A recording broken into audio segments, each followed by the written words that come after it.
until I see you again. To the end, we begin. Stars that fly,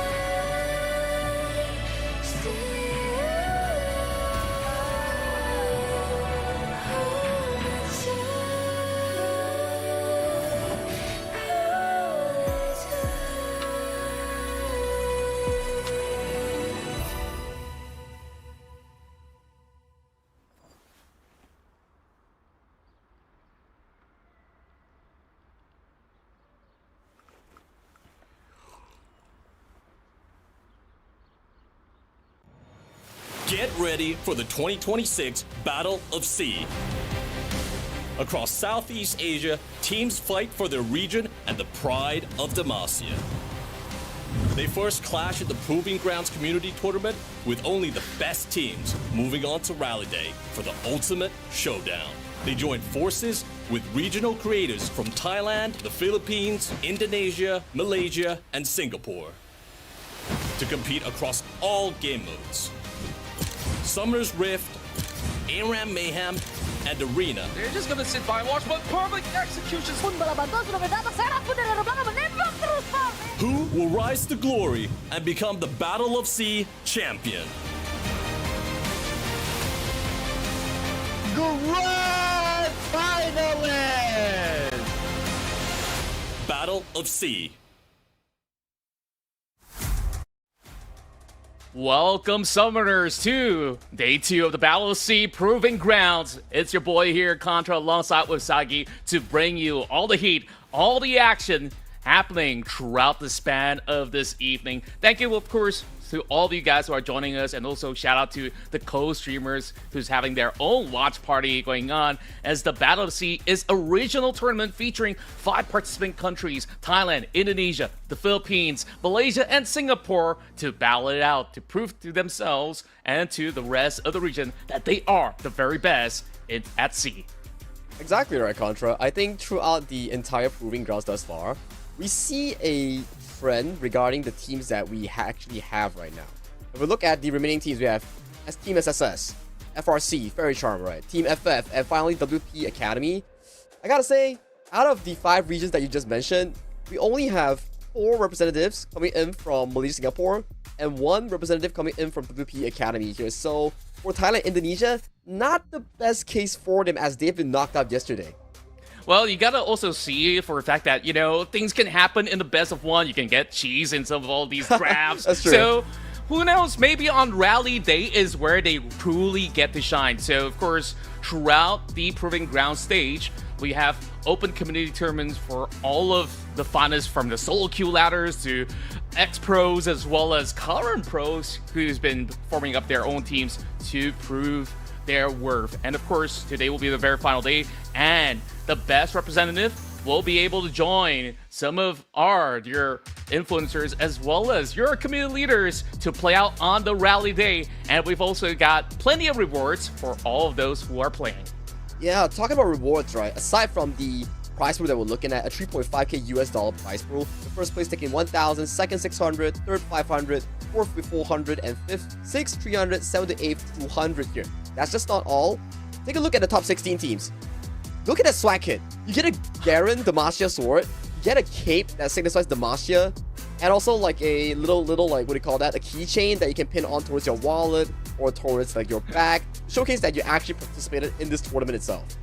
Sagi, I don't know who do we have to talk to get ourselves a Garen sword and a cape, but that looks real cool. Like, I wouldn't mind just joining in just to get my hands on those. But hey, of course, I don't think I would fare against some of the very best here. But hey, there's also more of these stuff like the Master Spirit keychain for those who are part of the challenge as well. So everybody's a winner here at the Proving Grounds. But of course, yesterday we've seen some fantastic results from the teams. So here are our remainder of teams who are still going to be playing for the rest of the bracket. Starting off with the lower semifinals, we have West Point Esports Academy that's been able to defeat Concloy as well as 157 in order to make their ends meet, and they will be facing off against a very fearsome Faerie Charm. I think talking about Faerie Charm, we gotta remind ourselves back to the series that they had with Full Send. That was an insane series to be talking about. Faerie Charm was like losing 5-6k gold behind against like Full Sends at one point, and then they made a Hail Mary Baron call to get themselves back into the game. And talking about Faerie Charm, they will be playing the first series of today against WP Academy, featuring LJW in the top lane, PS in the jungle, Savaski as their mid lane, Quake and Born This Way coming up with the dual lane in that ADC support role. Yeah, and speaking of which, this is not their very first time meeting up against each other. If you guys have been watching some of all these tournaments back in the past, they do have some history up against West Point Esports Academy as well. Devour, the current rank 1 in the solo queue ladder, will be, of course, one of the players to look out for from West Point Esports Academy, as he's going to be leading a fray together with Relia, Outgrown Up, Paulo, as well as Azabeth. So this is bound to be a very exciting matchup that we're getting here to kick things off.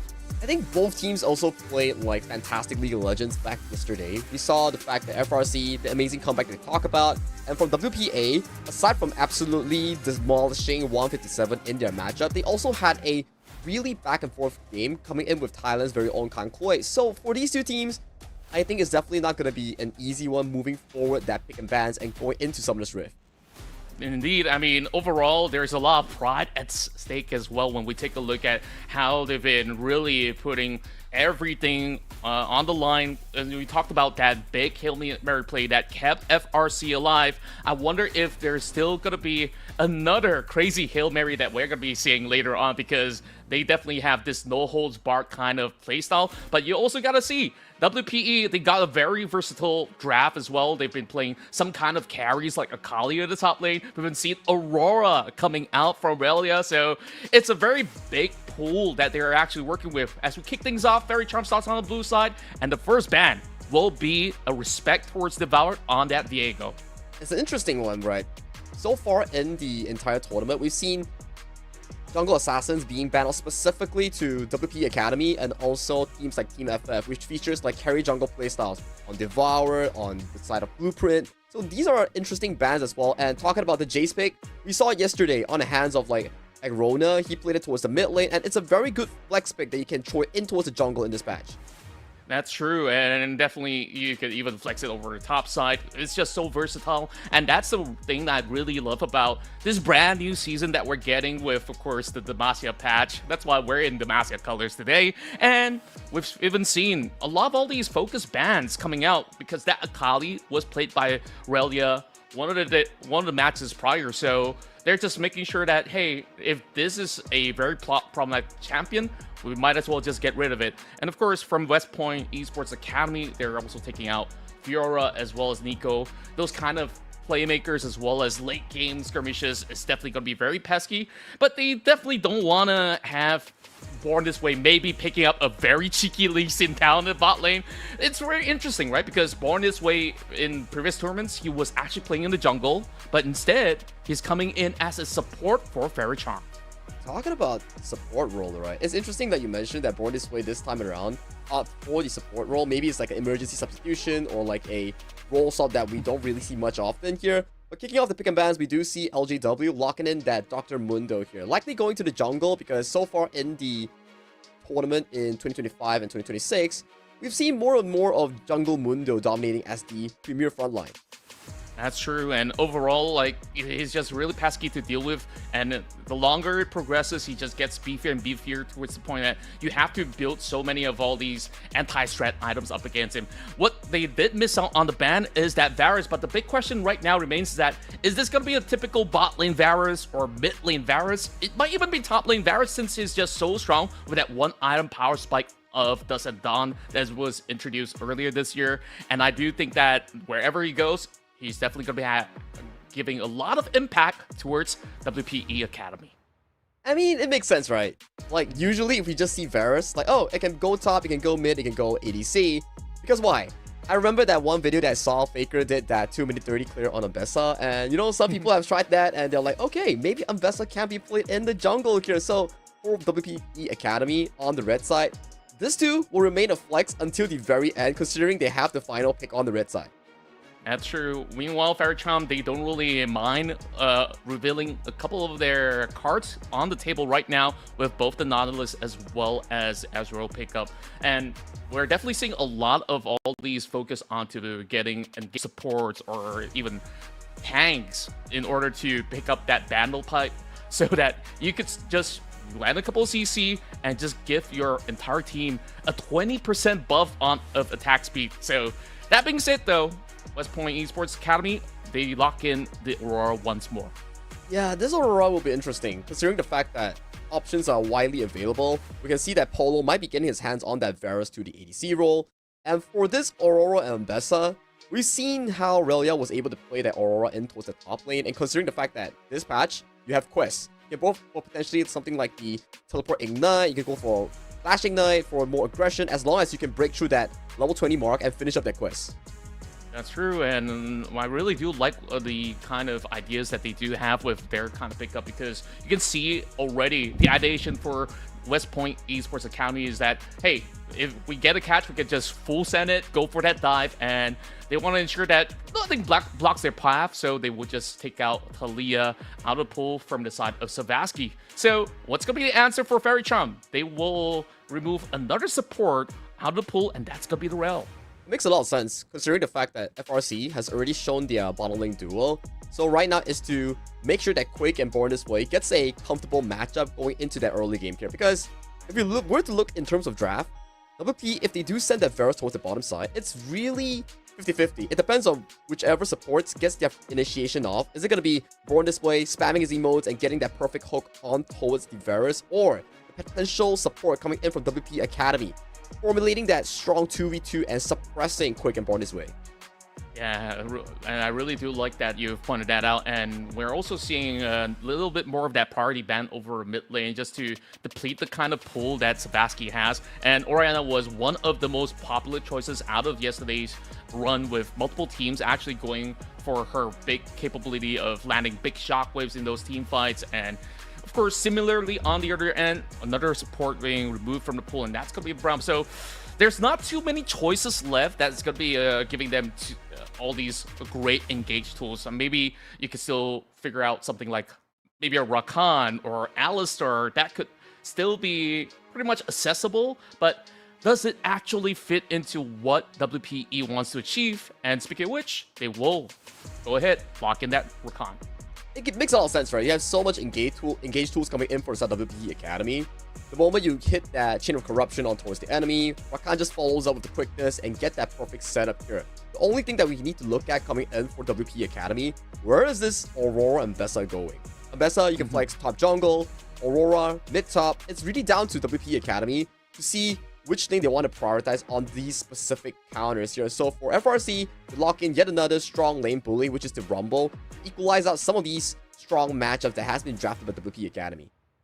Yeah, I really do like this coming out of Faerie, despite this being pretty much blindly moving into what could potentially be a Varus top lane, which could still poke out that Rumble. But hey, a Zed coming right through. So are we actually getting this huge assassin matchup up in the mid lane? That's what I really want to see, because now it forces that Varus to really consider, okay, I gotta stick to the bot lane, or else if I go mid, I'm gonna be in trouble. I mean, it's down to whichever they want to draft, right? And with that, we do see Rise being hovered and eventually lock-in coming in from WPEA, signifying that Devar will be getting his hands on this Ambessa in towards the jungle. It's also down to Agrona or Relia to see who wants to play the better lane, right? Do you want Rise into the potential Rumble? Do you want the Aurora into potential Rumble here? And if you look at FRC, maybe they play the Zed in the jungle, maybe they put the Rumble in towards the mid lane. It's still really flexible depending on what kind of matchup that they're looking for. That's right. We will only figure it out once we actually move right into the Rift, as they will be having their own fair share of exchanges in that sense. And there we go. We get a little bit of refreshment. Indeed, it will be Bessa in the jungle and Aurora over on top lane. So, of course, early game, the Rumble just really got to keep himself safe. It's not going to be easy for him to really slowly poke out that Aurora. But who's going to be the key figures in this matchup, Sagi? Because I'm looking at a lot of potential from both sides. I think it's definitely down to FRC in that bottom lane here, because if we look at the matchups entirely in terms of laning phase, I gotta say WP Academy drafted themselves into a very comfortable laning matchups here. Priorities everywhere for LWP Academy in terms of those lane matchups, and the only anomaly in that 3 lanes is FRC's ADC and support. If they can break that 2v2 and control it for PSS Mundo, that could be the breaking point for FRC. On the flip side, LWP Academy, they have very, very strong laners here. Every single lane is able to outpush and set up Devour for a very comfortable jungle pathing. I absolutely do agree. In terms of draft, I really do favor WPE for the sheer amount of crowd control. I mean, you got the Rise, you got the Rakan, and also the chains of corruption that could just be thrown into those fights.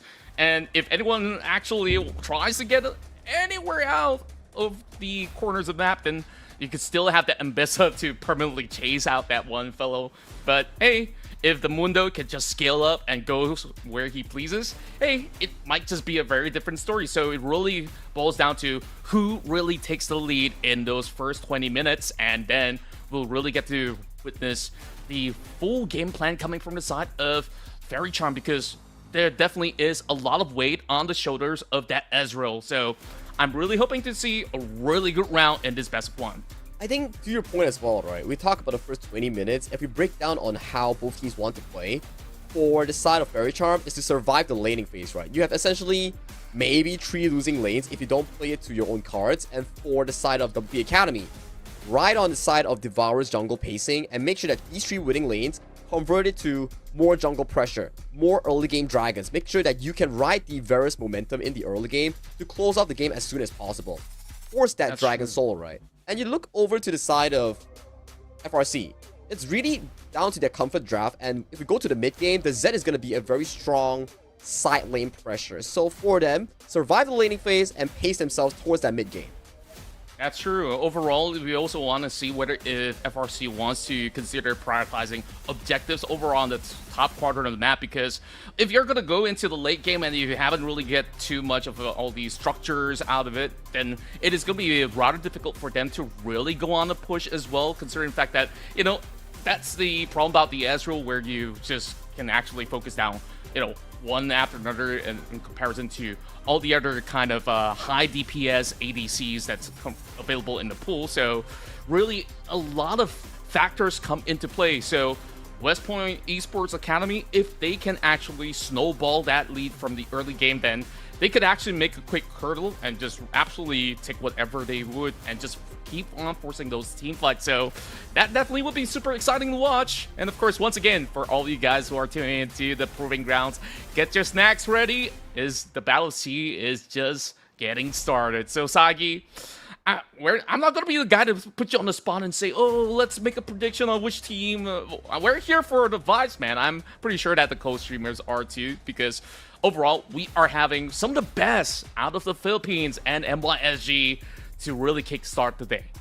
I think if we really want to put predictions, right, if we were just to look at pure raw numbers, I gotta say, in terms of drafting phase, you gotta give it over to the West Point Esports Academy. They did a really good job in terms of like getting those winning lanes, utilizing that Mbessa and Aura flex to the very end. And if you look over to the side of Faerie Charm, yes, you have very good players coming from MYSG, but if both teams have like a 50-50 in terms of player strength, it comes down to whichever team gets that, how would I coin it? Whichever team gets that draft priority, right? And so far, in terms of draft priority, it seems to be slightly favored into the hands of WP Academy.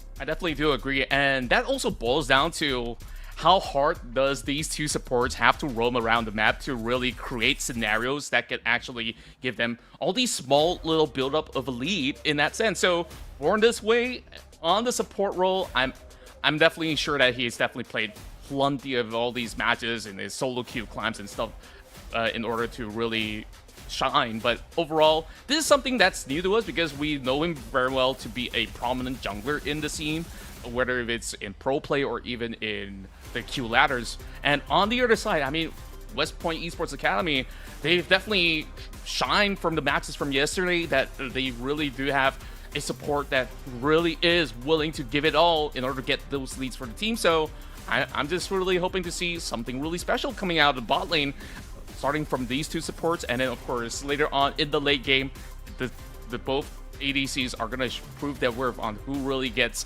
the better lead.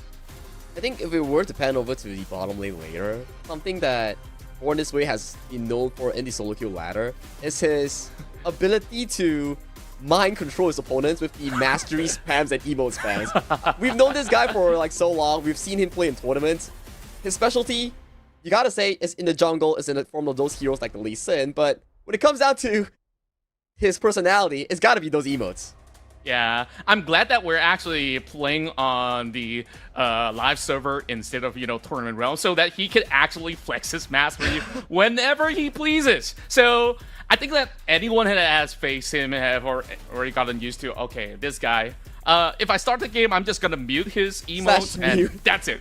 Just slash mute emotes. That's all you need. You don't have to worry about the chat, because most often than not, they keep their hands busy with whatever's happening in the game anyways. But I mean, this is just great vibes overall, because we've talked to some of these guys before. They're all super friendly, super fun to play with as well. So I'm just wondering, we haven't really talked too much about the top lane matchup. Let's talk about this Rumble versus Aurora for a little bit, because of course Aurora tends to be that kind of range lane bully in the top lane, but up against a Rumble, you also do have to be slightly mindful to try not to miss position, because Rumble have always got that kind of constant pressure with the flamethrowers and stuff like that.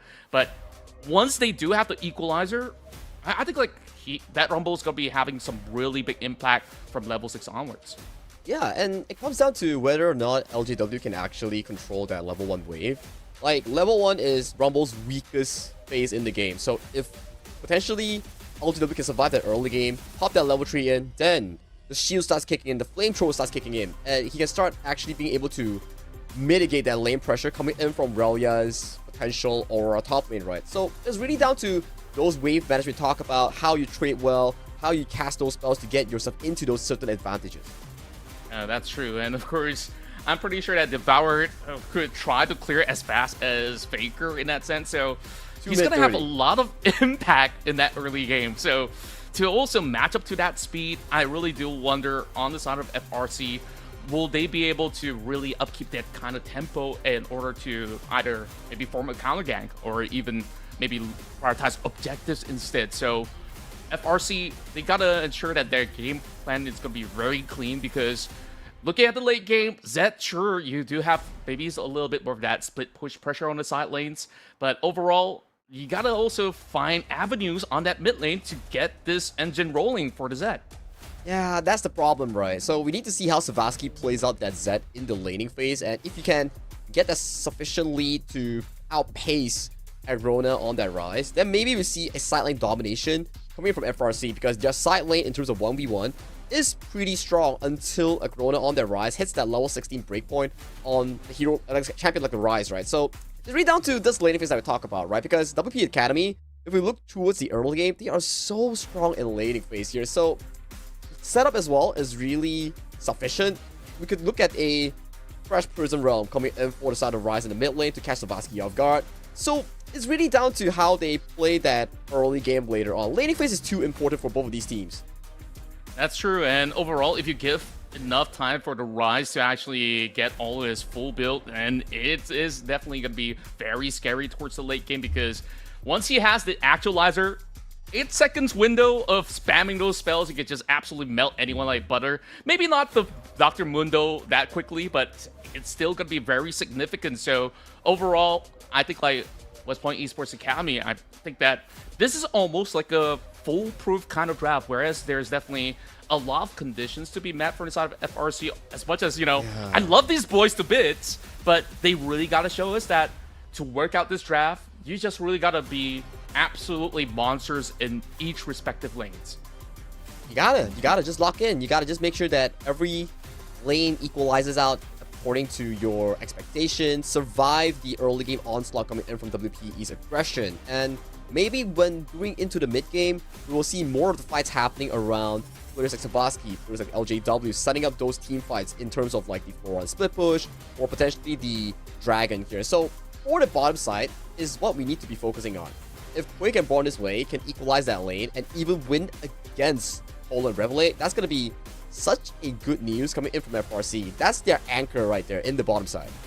That's true. And I think that definitely is one focal point that they could actually look at, especially if you could start roaming from mid lane down to his bottom to really amplify the kind of pressure that can be built up. Then who knows, that might actually crack the rest of WPE. But of course, under Devoured's watch, you'll be pretty certain that he will always respond to some of all these kind of movements across the map. So we're just waiting for all the teams to really get their gears pretty much running, as we do have a little bit of pause coming from their end to ensure that everything runs smooth before we actually hop on board. So if you guys are wondering, okay, what are we waiting for? We've already got the drafts, we already got all of these stuff running. Well, if you guys are, of course, hoping to catch a lot of all these amazing events as well as tournaments to come, make sure you follow us, as well as hit that subscribe button wherever you guys are watching from, as this Battle of S.E.A is just the starting point out of our 2026 year of events that will be happening later on. So of course, Sagi, I think like we've had an absolute blast coming from the past year as well, watching some of these amazing players that's been able to really shine on all these regional stages. Like we've seen players from Inferno Esports really taking it all the way, almost even getting their promotions in the LCP promos. And of course, there's just so much that they are hoping to prove in 2026. I think that's the initiative coming in as well, right? We're trying to resurrect the scene coming in from the Southeast Asia region here. That's why we saw Titans Cup, the LCP qualifiers here, the last chance, right, coming in from last year. So slowly but surely, maybe we see more of these Southeast Asia teams coming in from YSG, Philippines, Thailand, start to come together and make a super team going into the potential LCP qualifiers later on towards this year. But right now, for the Battle of S.E.A Proving Grounds, it's our community tournament to showcase that, hey, our solo queue players has what it takes to compete against the best of the best. And for them, if they win, they can potentially qualify for the second round, which is happening next week, if I'm not mistaken, with the KOLs. That's right, and we're going to be having that rally day, so the best regional representatives will be locked in to play together with some of your community leaders as well as influencers. So on that rally day, we're going to have a whole lot of fun because we have ARAM Mayhem and so many different kind of game modes that they'll be playing all together. So the Proving Grounds is just the starting point, because ultimately we want to see if they can still dominate, even being matched with some of all these other amazing talents that we'll be bringing in on next week. So you guys definitely want to keep yourself subscribed, because that is going to be happening on the next Sunday. So make sure you keep your eyes peeled and your calendars pretty much free from all too many events that you guys are busy with. So that being said though, Sagi, you know, this update, let's talk about it for a little bit, because it's a big patch when we started off the year with big updates to the role quests and of course the turret platings. I think like this is definitely a lot more refreshing for those playing at high elo as well as professional, because overall we've seen too many lane swaps last year and this absolutely prevents it. Yeah, and I mean, it doesn't fully like prevent it, but it makes you sacrifice something, right? Because if you want to commit for a lane swap, you are sacrificing your quest progression, right? Because right now we introduce quests. Top lane, if you sacrifice them in towards the weak side, you kind of just make it lesser, more of a benefit, because you want at level 20, you want that empowered teleport, you want that additional teleport if you're bringing an additional summoner spell. For ADCs, is a huge gold income if you miss out that quest completion, and let alone get that 7 item slot, boost directly go into 7 slots, so you got more aggressive item builds with like GA, especially like the Zonya if you're like a hybrid ADC like Kaisa, or even the likes of Corki, right?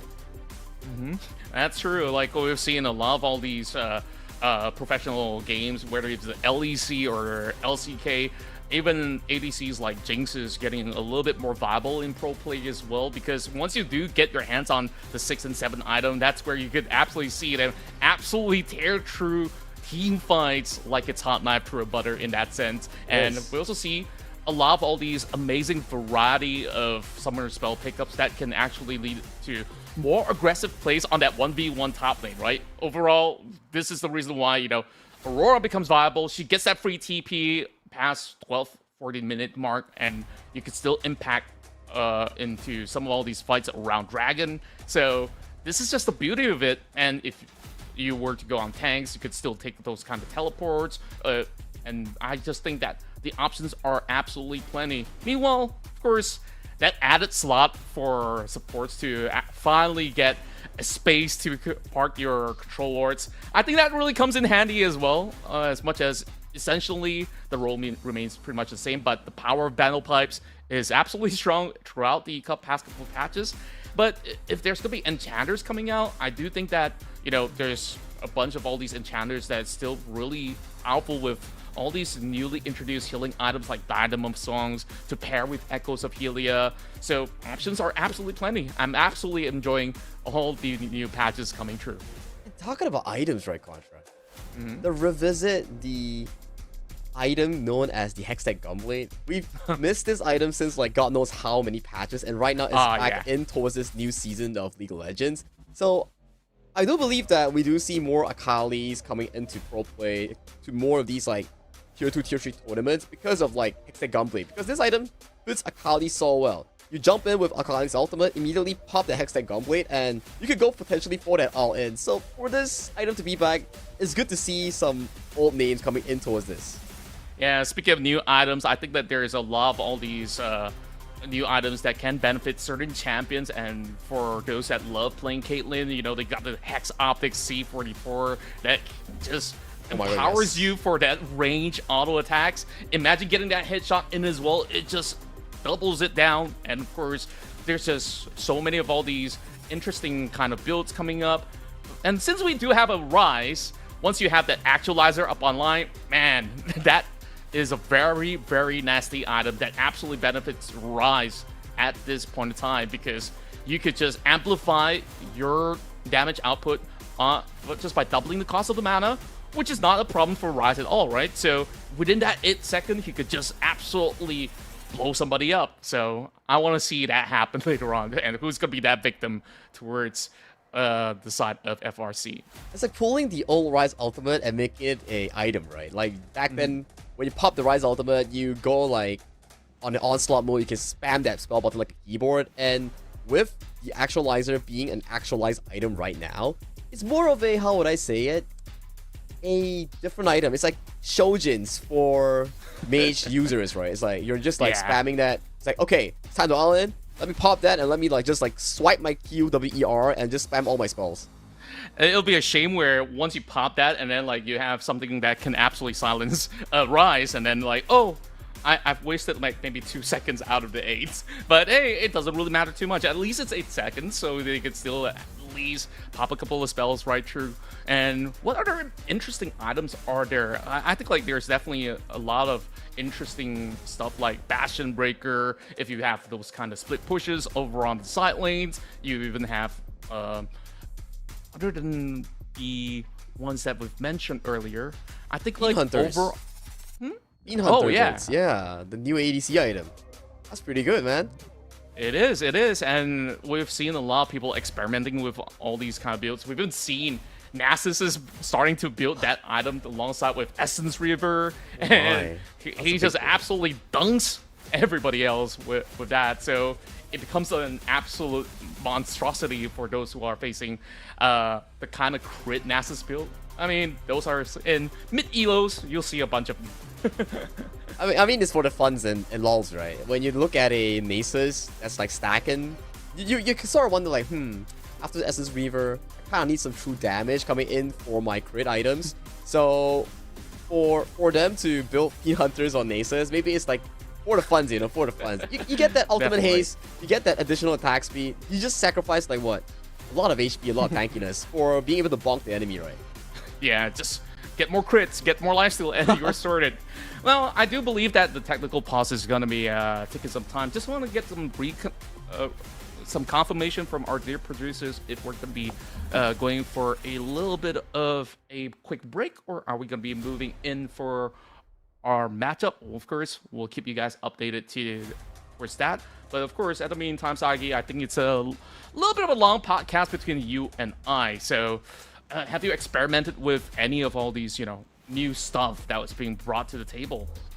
I gotta tell you, the moment I click League of Legends from Riot Client, the only thing I click is Era Mayhem. So for Summoner's Rift, I haven't been in Summoner's Rift for God knows how long, but I've been watching some pro games, so I may be a bit rusty when it comes to Summoner's Rift here, but judging from yesterday's game that we saw, I think if you want to have the best game coming in from yesterday's elimination matches, I think FRC, the current team that's playing against WP Academy, definitely takes it when it comes to FRC going up against Full Send from Thailand. That series was just insane. Like, insane. 5 to 6k gold swings, 4 to 5 minute games, 2 to 3 Barons, and FRC still managed to find a comeback despite losing so many gold here. So, maybe, just maybe, coming in towards today's series, especially in the BO1, maybe they can bring that magic just like their name, Faerie Charm. Yeah, I mean, these charming bunch of lads, they've definitely shown us a great dueling spirit as well as tenacity throughout that epic matchup that they did have. And, sometimes going through matches like that, it either gives maybe a lot of information towards those who are watching. I mean, the teams that are reviewing the WOTS is like, hey, maybe we could punish some of all these movements. Maybe we could actually go up against this guys from a certain angle. But look at Faerie Charm, it really feels like this is a team that is ready for whatever is being thrown at them. So, of course, with the amount of experience that they do have as a whole, be it individually or even as a team, of course, on paper, if you take a look at preparation, WPE Academy, they've been stuck together for quite some time now, I do believe, and they had plenty of practices. As for Faerie Charm, maybe not as much as a team, but overall, they've always been active in, their climbs and stuff like that. It's more like that natural dynamics from the side of FRC that is really intriguing, because with Born This Way from Inferno joining them, and there's a bunch of transfer windows where you have Neko going over onto Team Triple S, if I'm not mistaken. Yeah. And now they still have Savasky, who used to be like a major AD carry role over on bot lane, and he's absolutely comfortable in the mid lane. I think, this comes from like their experience coming in from God knows how many years they've been playing in League of Legends, right? So for them to be able to swap roles between each other, for them to be able to take on the heavy duty, so it's definitely very amazing for them to be able to do these sort of lane swaps, because for me, it's super difficult to actually move from one lane to another, because I know for a fact that if I do it in such a high competition level, I will get absolutely demolished by my lane opponent. It could happen to anyone out there, and that's the beauty of this brand new patch, because sometimes if you get a field roll and then out of a sudden, hey, some notification pops up and it says now you get either double LP to win or you have no LP losses if you lose the match. That does not mean that you get to throw the game for free, because you still have to earn at least B in your performance. So that being said, I believe that we will be taking a very short break once we have been able to sort out the technical issue, and then we'll be jumping right back in for more here at Battle of S.E.A Day 2 of the Proving Grounds. We still have to give it a bit moment here, and in just a short moment, we will be tossing it over here. Production just gave over us a short minute 5 break, so we will see you after this 5 minutes.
Lanterns dance as twilight spills across the open skies.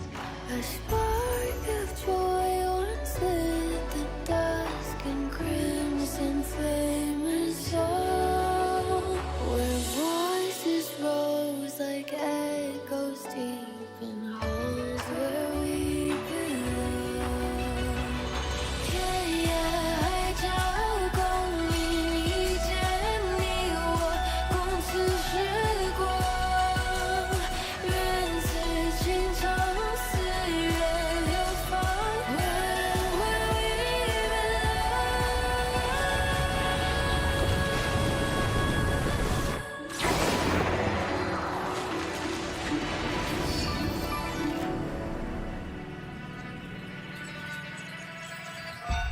Until I see you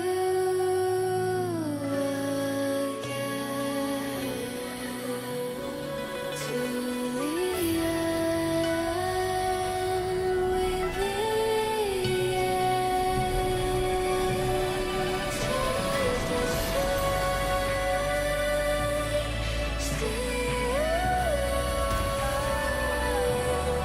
hold me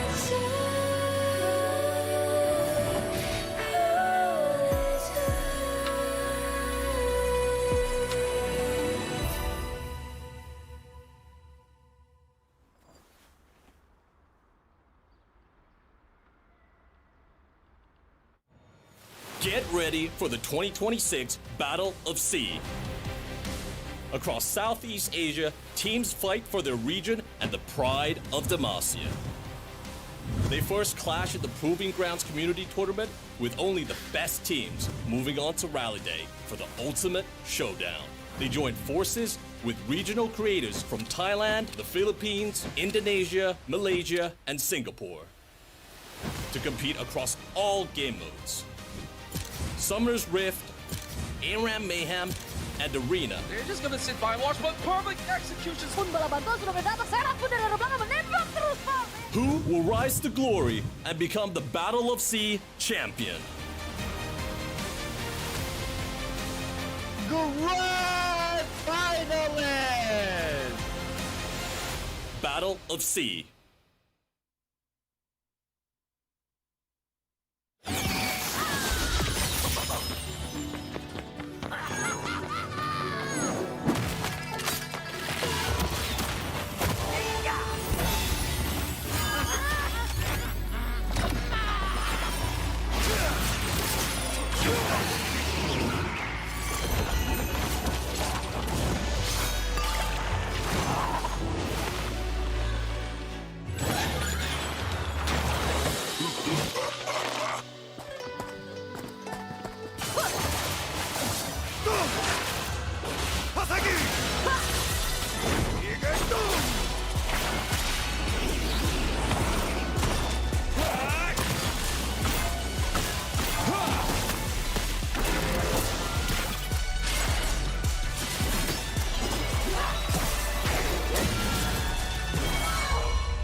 Lanterns dance as twilight spills across the open sky.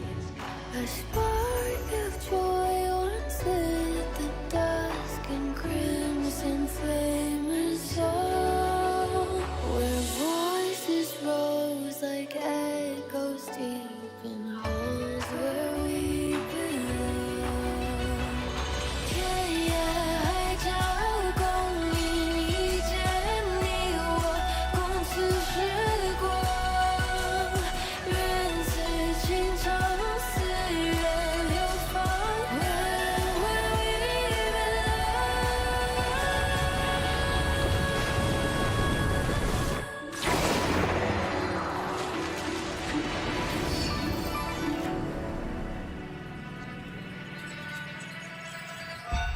Until I see you again, to the end we begin. Touch the sky, see you, hold me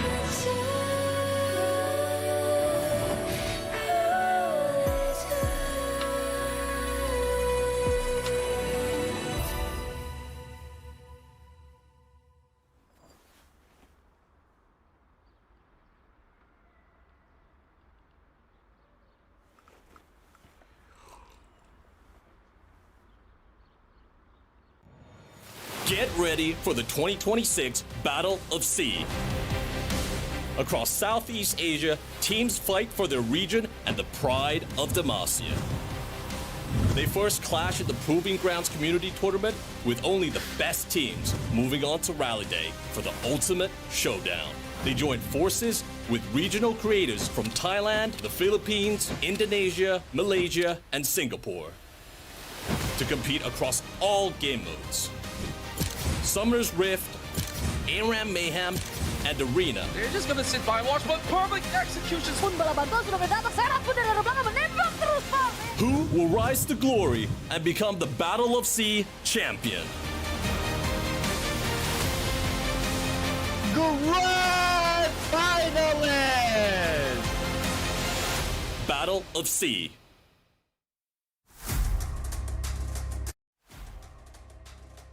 Welcome back once again to our second day of Battle C Proving Grounds, as you're with us here, Qontra as well as Sagi, to bring you all of these exciting matches, and hopefully everything's sorted for now, because we were already past the draft, and then we had a little bit of hiccups coming in from the technical side of things, and finally, Sagi, we are gonna be back, and now we jump straight right into the riff. It's Faerie Charm versus West Point Esports Academy. It's MYSG versus the Philippines. One of the three MYSG teams remaining in this tournament versus the sole hope coming in from the LLPH community sides here. So a lot of stakes are at hand here as we jump straight right into the first BO1 in this lower semi-finals. It's been quite the journey for both of these teams as they've been able to survive the gauntlet, and still this match is going to be a very crucial one for Faerie Charm to still keep their hopes and dreams alive to play on the Rally Day. Meanwhile, West Point Esports Academy being the sole PH representative to have moved this far in the brackets in the top 4, they should be set for the Rally Day, but they absolutely do want more out of the prizes. And of course, as we kick things off, it seems like it's going to be some standard start, but we do have some deep wards planted over onto the Raptors already. So West Point Esports, they do know for a fact that that is going to be a little bit of vision set up, so they will instead have to invest a start on blue. And a very aggressive item setup here coming in for Savaski, opting to go for the Doran Blade into this Rise matchup. And bottom side though, already a very aggressive 2v2 coming in from Born This Way, and also quick against Gochi and Street Sweeper. Yeah, liking how things have panned out so far. Of course, nothing too drastic in the first couple of minutes because you want to look for that level 2 spike, but it is going to be Born This Way, looking for a beautiful dredge line to really chunk down Gochi. Yeah, those Mystic shots are hitting so hard as well on the side of Faerie Charm here. So a very good 2v2 win here thus far coming in from the FRC dual lane here. And I gotta say, Born This Way pretty accurate thus far with his dredge line. Yeah, it's absolutely clean, and we're also seeing a little bit of a brawl coming in from the top side of the map. Relia now has this wave shoved all the way to keep up the pressure up against this Rumble, where honestly the Rumble could not really extend all too far to really get too much out of the situation. If at best he could actually freeze that wave and maybe get a little bit more, as you can see that Aurora is already one full wave ahead. Yeah, and you can see towards the map itself, both junglers has been spotted out by the vision ward. So the first rotation going into the gank wouldn't be as easy coming in for both Devour and also PS. So we gotta see how it actually pans out later on the first Scuttlecraft, because the mid-top side looks super duper strong coming in from the side of WP Academy, and for mid lane especially, Sabaski's not having a good time. He's almost 2 waves down in terms of CS. Yeah, now that you also brought up the point that he actually started off with the Doran's Blade, like typically if that matchup does not really fully favor you, you're gonna be getting chunked down. Maybe a Doran's Shield will be a little bit more optimal, but hey, he kind of signed up for it. But what really impressed me is that Born This Way, you know, he kicked things off and say, you know, I'm pretty confident with my bot lane, and we're gonna go for another hook, and it's straight towards Street Sweeper, and it's first blood already for Born This Way. Everything landed on towards the Rakan, the dredge line, the AA into the lockdown, and from Quake, he landed every single spell on towards the side of the Rakan coming from WP Academy here. The anchor that we talk about back in Pick and Bans here, this 2v2 going super well for us at FRC. Yeah, it's pretty beautiful of what we've just got to witness out of Faerie Charm. And, you know, that's one condition being met. Now, could you actually get more done on the rest of the lanes as well? So, Born This Way, I think starting off with the Oracle Lens in order to clear those wards also come in pretty handy overall. Street Sweeper now has got to be maybe a little bit more mindful of his position when he goes back to lane. Yeah, top side as well, a bit of a poke and prod here coming in from both of these two laners here. But as of now, both junglers are pathing away from them. For Devour, it will be about like the next 1.5 minutes before he actually is able to cause any sort of commotion in towards the top side against LJW. That's right, Sherby just tries to chunk out Savaski. He's already down to 1/4 of health already, forced to actually pop a couple of potions. He does have the flash though, so he can actually have another charge in order to try to sustain. But oh boy, One this more does not overload. look all too good. Yeah, one more overload could potentially send Savasky straight towards that base here, but a very good wave clear here so far coming in from Savasky, trying to minimize that early game deficit as much as possible in this matchup. Yeah, he's gonna be losing a little bit of that prio in this maneuver, and now they're already looking for a very deep dive angle over the bot lane. But the thing is that Gochi's got both sums available, but are they really gonna commit? Oh, nice dredge line though. He does actually hit over onto Sweeter Super, and he will have to burn that flash. Both sides dropping the really snipe! low, but Gochi still gets it though! no. Beautiful snipe from Gochi. That was a overextension here coming in for the side of FRC. They already got what they came for here. Burn the flash on towards both the Varus and Rakan, but the supplementary play coming in from the jungler support of the side of FRC was too much. If they just stopped there and contain themselves, that could be such a big win coming in for the side of FRC. But let's check out the replay here. Nice hook on towards the Rakan here. All spells landing on towards the Ezreal here. But a very on-time flash coming in from Revel 8 to dodge away from the ongoing damage. And the final arrow, that was just nice. Yeah, so far, Quick has been absolutely precise on all these Mystic shots as well to really amplify that kind of gank setup towards the bottom end. I think the beauty of how Gochi did manage to at least get a trade off of that bottom skirmish and still kept that barrier is still could be helping them to sustain for a little bit more in case if that happens again. Of course, meanwhile, the Dragon was pretty much left for the taking for the side of WPE Academy. They will easily secure it without any form of retaliation from FRC. Yeah, interested to see what kind of Dragon Souls are we going to be seeing this game around here, because it's going to be very important, especially on towards this strong 2v2 bot side, for you to stack those dragons as early as possible. It gives the team that's winning the advantage of that soul point to pressure the enemy into risky team fights against you. That's true, and overall, it definitely does get a little bit more interesting if we get something like a Hextech Drake or so as a soul point. And that will absolutely amplify what this Ezreal can do in the mid and late game in that sense. And of course, everything else, it still benefits other members of the side of FRC. But for now, it's pretty much a stalemate of 1-1 ever since we got a little bit more of that exchange over the bot lane. Yeah, bot Thus far. Yeah, bot lane's looking really good coming in for the side of FRC. It's going back to our pick and bans, right? We say that, okay, FRC must, at the very least, 50-50 that bot lane, but this is not 50-50. We do see Quake and Born This Way 7 right on that 16 CS gold lead in towards that bottom side, equalizing the gold so far in this game one. You can see towards the mid side, I would say Sebastian's not doing the best of the best here, but he did chunk out insanely hard on towards Sherby, which forced Sherby to actually back off towards safety. Oh, and that is a very proactive play coming in from the side of Savasky to also maybe force this Rise to be losing a little bit of that tempo, but I don't think it's all too damaging so far because the objectives are not up just yet. But up next is going to be the Grubs that have just spawned. And both junglers tries to get a little bit more of that priority. A couple of pings already coming from the side of FRC as Devoured spots out Savasky. Yeah, and we already see the fast rotation here coming in from Born This Way 7. Already positioning himself in a advantageous bush, nearing to get a hook on towards Devour, but doesn't get it here. Well, yeah, might have to force the flash here. Oh, yes, indeed. He has already used his W to actually hop into the pit. And Equalizer. here comes the Equalizer, dropping onto Devour, forcing the flash away. And that is going to be a huge hook lion sinker into the fight. Relia jumps into the back line. Meanwhile, Born This Way goes in for the chase, but Sherby is going to be in a little bit of trouble. Devour tries to make his way out of it as Street Sweeper will be the next in line to fall.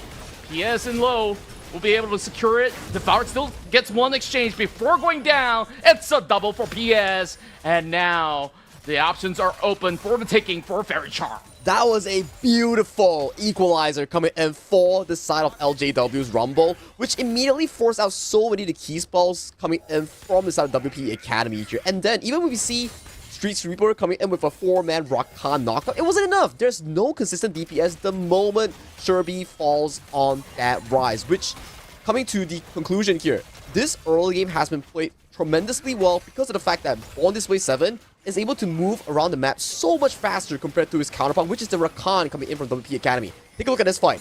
Grub started coming in from the side of PS, and take a look at the Rumble here. Good positioning, forcing the first flash coming in from Aurora here.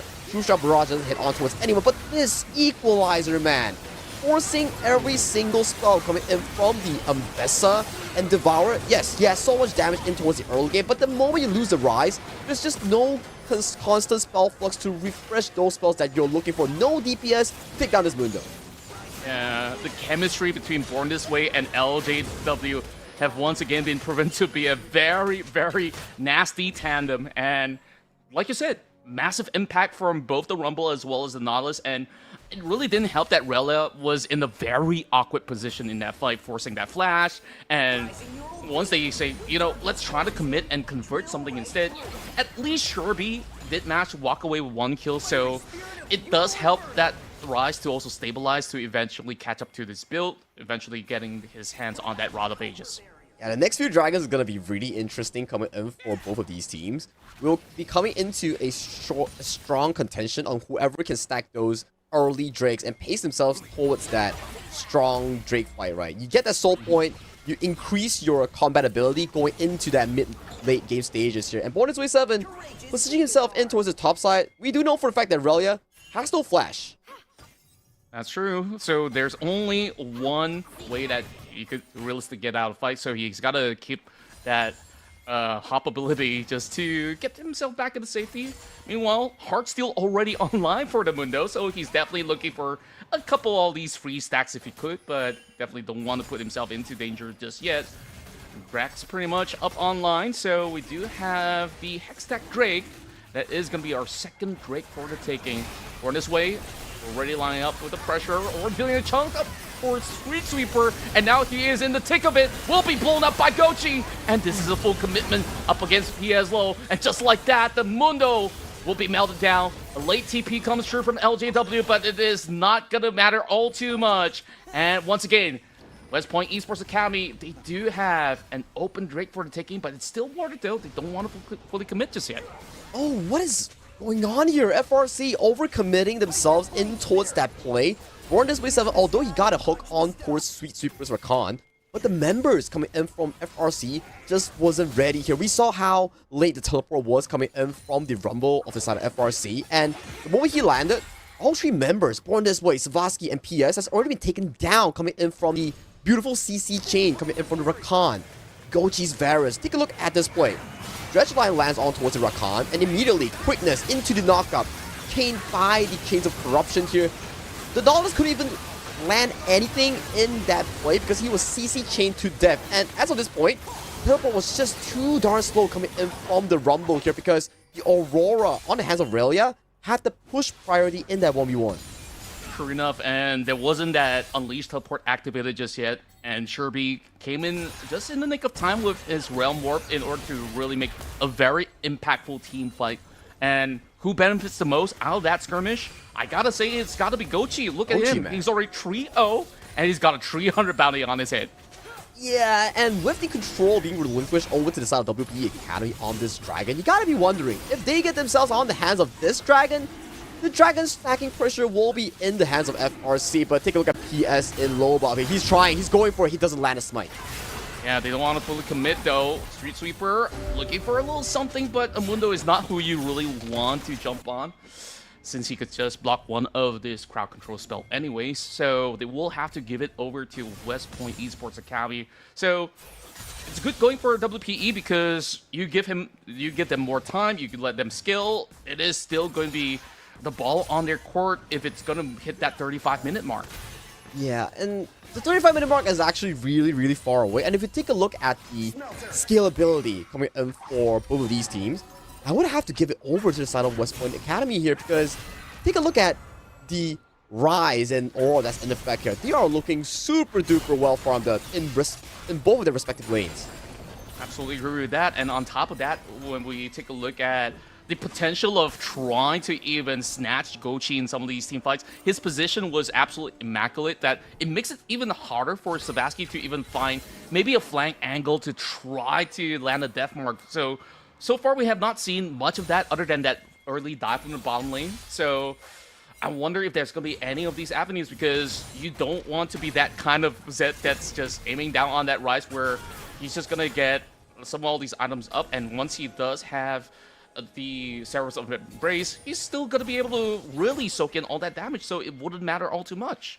Yeah, you make a very good point. So for side of FRC, the potential 20-minute timer when Quake gets his Manamute into that Mana exchange, that's going to be really important here, as we do see both teams trying to battle out for that vision control here, but it has been won over to the side of FRC, so they do get first priority on towards this Rift Herald. Yeah, but there is still a ward that is uncleared inside the pit, though. They do have pretty much a control ward to be dropped over, but of course, there's just more coming out of Street Sweeper, literally sweeping the streets right now. So it is not going to be a full commitment until they could actually get a little bit more of that priority. But with the exchange of lanes, Quake could slowly wither them down with a couple of all these shots. So perhaps they might be thinking, should they actually give this one up? Gochi's in an angle where he could be spotted out by Savasky to just get that jump on. Yeah, Savasky having a pretty good flank angle here. We do see Loba up there walking in before the potential spike. They do steal it. And there we go, Death Mark all around the Gochi. Not enough burst to actually take him down. Devoured is the first to fall, being in the front line of defense. And there we have it. A flank comes true, but really a dangerous position. He has to flash away. Street Sweeper, first one to sacrifice his life. But PS, he's going for the kill. And that's triple. Is this going to be a Qontra? He's going to be giving it over to LJW. Savasky actually provided so much room for the members of FRC to play in that fight, being the sacrificial lamb to bait out so many key spells coming in from Street Sweeper, coming in from Sure B. And you can start to see the entire team fight starts being super difficult for the WPE Academy to actually play it out throughout the entire fight. The Ambessa couldn't get that public execution on towards any single member here. And with that fight alone, we do see the late coming rumble, but with a beautiful equalizer to land on so many key targets here. I gotta say, well played in that team fight coming in from the side of FRC. Yeah, that was absolutely immaculate. And on top of that, with that triple kill that snowballs this Mundo, it might not seem like it's much, but he's just going to be an absolute nuisance from now once he does actually get those items up. And perhaps we're looking at a Warmog setup later on, and Devoured is going to have such a hard time to even chunk out some of all these frontline. And I don't know if that's going to be the kind of ideal situation if they really want to go into the fight up against Mundo later on. And you gotta be wondering here, judging from the items that we do have on the side of FRC, who's gonna be realistically killing this Mundo? Because WP Academy, yes, you have a pretty fed Varus, but Varus, we know for a fact that if it's not an AP Varus or on hit Varus, he doesn't really do too well into big tanks like the Mundo here. So this poor Varus will be a prime victim coming in for the side of that Mundo. But take a look at the fight just now. Savasky coming in with the flank on towards the Zed here. Quickness and knockup coming in for the Rakan, forced to be used against the member, which is the Zed here. Aurora comes in. Let's pick up the kill on towards the Zed, but take a look at LJW's equalizer here, burning through all the members coming in from the side of WP Academy here, making it such a difficult task for Gochi without Flash to even play those team fights. Yeah, I just love the fact that Savasky forced the kind of response in order for the rest of WPE to try to focus down the Zed, and by doing so, it kind of left Devoured all by himself inside that pit, which is why PS gets to actually steal it pretty much for free, and now they get their hands on the first stack of the upcoming Cloud Soul. But of course, this is far from soul point for the side of Fairy Charm, so at least they get a little bit of movement speed that could absolutely help for them to try to set something nice in these upcoming fights. But this is good.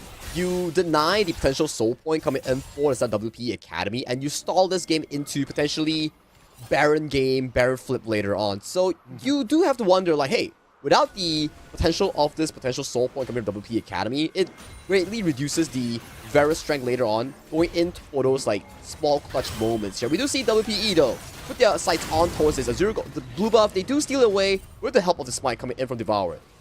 And perhaps it does not really affect them all too much. I mean, Mundo doesn't heavily rely on the blue buff, neither does the Zed. It does come in pretty handy for the Ezreal, so at least they get a little something in return for the side of WPE for the moment. So with that being said, back towards your point on who's able to realistically chunk out this Mundo, right? Because when we look at this Varus build coming from Gochi, he's going to that traditional lethality build. So it isn't ideal because it does not really give him all too much of those tools in order to really have that full shred, unless if you want to add in a very late... I don't know if you're going to go for a Blade of Ruin King or so, but meanwhile, a camp over the bomb site is seemingly likely with the presence of Devour. Both teams just swapping sides right now to apply pressure. We do see on towards the top side, FRC having much of the control on towards his mid-top side. For the side of the Academy, they're playing towards their strong suit, which is Sherby on this special late game Rise, right? And with the items coming in, big boys, especially that Mundo, he's working on towards his third item. That's right, and once you got that Torn Mill up, you could already answer to so many of all these problems, and of course, he definitely prioritized that Spirit Visage first and foremost to, of course, amplify the healing he gets out of his ultimate on top of the potential threat of Rise melting him down, but the Rise has not gotten the actualizer just yet. Still on the second item, he's just got himself that Seraph's Embrace for the moment. So we will see a little bit of a standstill from both ends to try to maybe find a little bit more of that avenue as they're working their way towards the bot lane. Faerie Charm. I wonder what are their priorities right now. A lot of vision setup coming from the side of WPE. I think definitely very comfortable setup coming in so far from RC. Although we do see like a lot of defensive vision that's being implemented by WPE Academy. But you have to wonder here. They're not in a rush because this Mundo, once he finishes up his third item, and you take a look over to the WPE Academy, no form of any healing reduction, there's no Ignite as well to cut down those healings here, so realistically, who's taking down this Mundo?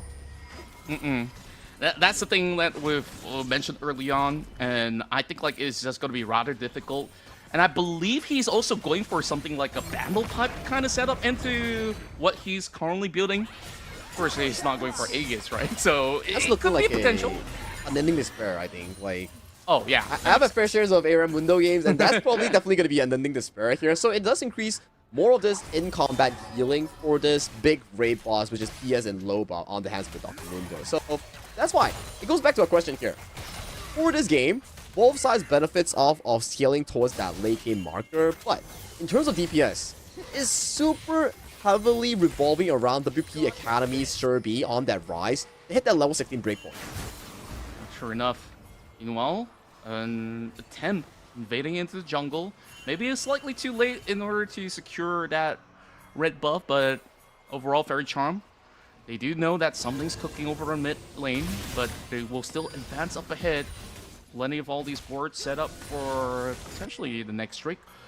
Whereas, LJW, if he does get into a very nice position, he could drop in a nasty equalizer, and they do start it out. The foot jet flying over onto the Aurora. Meanwhile, Sherby on the flank with the Realm Wall, quickly taken down quick in that skirmish, and there goes the flash. LJW tries to run away, but there's just no safety net left for the side of Faerie Charm, as the rest of WPE has gotten more than what they bargained for. That was such an on-point engage coming in from the side of Sherby and also Devour it here. Finding the public execution directly in towards that backline. And we were talking about like, hey, who's going to be having damage to take down this Mundo? They're like, bet, I'm just going to take down all the potential damage dealers, which is LJW on this Rumble, Quick on this Ezreal, and you'll be wondering like, you're just going to be a punching bag with no relevant help coming in from your team, and that was just how the team fight went. The moment Quick and Rumble went down, there is just no DPS, but mid lane here, Deathbar landing on towards the side of Sherby here. Oh, unfortunately, it does not connect with the Dredge line, though. Now that puts Border's way in an awkward scenario.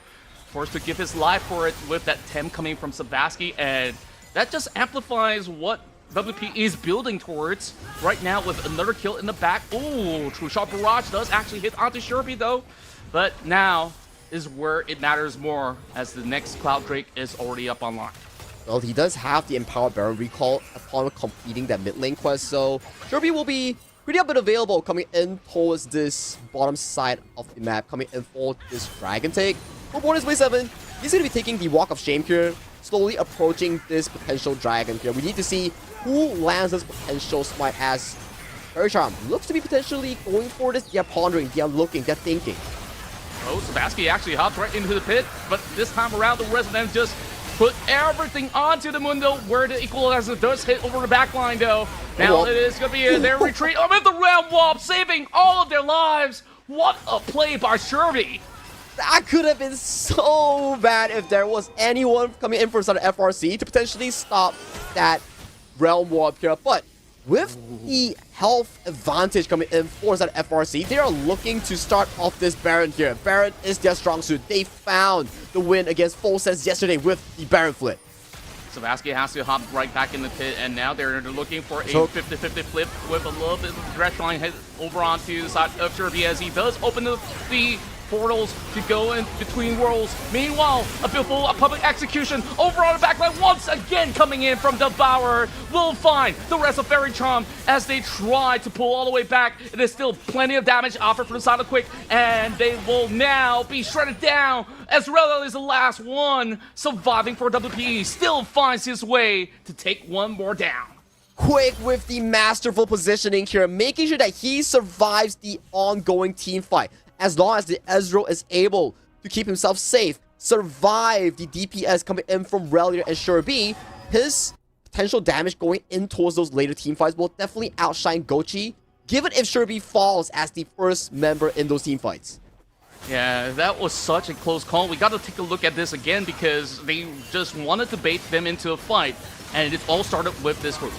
Yeah, the Dredge line landing on towards the Rise here, and take a look at Savaski's position here. I believe this Zed actually given so much pressure to chunk out some of the backline carries here, but the Rumble coming from LJW, the Zonia's into the overheat flamethrower, he was cooking the members coming in from the side of WP Academy. It was all hit. Yeah, it might have been a little bit of an overcoat as we go back into another fight into the pits.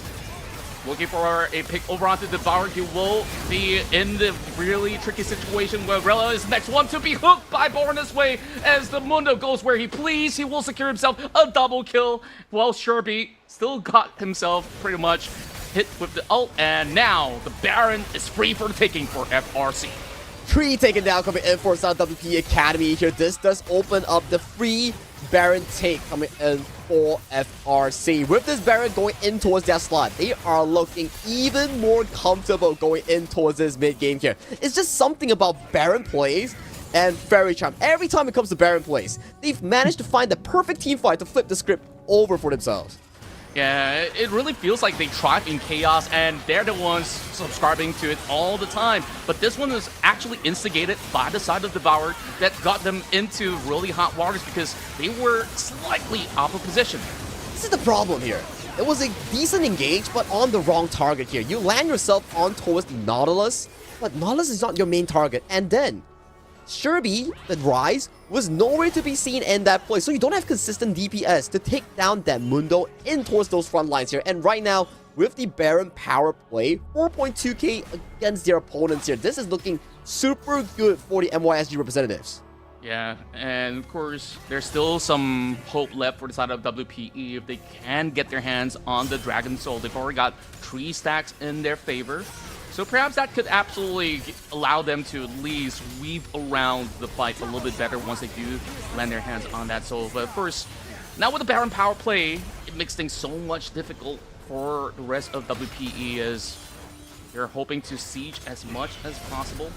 Only still unbroken though, but there is going to be that wave, and that True Shot Barrage connects onto 3. Now that's going to be the hook that actually hits over onto 1 as they fully commit public execution onto Tin Air instead, as PS and the rest of FRC is just running it down into the base, and they'll be able to just melt them out there. Quick coming over the 3 hits, whereas Devourer doing what he could to try to annihilate whoever's left out of FRC, and now the inhibitor will be broken up mid, and is this an endgame angle for FRC?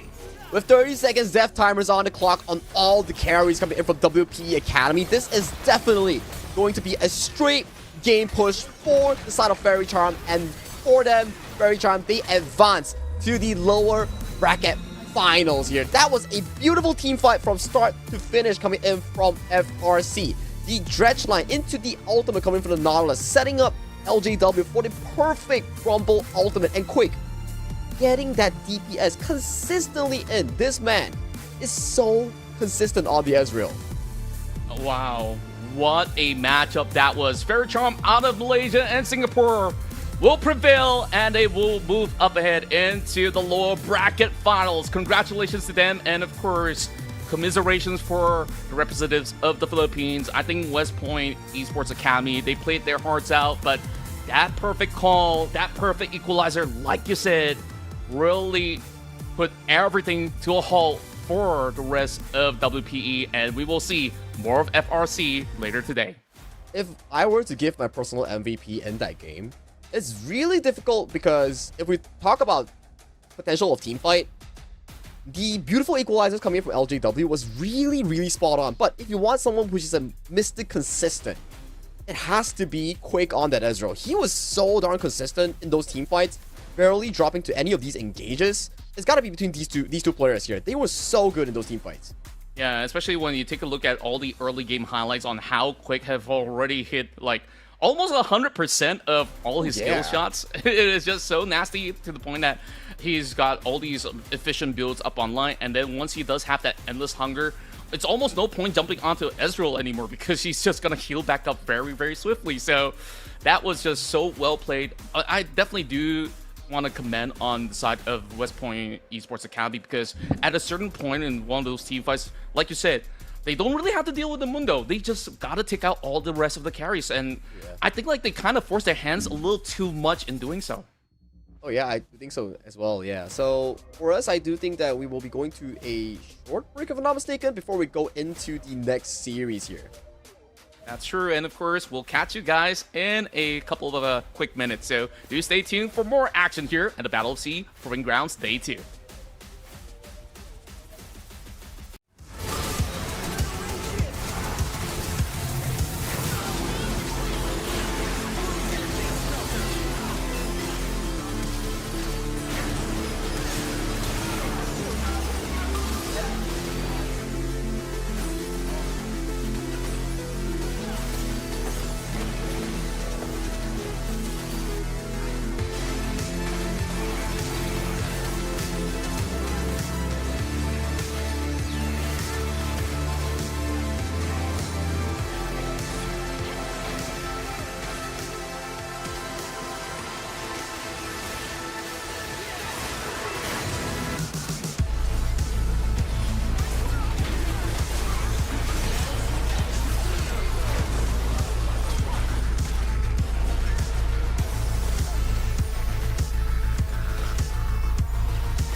everyone, welcome to the Battle of S.E.A Proving Grounds here in League of Legends here. And so far, that game just now was a heck of a roller coaster here. Everything was pointing towards to a beautiful draft finish coming in for the side of our, sadly to say, WP Academy, which got eliminated on the hands of FRC. So right now, FRC off to a very good start in their lower bracket run here, making it all the way to the lower finals already here in the Battle of S.E.A. Their opponents may be coming out of between two teams, Team FF or Team SSS.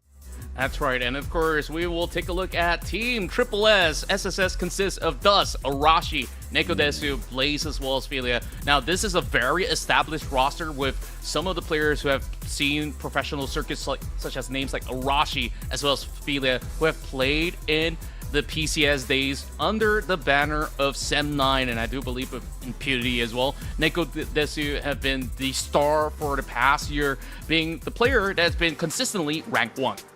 And talking about Team FF as well, we do introduce some of the familiar names coming in from what used to be Faerie Charm. We have Weakside Wally, The Blueprint, Eric, Gentleman 1x1, and Euro, comprising of the 5-man roster here. Coming in from yet another team, Malaysia and Singapore for the Proving Grounds. Yeah, and I really do love this matchup in particular because we will have a very exciting mid lane matchup. Eric Kylek, he has been a very long time player that has played in the pro circuit, and also back in the old days, he was also consistently ranked 1 being a mid laner. So the new kings versus the old of the mid lane, I wonder who's going to take it in that sense. So Nekodes, as well as him, he's going to have to duke it all out. So Sagi, I think like we definitely do have a very interesting narrative right now, because right at this very moment, we have 3 teams from the side of MYSG. So, of course, we'll still get to see the representatives in the rally day for PH, TH, as well as the rest of the regions as well. So, I'm thinking that, hey, it's safe to say right now, MYSG is, so far, some of the best in the Proving Ground stage. But who is the very best out of MYSG is the question here. Yeah, it's down to these 3 teams, right? But in this upper bracket finals here, we will have Team SSS going up against Team FF in the first game of this upper bracket here. Winners advances to the grand finals, awaiting of whoever falls down against the series against Faerie Charm. So let's kick off the pick and bans here. We do see a very strong jungle focused bans coming in from Team SSS. We do know for a fact that the Blueprint, this player, he's a master in terms of the jungle carry pool, which you can see Rengar, Hecarim, and also the likes of the Naafiri all banned against him.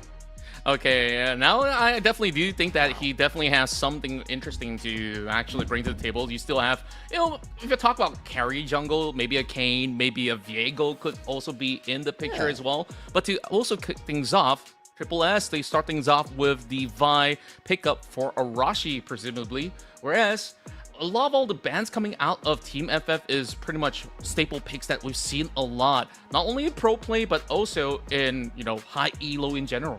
Yeah, and judging from the playstyle coming in from Gentleman 1x1 and Euro, they like to play the playstyle which revolves heavily around like late game EDCs, such as the Jinx, such as the Yunara here. Potentially that could be a pickup here, but my oh my, we do see a Zahen being hovered and potentially locked in coming in from Team FF. Now, the big question is this Zahen going into the jungle or the top lane? Because overall, of course, there's some kind of adjustments to, you know, the couple of patches that kind of weakened his introduction. But back then, it was an absolute monstrosity up in the top lane. And like you mentioned as well, Aphelios now being brought in the pool. This is something that was not shown back in day 1. Team FF, they're not holding any punches back in this match. Yeah, they are not. They show you a very interesting playstyle where potentially we might see a Lulu, a Thresh that could play up really well with Gentleman 1x1 for that late game carry potential. And you can see Team SSS, they like the tempo style. They like to force fights early with their aggression here. Hence, you can see Nekodes and Arashi hurrying up for that Vi RV combo to further control that early to mid game pacing, right? Just make sure that you land your ultimate on towards the Vi, I'll land that subsequent charm coming in from the Ahri. And also, they're having a very decent pacing all throughout the game phases as well. I mean, of course, Ari can absolutely have those early game impact to move around the map, but so can Arikalik right now. Bringing in the Silas, and you got really good elements to steal, whether it's going to be the Cease and Desist or maybe even the Spirit Rushes. It is definitely going to be pretty much putting a double down onto Triple S. Like, you can take all these big team fight kind of skirmishing camps into the pool, and he's just going to absolutely benefit with his ultimate to steal those ults away. And you can see we did talk about the potential supports that could be in the use of both of these ADC players here. Champions like the Thresh, the Lulu, and potentially things like the Tahm Kench might be the considerable bans coming in for this second phase. True enough, and overall, there is definitely a wide variety of enchanters left on the table if they want to go for those kind of pickups.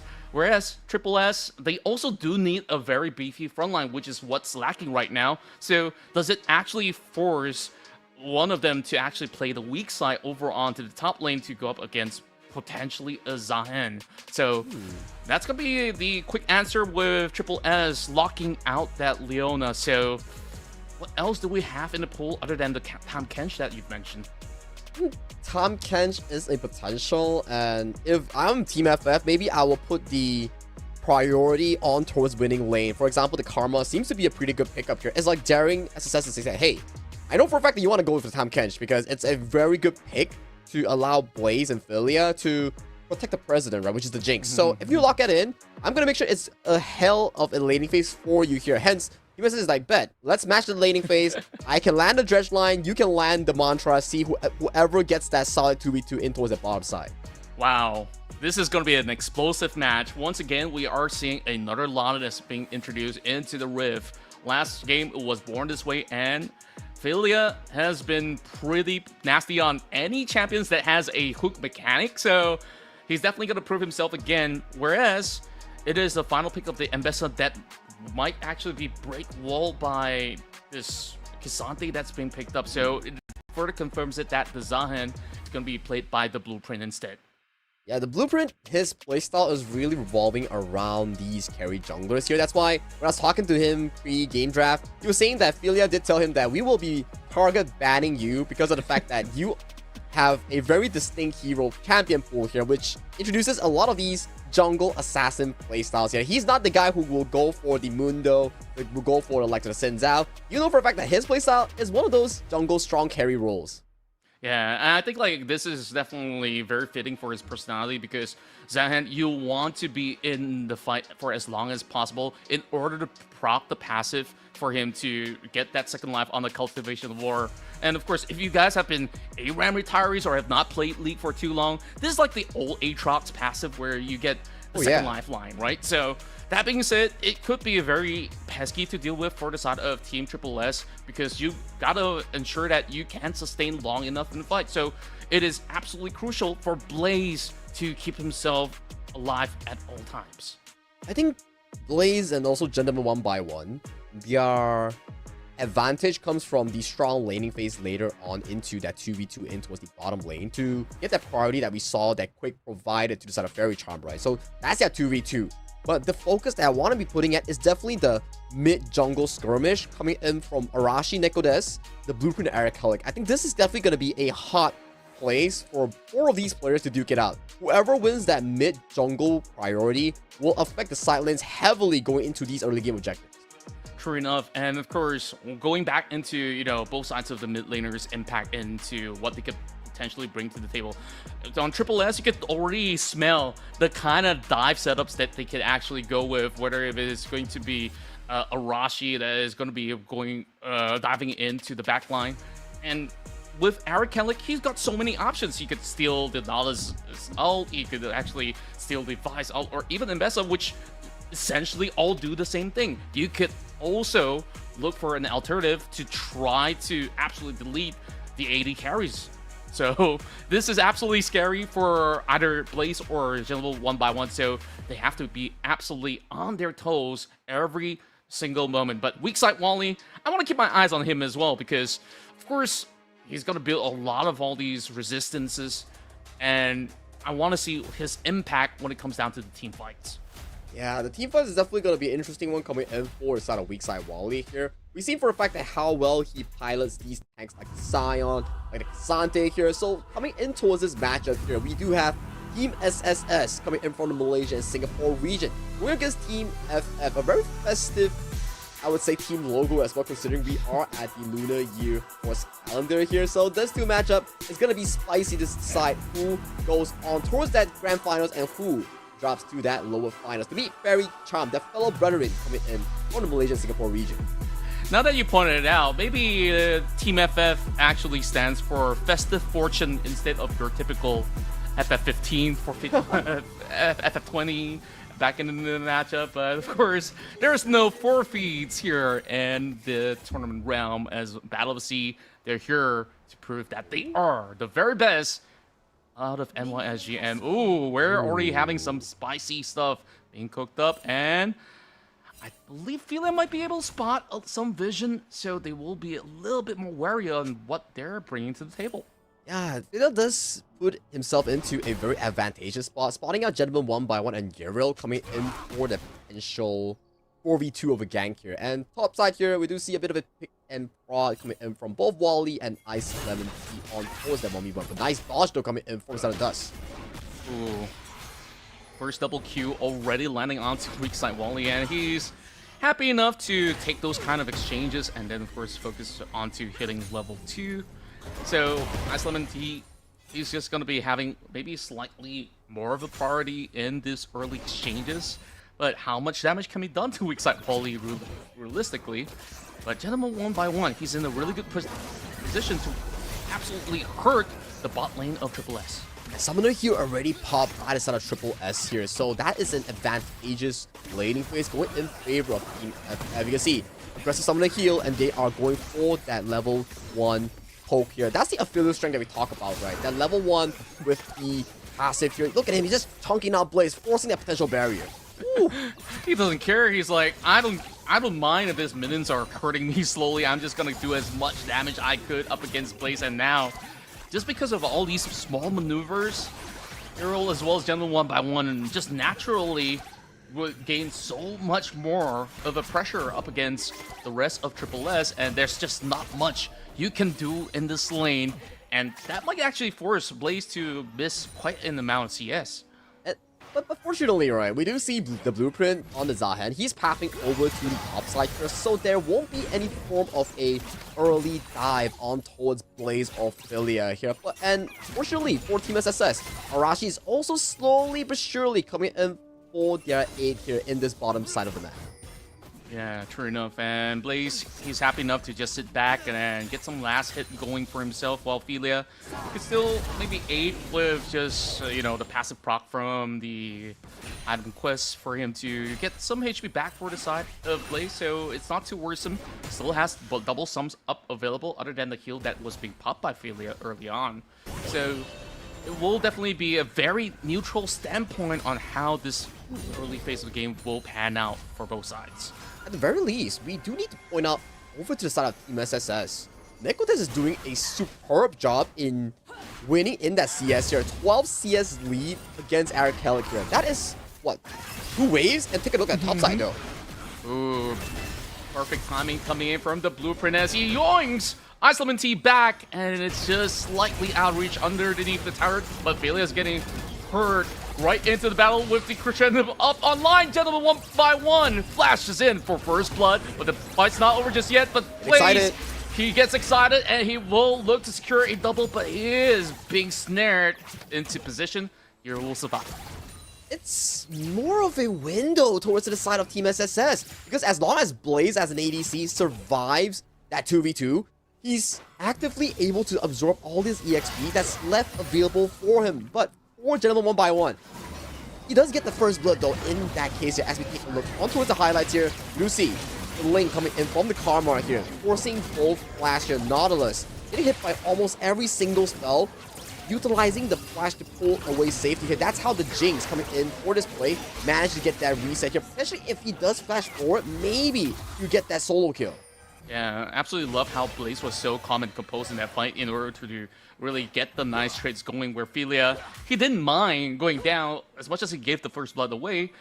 Like you talked about, that wave priority is now in the favor, getting a little bit more EXP, and Gentleman 1x1, maybe have a little bit of extra gold, comes back to the lane with a gigantic BF sword.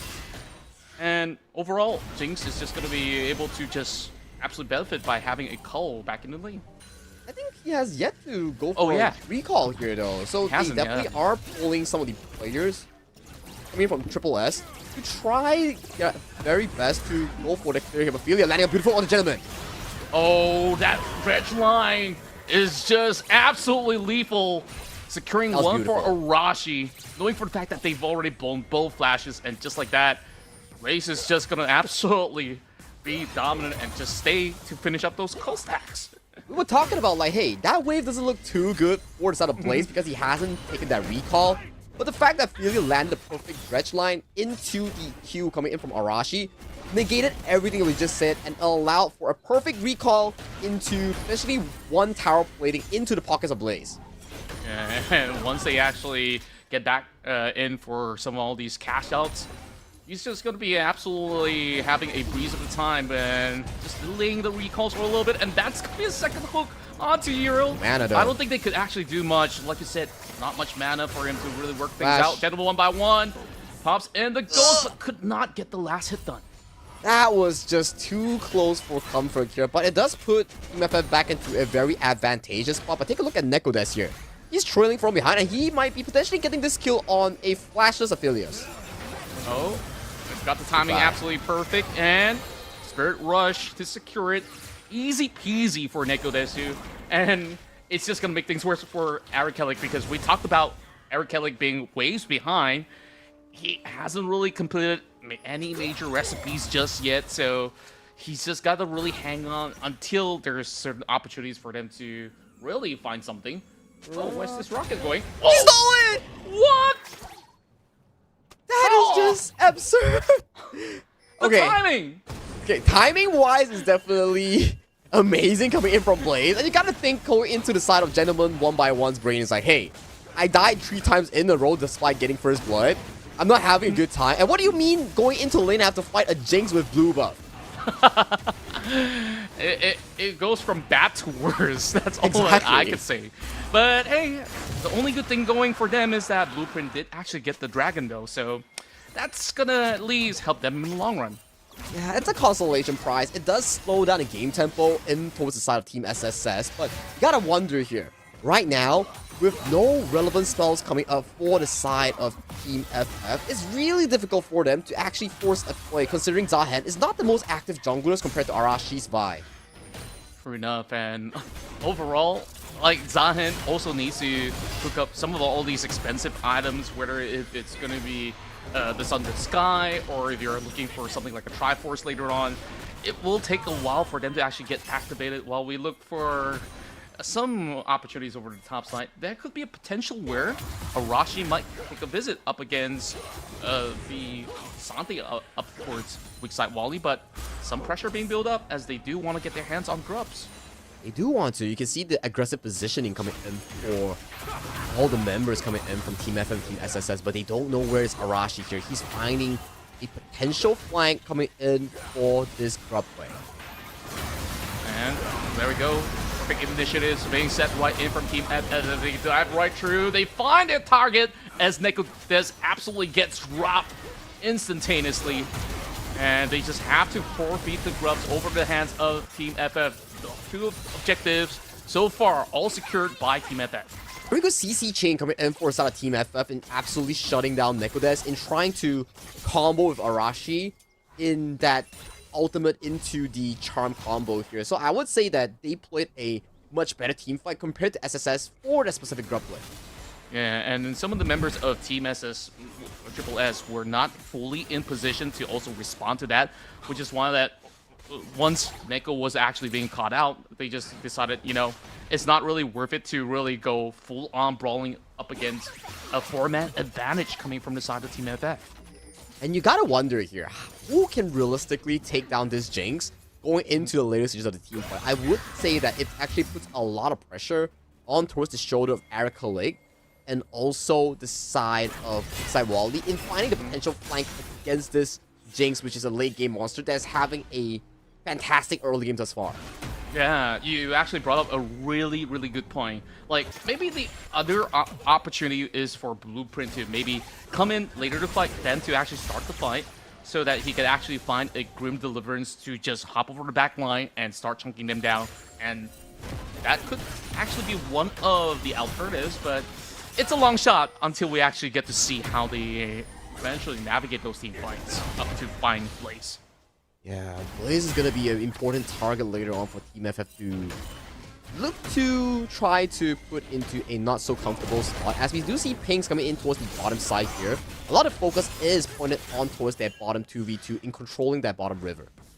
Yeah, they're just trying to absolutely set up for the second Drake as well, and ensuring that there is a little bit more window of opportunity. Rashi moves right in, weak side Wally. The execution lands. Being full sended, and that's going to be a second L as the all-out is being pulled in order to get him into the position to flash back into safety. Great play from Wally. Yeah, very, I would say, patience coming in with his rotation of spells. The W for the CC immunity, the flash to make sure that no follow-up spells will be coming in from Arashi or Ice Lemon Tea. So a beautiful weak side play coming in from the man himself. Literally, the man that names himself Weak Side Wally. He knows that all he has to do burn all these big spells, and maybe we might have a chance to actually get some big payoffs when it comes down to the next objectives. You can see the payoffs as well, right? He's 1 kill in favor against his lane opponent, and he's also 2 waves ahead of Dust in this top lane matchup here. Euro has to force the heal here in towards the bottom side, but no follow-up will be coming in from the side of Team SSS. Yeah, so unfortunate that he does not have his season desist because he sort of put it up against Wally. Else, that could have actually been a very good gank up against Gentleman 1x1. So, you see, the long game plan from Wally was absolutely big brain, and he walks back in the lane, got that Iceborne Gauntlet. So, it will not be all too easy for Ice Lemon Tea to really seize much of an opportunity, though he does actually have a Eclipse in hand already. Yeah, Eclipse and an Iceborne Gauntlet here, that's a very beefy Cassante for this Ambessa to really handle in this phase of the game here. So for the side of the top lane coming in from Triple S, which is Dust, is for him to really rack up those resources, scale into that mid-game team fight, potentially around the second or third dragon later on in that bottom river. That's right, and I'm looking at the long-term game plan right now. Weak side Wally, he's stacking all these armor, of course, just like how every Cassante does. And then you look at Team Triple S, the only AP output is going to be Neko Desu. That actually puts it a little bit more weight on his shoulders on how he should navigate some of these team fights. And realistically, the only one that can quickly maybe melt a couple of all these bars of HP coming from Wally. But overall, there's bigger targets on the block, so Triple S. Triple S here, we do see a Dredge line landing on towards Eric already. And they're going for a chase, moving right towards Blaze, and they finally take out their ADC as they all got clumped right into the choke point. The rest of Team Triple S wants to wear them down, but they are just too hot to handle. It will be a double going in the hands of Gentleman 1x1, and Eric finally gets all these names off the list, and Ice Lemon Tea dances right underneath the turret to keep themselves alive, and the dragon's still up for taking. Erica Lake with the stolen Spirit Rush here played it to a perfection, utilizing the Conqueror and also the strong damage. Oh! That does land on towards weak side Wally, getting a trade off here. But talking about Erica Lake though, his stolen Spirit Rush coming in from Nekodes early, making sure that he was consistent in those team fights and getting so much setup with this Silas pick here. He was definitely someone to look at in these plays. Yep, and Arashi moves into this for a steal, and there we go. All of that effort in vain for Team FF as they burn flashes, including the Grim Deliverance, to get back to safety. And I would still say this Luckfest is never ending as Team Triple S, they're biting back. It's a 50-50 trade thus far coming in for both of these teams here. Triple S does take back a consolation kill thanks to the Super Mecha Death Rocket in the hands of Blaze, landing on towards the recalling weak side wall. You gotta say, this rocket has been really, really spot on. One was landing on towards the blue buff on the hands of the blueprint, and the second one was on the kills on towards Wally. I was wondering how many games does he have on this Jinx to really know the timing to the back of his hands. And of course, this rocket, stuff of legends. Woo, boom. If he was even more fed and had more AD, potentially the Silas might be down as well if the Jinx was level 11 here. But being able to take the Dragon and recontrol the game going in for that play, definitely props to the side of Team SSS for making a bad play into a neutral one. Yeah, I really gotta say, like, you've already pointed out the movements coming in from Aaron Kelly stealing that Spirit Rush. Blueprint was also in such a nice position for him to really just consistently land those damage up upon those members of Triple S. Wally here still going in very aggressively in towards Ice Lemon Tea, and a all-out here does put him into a very good position against Ice Lemon Tea. Yeah, an ult for an ult as he goes all out, and it is the Qontra weak side Wally that gets the best out of his solo bolo mission. You gotta give him props to Wally here. His mastery on Qontra and knowing this matchup against the Umbessa is just so top tier. He waited for the public execution, the brief moment of CC immunity, then only he casted it all out to bring the Umbessa all the way to the river and forcing Ice Lemon Tea to burn all his mobility spells. He absolutely thought 2 steps ahead of this Umbessa for sure, and overall, it is just gonna really hamper what Ice Lemon Tea could actually contribute in some of all these upcoming fights, because now you know, going up against a Qontra, you gotta think twice before you do so, unless he's popped it all out on somebody else. And realistically, I guess the only target available is gonna be Gentleman 1x1, which isn't gonna be an easy task when you always have Euro, who's gonna be safeguarding him with the Mantra E. So yeah, really, really tough call on this Umbessa on what moves does she bring in those team fights. Which is true, right? And I like the Silas pick coming in for Team FF. It allows him to take away ultimates such as the Nautilus ultimate, the Ari ultimate here, or even the Vi ultimate if they do need to lock down targets like Blaze. The moment he gets locked down by either of those ultimates, it's definitely not as easy to be playing compared to Gentleman 1x1. It's a battle of whoever's ADC can survive better against so many of these potential engages in those later stages of the team fights. That's true. Can't wait to actually see that happen. And they do have a Rift Herald still in the back pockets of Team FF, but they definitely do have to defend this with their lives. There is a potential dive happening with mid. There we go, Cease and Desist connects with the public execution. All in for Gentleman 1x1. And there's just no way out for them. There you go, into a very deep position. Blaze is the next one to fall, so both ADCs are gone in this fight. Ice Lemon Tea dancing all around. Felia does actually land it over onto Eric Kelly. Tries his best to stay alive, does have the W, gets his life steal back up. Felia goes down for a triple from Eric Kelly.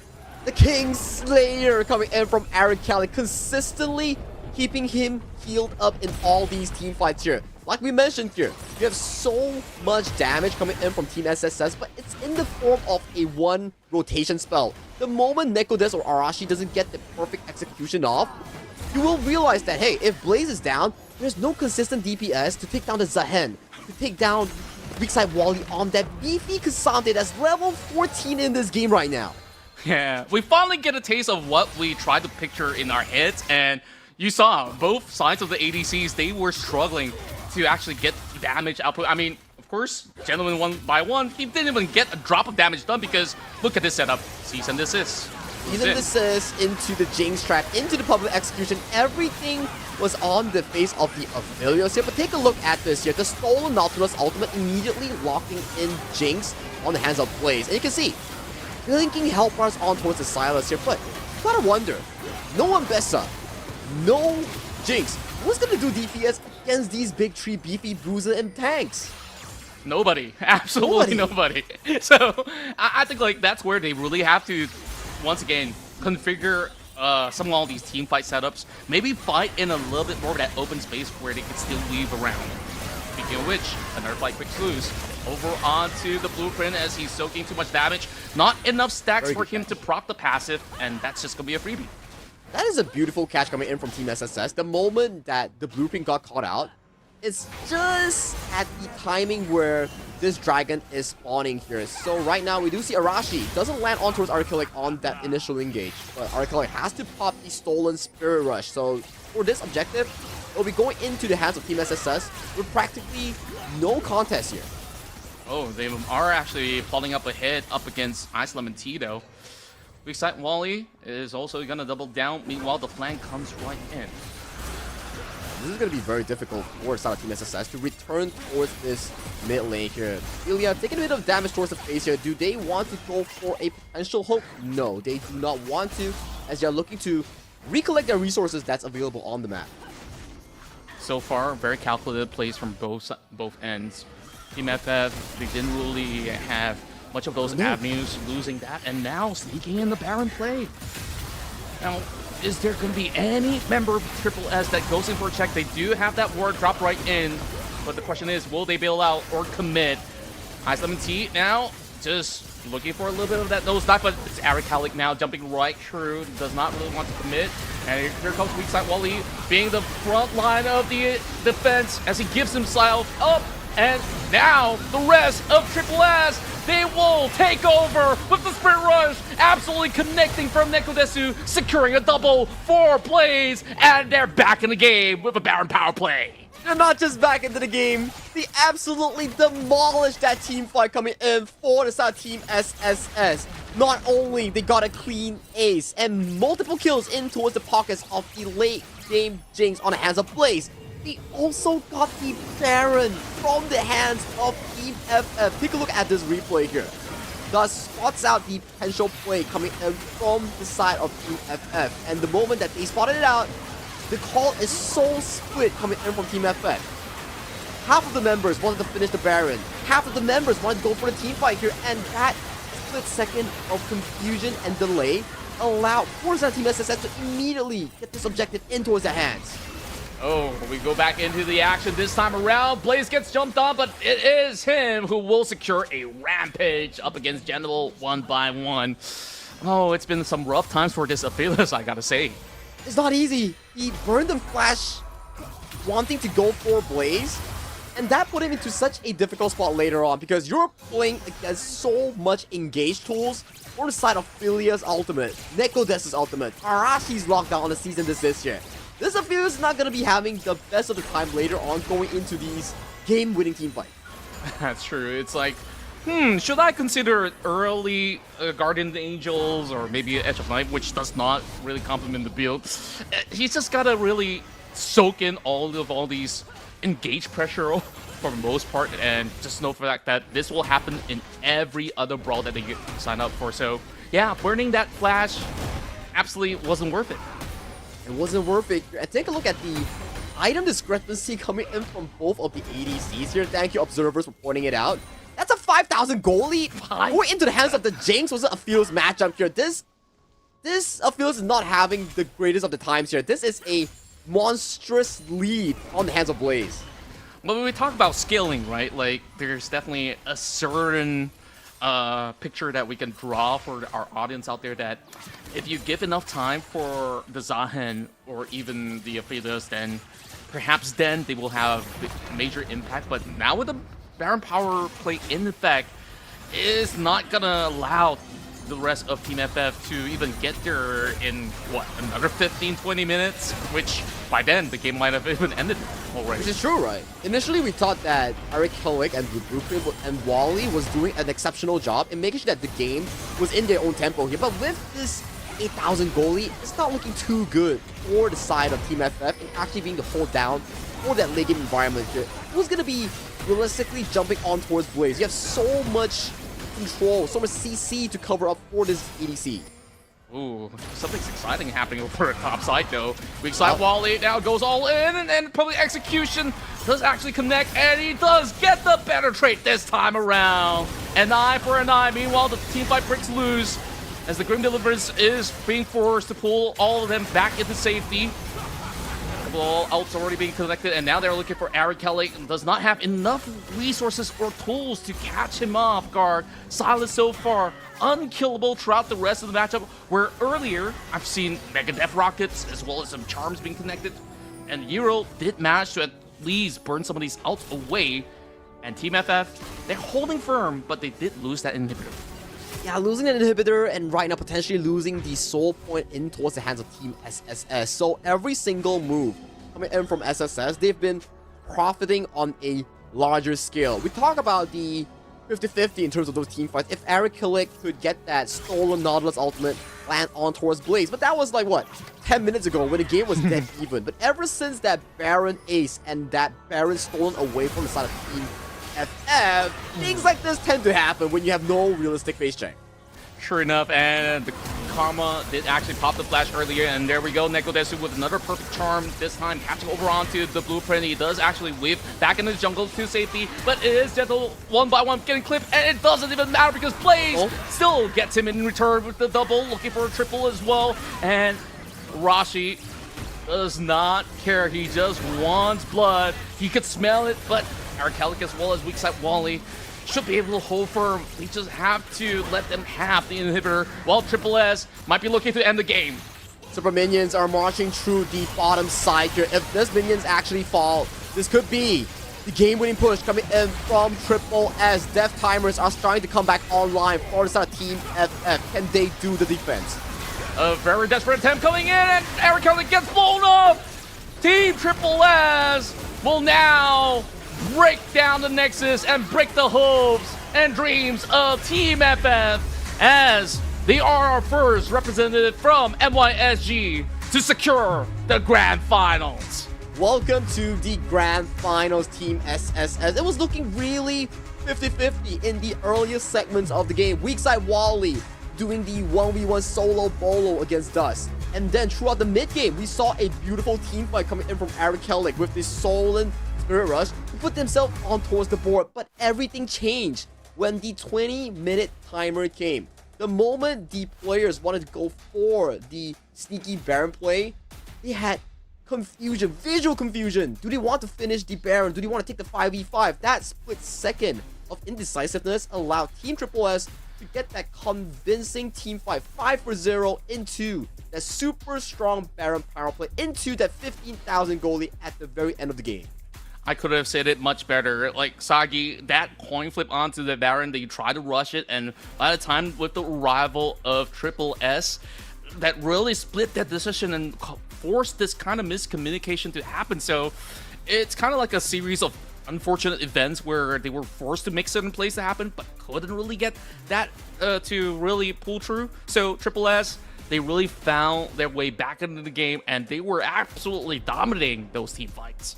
They were, but let's do check out the replays on what exactly went down and throw to the short break before we jump in for the lower bracket finals.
until I see you again. To the end, we begin.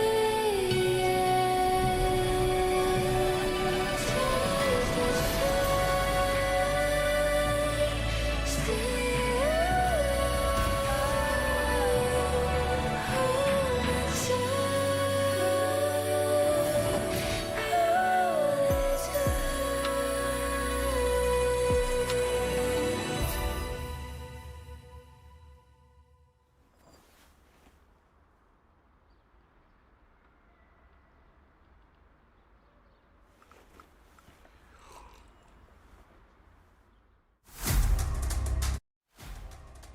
Welcome back, Summoners, for another grueling round from our toughest competitors here in the Proving Grounds here for day 2. And of course, it's Qontra and Sagi for the entirety of this evening.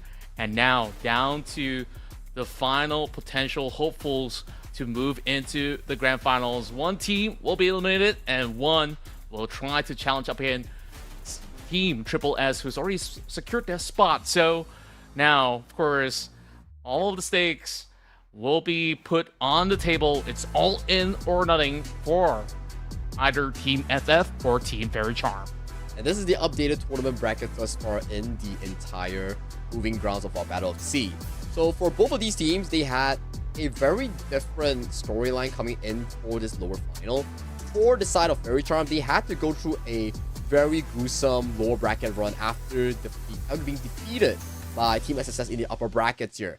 For Team FF, they only suffered one loss against Team SSS yesterday, and they are now in the lower finals facing off Faerie Charm. And both of these teams, we did talk about it back in the break, they have very similar playstyles in terms of their overall picks, but I think what differs Faerie Charm and Team FF is definitely in the jungle department here. Talk about the Team FF, we have Weakside Wally, The Blueprint, Ericalic, Gentleman 1x1, and Euro comprising of this NYSG roster. And we've already got to see a glimpse of what they have to offer in the past matchup up against Team Triple S. But the question remains is that, are they going to shake up what they bring to the table in the form of the champions that they will field? Because you mentioned about the Blueprint, who plays a lot of carry jungle options out there. So we'll see whether if Faerie Charm will pay no mind to that, because PS, we've seen this Mundo before.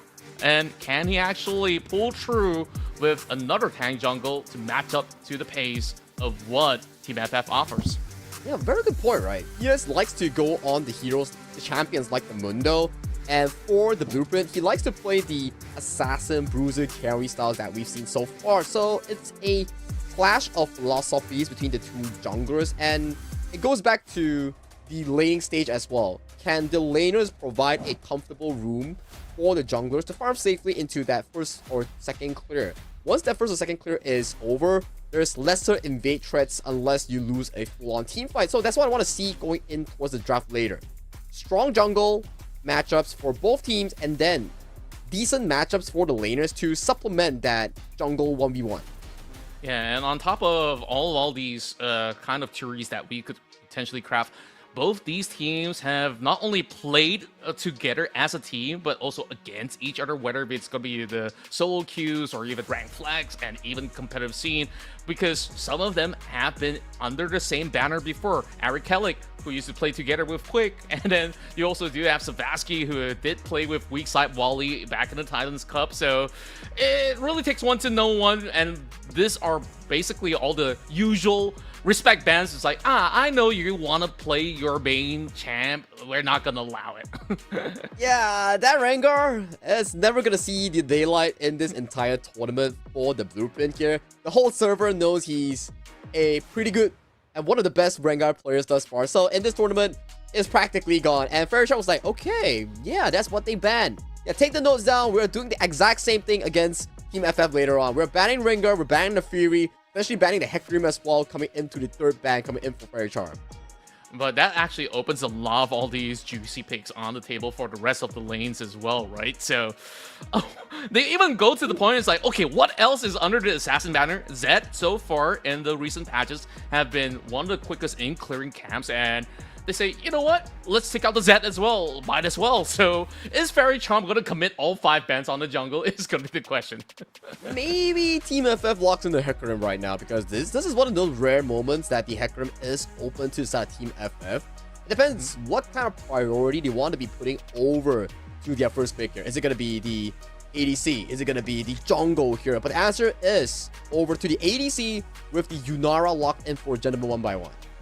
I really do like this pick coming for Gentleman 1x1 because, of course, last game on Aphelios, you are just a sitting duck when you have all these kind of dive comp over on your opponent's side. So with Yunara, you could at least sidestep for a little bit and have just about enough DPS to contribute to a team fight. But speaking of DPS, once they've seen that Yunara, they answer back with a Jinx. So, of course, the next question is, what's going to be the next pick? Are they going to lock in an early support?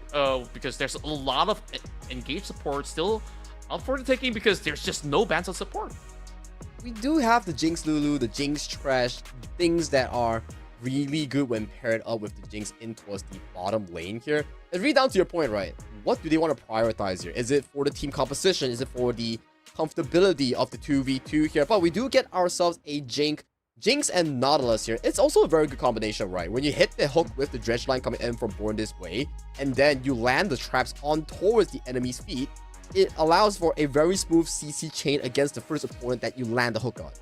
Yeah, and of course, to answer back, they secured themselves the Thresh in order to just hinder the kind of kill threat coming in from the dredge line, and you could just basically disengage whenever, wherever. And you did mention about, you know, that Hecarim being left available for the blueprint, something that he is very comfortable on. So they gotta be worried about certain positions when they want to commit on some objective takes, because with that one onslaught, he could just slide in, maybe steal the objective away, or maybe just absolutely scramble through the back line to really open up possibilities for Team FF. And to also respond to that, it is going to be Lee Sin, picked up by Faerie Charm. Very aggressive drafting here coming in for both teams. It's essentially very similar as well. We have Team FF having the Yunara Trash bottom lane versus Faerie Charm's bottom lane, going for the Jinx and also Nautilus here. So that 2v2 in the bottom lane, once again, decides heavily going in for that early game here. Can the Lee Sin go for that early aggression into those dives, into those invades? It depends on whether or not they get that early game push, that 2v2 win. Can we protect the Hecarim from the early game invades? Because Hecarim early game, not the strongest compared to Lee Sin. Yeah, I certainly do agree, and of course it really boils down to the proactivity as well, because you need pretty much that level 6 for that activation for Hecarim to be in full effect. I mean, you could definitely drive by to maybe burn some summoning spells in the early game, but that's pretty much to it, as we do see a little bit more sure focus on both sides of the teams to wither down the kind of champion pool on the top lane. Sion taken out, Fiora as well. I think that there is a potential that they might also consider taking out other big heavy tanks so that it will be easier for Team Faerie Charm to also navigate. And Team FF is just worried about, you know, side lane pressure, because Fiora, Gwen, they excel at just absolutely shoving the waves and just outdueling you in those solo bolos or even team fights. Yeah, and it goes back to our conversation as well. Yeah, the jungle, they have their own playstyle, but top laners as well, they have their distinct playstyles here. Weakside Wally, like the name suggests, he likes to play more on the tanks, the Sion, the Ornn, the likes of the Cassandra that he has success with just now. So this leaves very little counters that are still up and available for that top lane here. Hence, we might be seeing the Malphite being locked in for Weakside Wally. If you can find the perfect ultimate going in against Quake later on in the team fights, that could be pretty huge with this pick that's going to be locked in by Weakside Wally.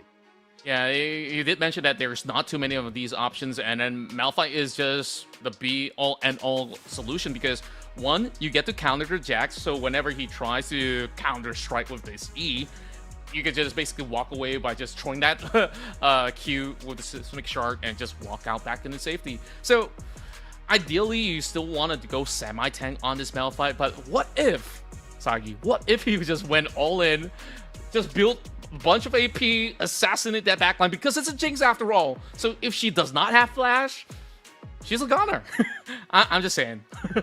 I mean, it could be the potential case here, right? But the Silas is hovered and locked in by Savasky. You know what's gonna happen. Both ADCs, they don't really have traditional mobility aside from Yunara after popping the ultimate here. So, reaction time coming in from both Quick and Gentleman one by one will be something crucial. You have two Malphite ultimates, two Galio ultimates that's consistently looking at you from afar. This is not going to be a fun game for the ADCs in any way. Just imagine this, right? Because on this Silas pick, you could just basically take that unstoppable force and just go bowling. Like, you could just knock a bunch of champions in those team fights. But at least there's a couple of fail-safe measure because you got the Thresh as well as the Galio to kind of have a counter-strat maneuver up against Faerie Charm in essence. So it really boils down to the execution on some of all these team fights, because if you look at that late game potential, Faerie Charm just screams at, hey, we got the Jax, we got the Jinx, we got ultra push potential. So Team FF, all they really have to focus on is that they have to win as many team fights as possible.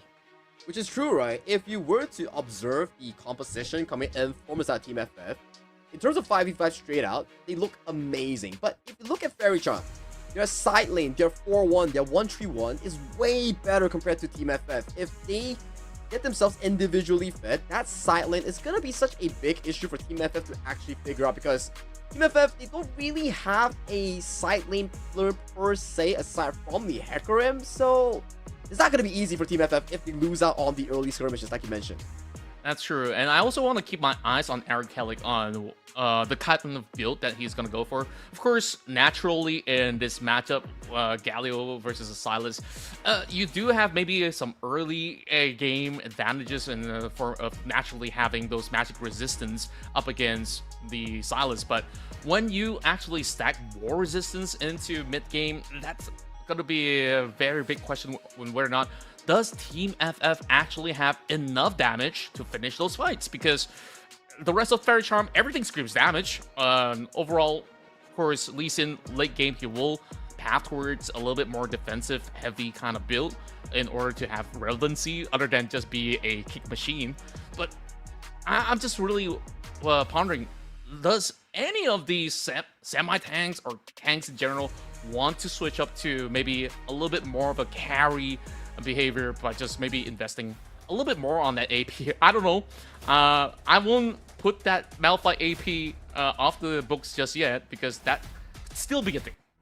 It could be, right? It could very much be something that could be potential coming in for some of these players here. But Weakside Wally, like the name suggests here, I do think that he might be going for a full-on tank build to be that front line that Team FF needs in this lower finals here. Even if you're on the lower finals, it's still a BO1. Winner advances to the grand finals to face off the last MYSG team in the grand finals, which is Team Triple S. This is Faerie Charm going up against Team FF in our final lower bracket series. Of course, for fans from all over Southeast Asia, right now you're tuning into the lower brackets that feels some of the finals out of MYSG. If you guys are wondering, where's my Filipino representatives? Where's my Thai representatives? So don't worry. Make sure you guys tune in next week, because on Rally Day, they will be back once more. But now it's all about MYSG side to secure that top spot. Of course, they either walk away with $1,000 for cheer, or maybe settle for any other of all these amazing prizes. Everybody's a winner, after all. Now, of course, enough of that waffling for me. Is there going to be any cheeky stuff happening? We do see the bottom side actually very well prepared. Waiting for Jax on the hands of LWJ to fish up that golden fish in the river to get that 10 gold here. But I don't think he actually got it here, so already a deficit for this Jax matchup. Aw, man, do we surrender now? Nah. Of course we don't. So, LJW versus Weakside Wally. This is a scene that was familiar because I believe the last meeting they had was like Platinum's Cup or something like that. I definitely have to fact check, but I think that they're definitely no strangers. LJW, who has definitely got some great experiences going all the way to the LCP promos, have definitely shown himself to be very versatile, whether if he plays a very tanky champion or even something that can absolutely carry games like the Jax that's being displayed. I think this is one of the rare few moments to see him on a Jax. Meanwhile, Gyro's up to something. Level 2 forcing out the flash away from Born Display 7 here, not respecting the wave management coming in for the side of Gentleman 1x1 and Gyro. So that's going to be a big spell, and that's not going to be available the next time he gets hooked. Yeah, a little scary. No Hex Flash for Born this way, but he's just going to be acting as a meat shield for Quake. And if anything worse happens, there's at least a cleanse that's being helped by Quake, but I wonder how efficient could that be. It really comes down to how he wants to play the matchup, right? At the very least, bottom side, it comes down to which supports gets the better setup, right? The ADC, their job is to last hit, maximize that goal potential as much as possible, and let the supports do the work. That's true. And of course, back in the mid lane, look at Savasky though, being chunked down. Ow. Not quite enough damage to burn out Savasky, but has already procced the electrocute. Now that we actually move right into the game, looking at the runes, indeed, this is mainly a heavy AP setup coming from the side of Eric Hellick with the electrocute setup. Oh yeah, and he's doing a fantastic job in making it tough for Zavasky to win this 1v1. Already a 13 CS lead against the Silas in that 1v1 matchup. Things are looking really good for Eric Hellick on this Galio. Absolutely, and of course he just played a round of Silas. It takes one to know one on what is definitely a great counter pick, and most often than not, when you face up against a Galio, there's not much you could do until you get a couple of items up, or you just see him being in an opposition in the team fight. But for now, a great lane freeze for the side of Team FF. They've been able to stabilize backwards mid though. I think that these slugfest is going to take forever. It's quite won over to the side of Eric Hellick at the very least. Talking about winning over, we do see LGW having a very, very comfortable lead in terms of CS against Weakside Wally. Yeah, there's not much that a Malphite can actually do to really gain a lead up against this Jax, unless, like, I don't know, a W max, but more often than not, up against this Jax, you kind of want to just use that seismic shard, just pop your Q, try to lower him down. Maybe if you do get that level 6 spike, you might be able to convert. Yeah, or save it for a potential team fight later on, right? Maybe for the Grubs, maybe for a potential gank if the Blueprint actually wants to visit over to the top side to assist Weakside Wally. But like the name suggests here, we do see a rotation coming in for side of the Blueprint to grab himself away from Wally here, giving more priority on his Hecarim jungle clear. Yeah, I think like this is definitely intriguing on what could potentially break down in a couple of minutes down on this bottom lane. And like you suggested, Weakside Wally have always been a tank main in essence, and we've already seen that buff armor.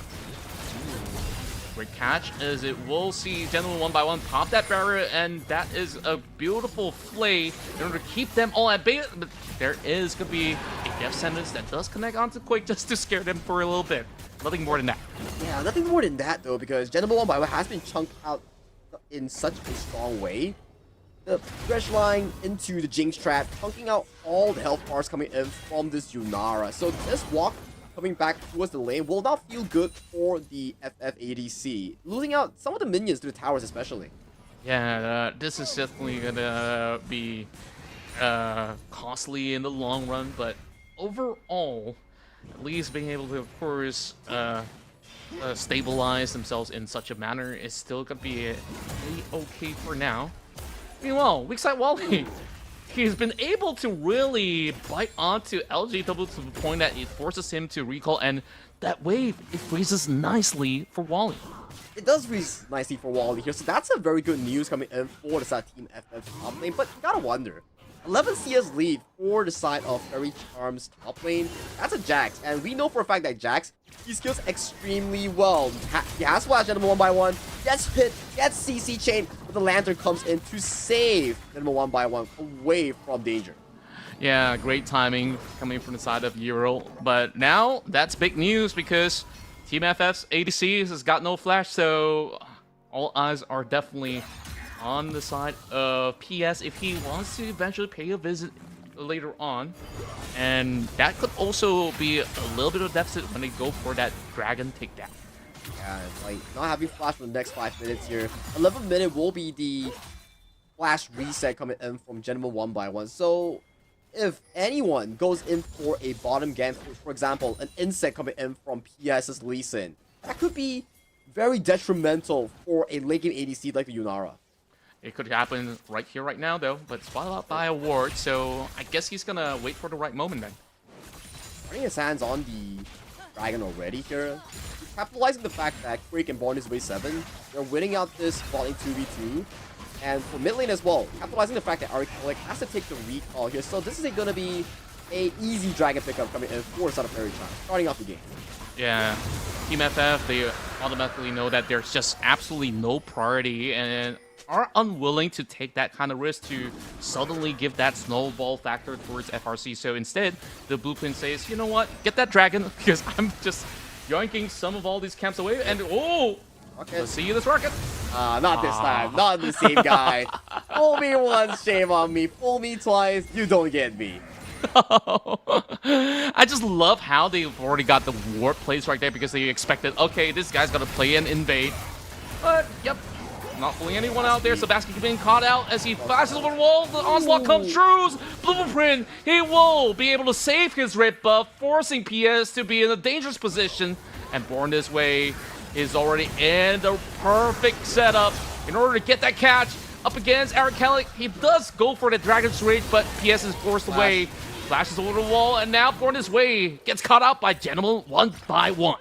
An aggressive play started off by Faerie Charm to capitalize on the counter invade, but the 2v2 strength coming in from the Galleon Hecarim just miles ahead of Savasky and PS compared to the Silas and Lee Sin here. So very well done for the side of the Blueprint and Arcalic to take control of this early play. If you can take this blue buff, that would be even more huge. And speaking of that, Hero's entrance into a very outnumbered fight. Nothing much that Savasky could do about that situation. Hero just got himself a perfect catch on that sentence. If you're Savasky, you're not going to be feeling good. You're playing a Silas, you want to be winning that mid game in towards the side lane, but you suffer 2 back-to-back crucial deaths, losing out the blue buff, losing out the red buff, and right now, it's looking like a very comfortable jungle lead for the Blueprint if he can pick up all the remaining resource in his own jungle side. True enough. Yeah, I felt like it's very understandable right now for the audience. Like, why was it tree banned onto the Blueprint? This is one reason why. And here comes the play into the perfect box to lock them right in.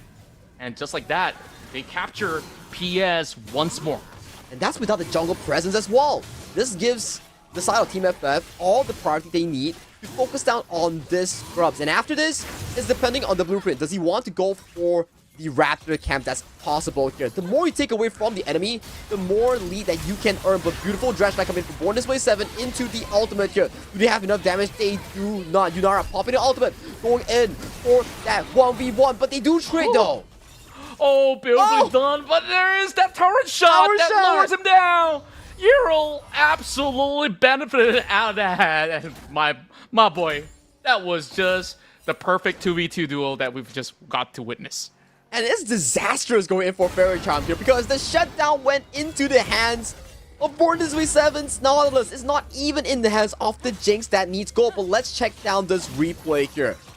Hook goes wide, so Nautilus immediately answers with the Dredge line here, but they're tanking turret, and this Jinx has no mana. And remember, just now, the Mega Death Rocket has been committed previous to this fight. So even if they get the 1-for-1 trade, kills go to Gentleman by 1x1. But the return kill, this shutdown, goes over to the side of Born This Way 7. So it's not an equalized trade in favor of Faerie Charm. Yeah, you're absolutely right. Like, it could have been a very different story if Quick did actually have the Mega Death Rocket, right? So, yeah, that goal factoring in onto Born This Way's pocket may not just go in vain because he comes back into the lane with the Vandal Pipes already, and even despite so, it could have actually been so much more for the side of Quake. Speaking of which, they're going to be looking to get themselves some establishment into the deep territories of Team FF's jungle so that they could set things nicely for the next raid. Yeah, they need more defensive vision here coming in for the side of Faerie. Make sure that there won't be any more casualties happening on towards Quick in this Wave 7 because Jinx needs a lot of resource to be able to pop off later on in the late game here. So that's going to be their main concern if they want to try to scavenge this 2k gold deficit for the side of FRC. That's true, and you know, I felt like something's missing out of some of these Fairy Charm matches. Where's the emotes? I want to see those emotes.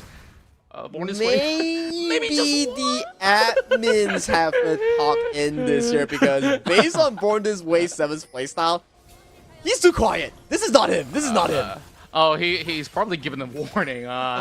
He will oblige to it. He's gonna be a good boy today. So Euro now actually gets that death sentence though. Does not really yield all too much, but do they step into the trap? Not quite just yet. Eric in an awkward position, but will be pulled back into safety with the lantern. And now some party for FF. Yet to see a single form of an insect or a setup play here. Hook goes wide, doesn't land on towards the Thresh here. So this jungle control looks to be relinquished to the side of Team FF for a easy pickup on this Dragon. And we see Big Side Wally though has to teleport back to match the defense against the side of LJW's Jax. Yeah, nicely read as well. Third Charm. Not willing to risk it for the biscuit, especially when Wally's already walked all the way down towards the pit and has to actually burn the TP just to get back to match up against the Jax. And the blueprint is just forcing PS to just continuously lose all these camps. Now, quick, are you gonna send another rocket? Is gonna be the next big question. Wally prepared to also dive bomb if needed be. But despite goes through, PS secures it. Well, it's very good that PS actually secures it because before that even, there's already a 2-level lead for side of the Blueprint's Hecarim here and almost a 30 CS lead for the direct jungle matchup. So it's not looking too good at the very least in this early to mid game for this jungle 1v1. And weak side Wally doing a really good job on the weak side, making sure this Jax doesn't get too far ahead. And a very interesting one as well. That's a Dusk and Dawn Jax that's being purchased by LJW. Yeah, I think that we've seen this build getting a little bit more popularized where you just dish plenty of damage when you go in for that stun on the counter-strike. And of course, it does actually benefit the rest of his stats as well because it procs double on hit effect. So when you just activate that W on Dusk and Dawn, it's gonna absolutely hurt. So this Jax is gonna be cooking something huge later on. Yeah, if you can get towards the backline, if you can break through the likes of Yero and Eric Kellick and go for the Yunara coming in for that Team FF, that could be pretty huge for the side of FRC in finding a momentum breaker that they actually need. Because out of all the lanes right now that we're looking at in this game, Team FF is winning from jungle all the way to ADC. But hope go. Oh, we're gonna be just pouncing on the side of PS as they do have the box being placed into an aqua territory, but the TPs come through. Savaski hops right in, steals the ult from the Malphite, but he will be looking for Blueprint instead. The shutdown goes through. Finally, Savaski makes that valuable, but he is in the worst of position. Will be given over on the side of Team FF. They are looking for a recommit, but not finding all too much. Still, both sides traded off, and of course, FF comes up ahead. Yeah, 2 or 3 in favor for Team FF here. Too much damage that's being contributed coming in from this Hecarim before he actually faltered in that team fight here. I hope we get a replay on what exactly went down because I think both ADCs positioned themselves masterfully, but it comes down to the members that's providing the DPS in supplementing whoever gets those big kills going into their pockets. Yeah, I just love for the fact that Blueprint is very willing to go in for a dive bomb if in situations where they got themselves in an awkward territory, and you saw it was just big plays.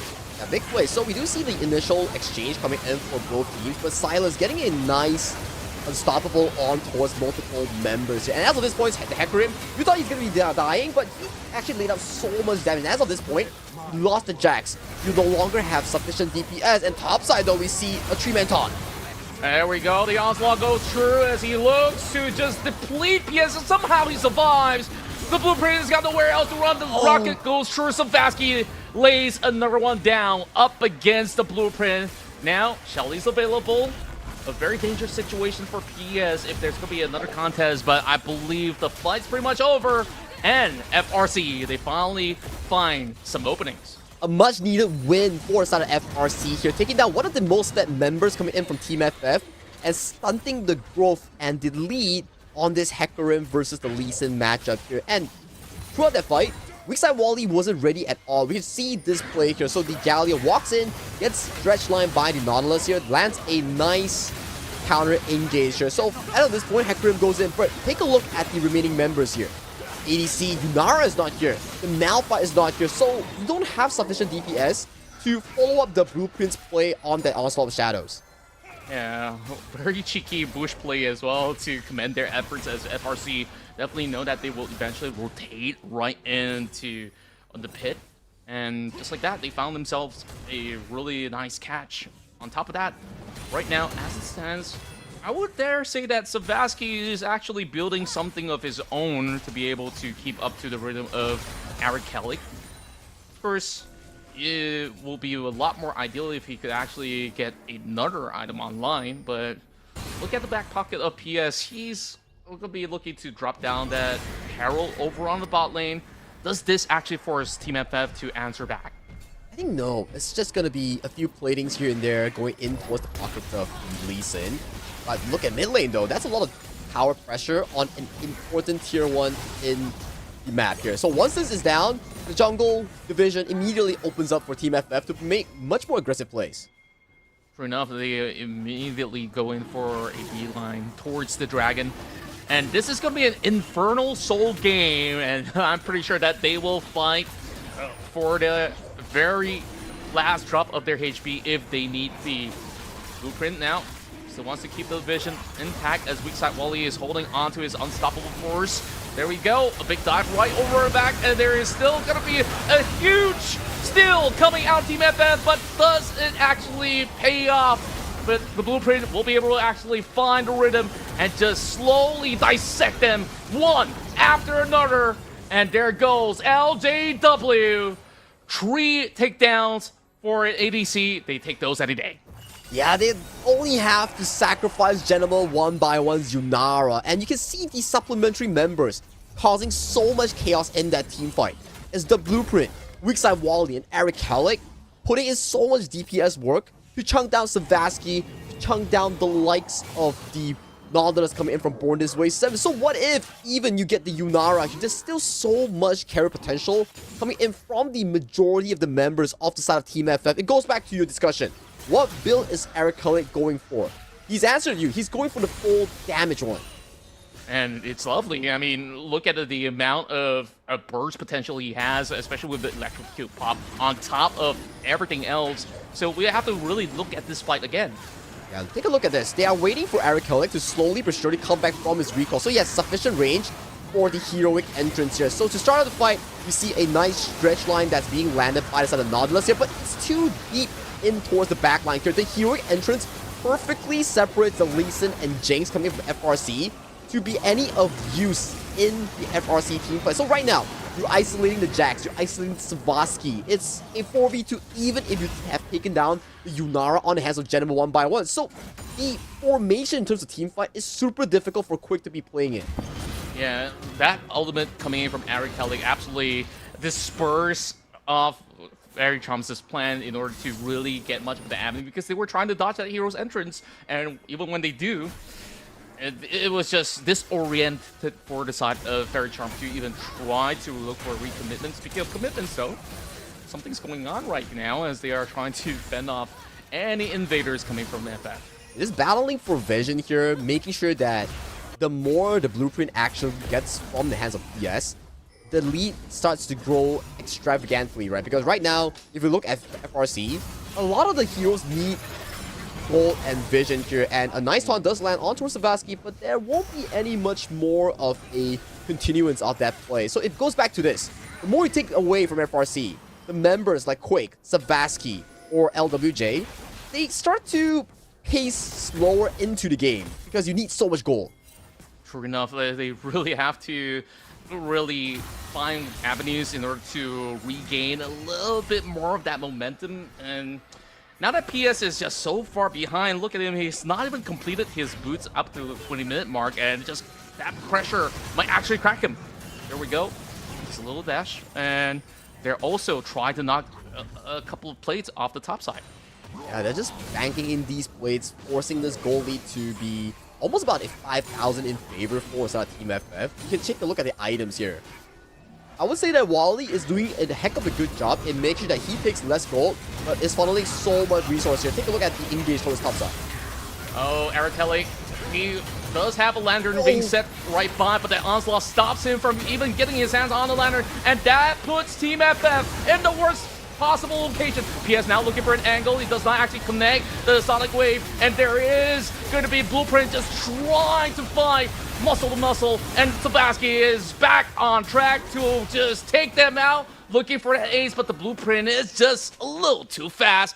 And with that said, FRC opens up a potential Baron. They're back online right now, and Sebaski finding a potential pickoff on towards the Blueprint, but it does scare him off from any potential of a steal on this Baron here. It was looking so darn hard for FRC to find an opening angle, but with that immediate pickoff on towards Eric Kellick into Hero, forcing a 3v5 in favor of FRC. They pick up this Baron with no contention. That was such a beautiful play coming in from Born This Way 7 on that Nautilus. Yeah, that call was just perfect because they absolutely understood, hey guys, Team FF, they kind of overstayed their welcome in our jungle, and they want to be greedy by just trying to take those plates off. Let's go for it. And, you know, overall, they just never backed down, and you just saw how they just answered perfectly into getting all these perfect dive bombs over the back line, and it doesn't really matter by the time that Blueprint wants it because they're going for another fight. Here comes the hero's entrance. Catching onto two, but where's the follow-up coming from the rest of Team FF? He's being stuck in between. Eric Kellick might not be able to survive, while LJW will be able to follow up. Sebaski goes in, knocking him down with the unstoppable first, and the Quake flashes over the wall, and this is just helter-skelter, and Naze in kind, Fairy Charm, looking to break everything inside. You can't be taking these fights, Team FF. This is a Baron powered up Fairy Charm here, and they are getting everything that they need to put themselves back in towards this game through a 5,000 gold deficit just 2-3 minutes ago. They completely flipped the game, and right now they are back into control of this elimination game. Yeah, that was a little bit questionable on why they decided to also extend when they do have the Baron, and we gotta take a look at it again. I think that was once again a beautiful catch coming in from Born This Way 7, landing a crucial dredge line on towards the trash, forcing the heroic entrance coming in from the side of Eric Kellick. But look at the ultimate, the unstoppable stolen away by the side of Sebaski, landing a beautiful 3-man knockup, setting the death sentence for Team FF. That has got to be one of the highlights of the day. Sebaski with a triple knock really sealed the deal where FRC could just absolutely crush them on that specific spot. And maybe if they just decided, okay, we just let Hero get caught and we just let it go. But that recommitment was so costly for Team FF that it ended up an ace.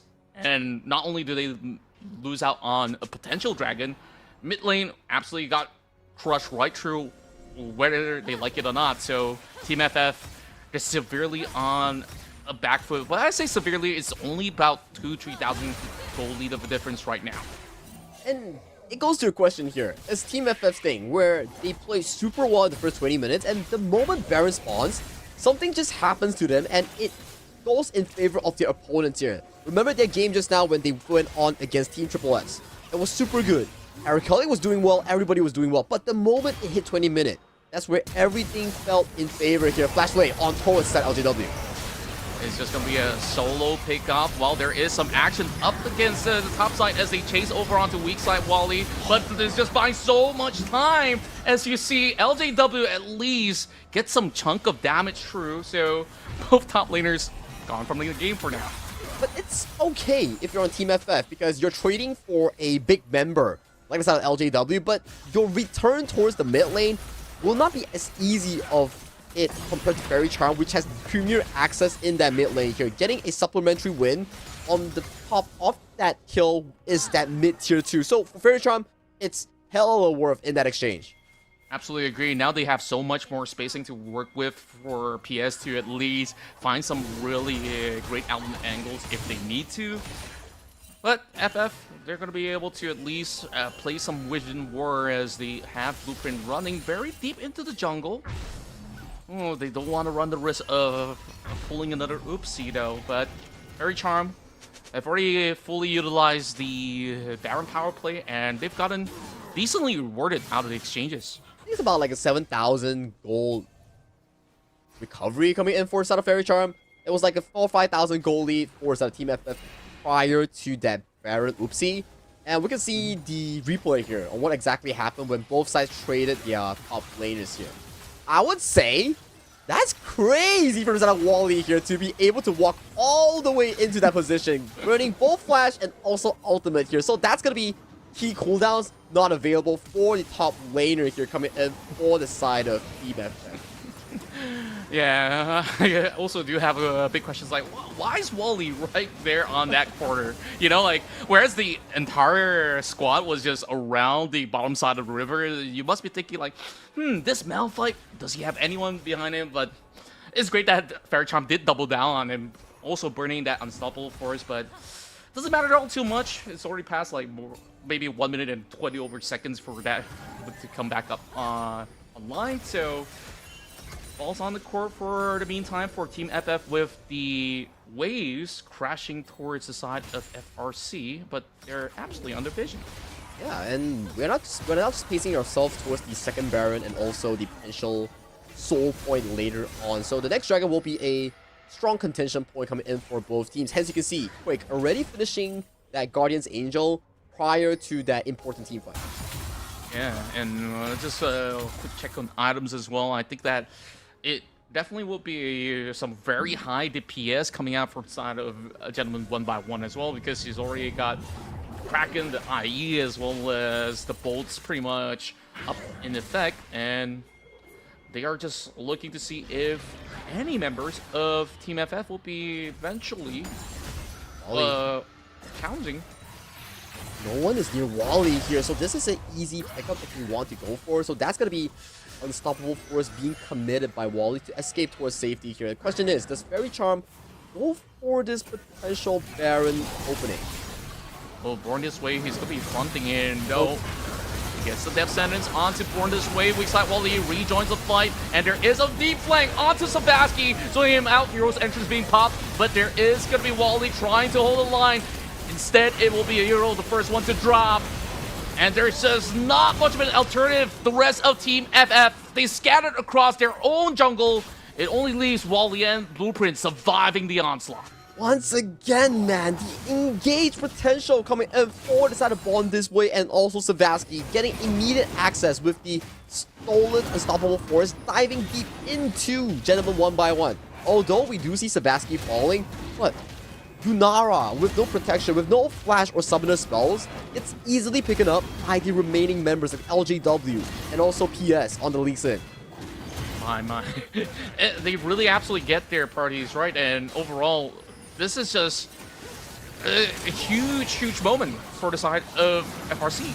This is very crucial because prior to this, the Malphite on the hands of Wally already burned the ultimate to run away towards safety here and take a look towards the bottom side of the fight here.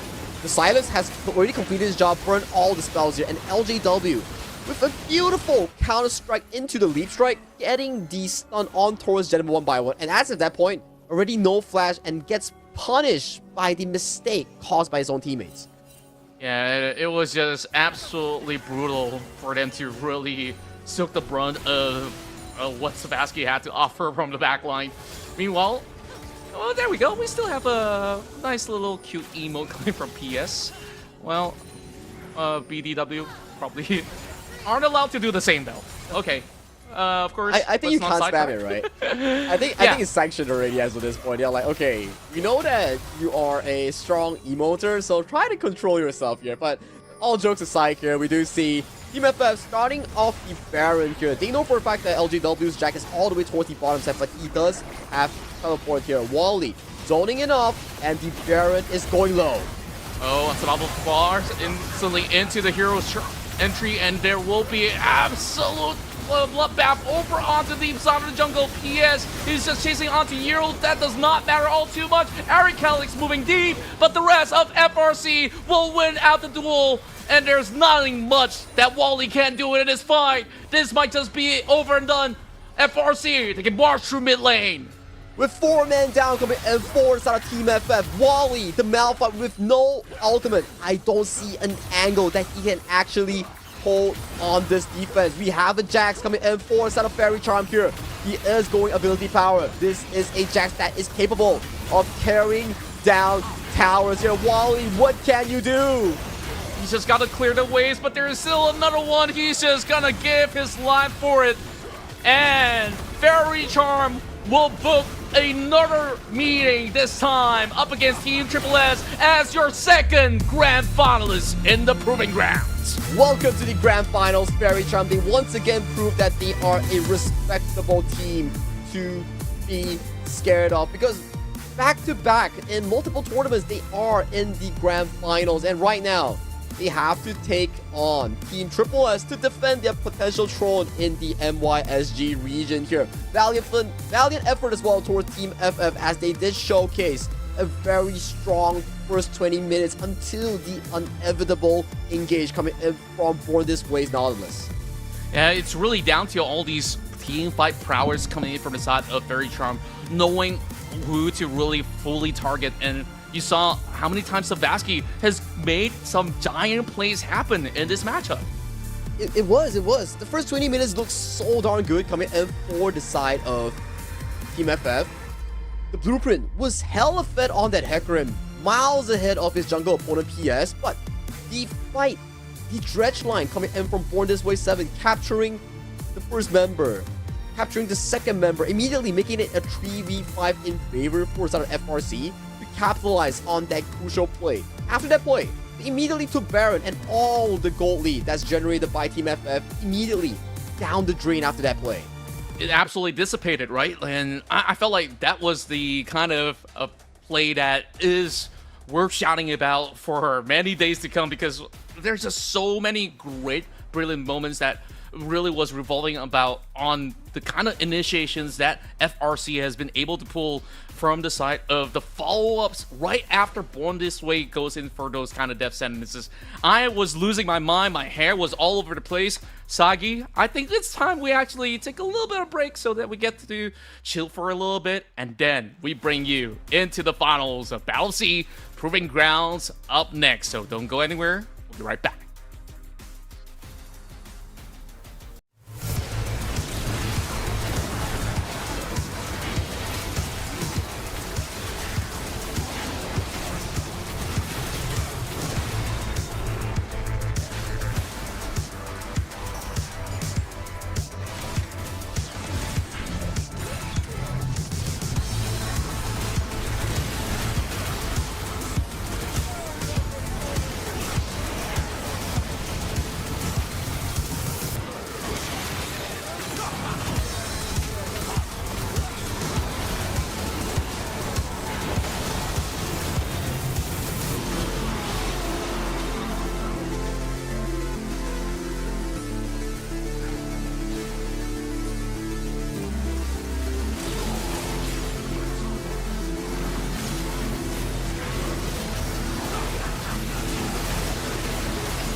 ready for the 2026 Battle of S.E.A.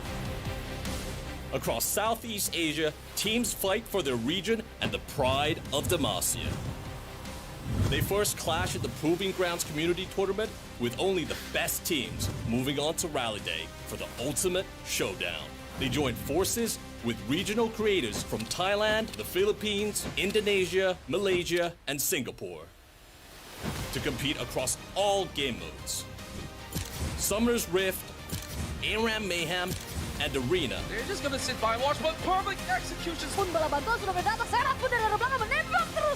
Who will rise to glory and become the Battle of S.E.A. champion? Grand finalist! Battle of S.E.A. And we're finally here in the grand finals of the Battle of S.E.A. Proving Grounds. Once again, your boys are back, and we're ready for this big brawl in a best-of-3 format.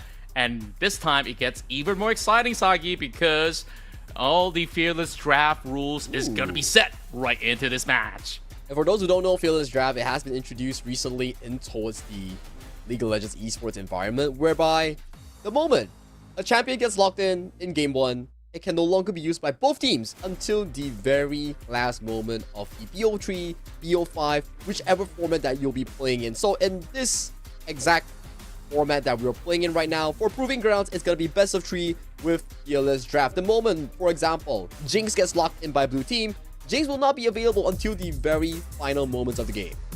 That's right, and of course, we've had the boys from Faerie that has been able to duke it all the way from the lower brackets in order to book this matchup up against Team Triple S, as we got LJW, PS, Savaski, Quick, as well as Born this way to be our finalists. Yeah, for our finalists right now, they did go through a rather rocky road, I would say. They went through the lower bracket, defeated Full Sense, defeated all their opponents to make it through, and right now, standing before them, the final opponents in this Proving Grounds, it will be Team Triple S. Thus, in the top lane, Arashi, Nekodes, Blaze, Philia, comprising of the bottom half of the map.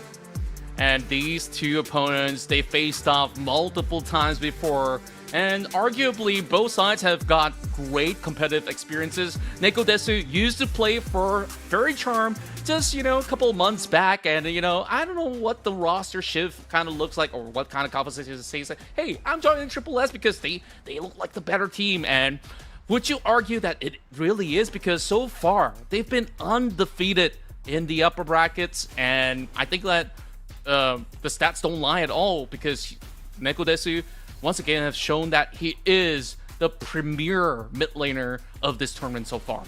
And to your question, right, is it answered already?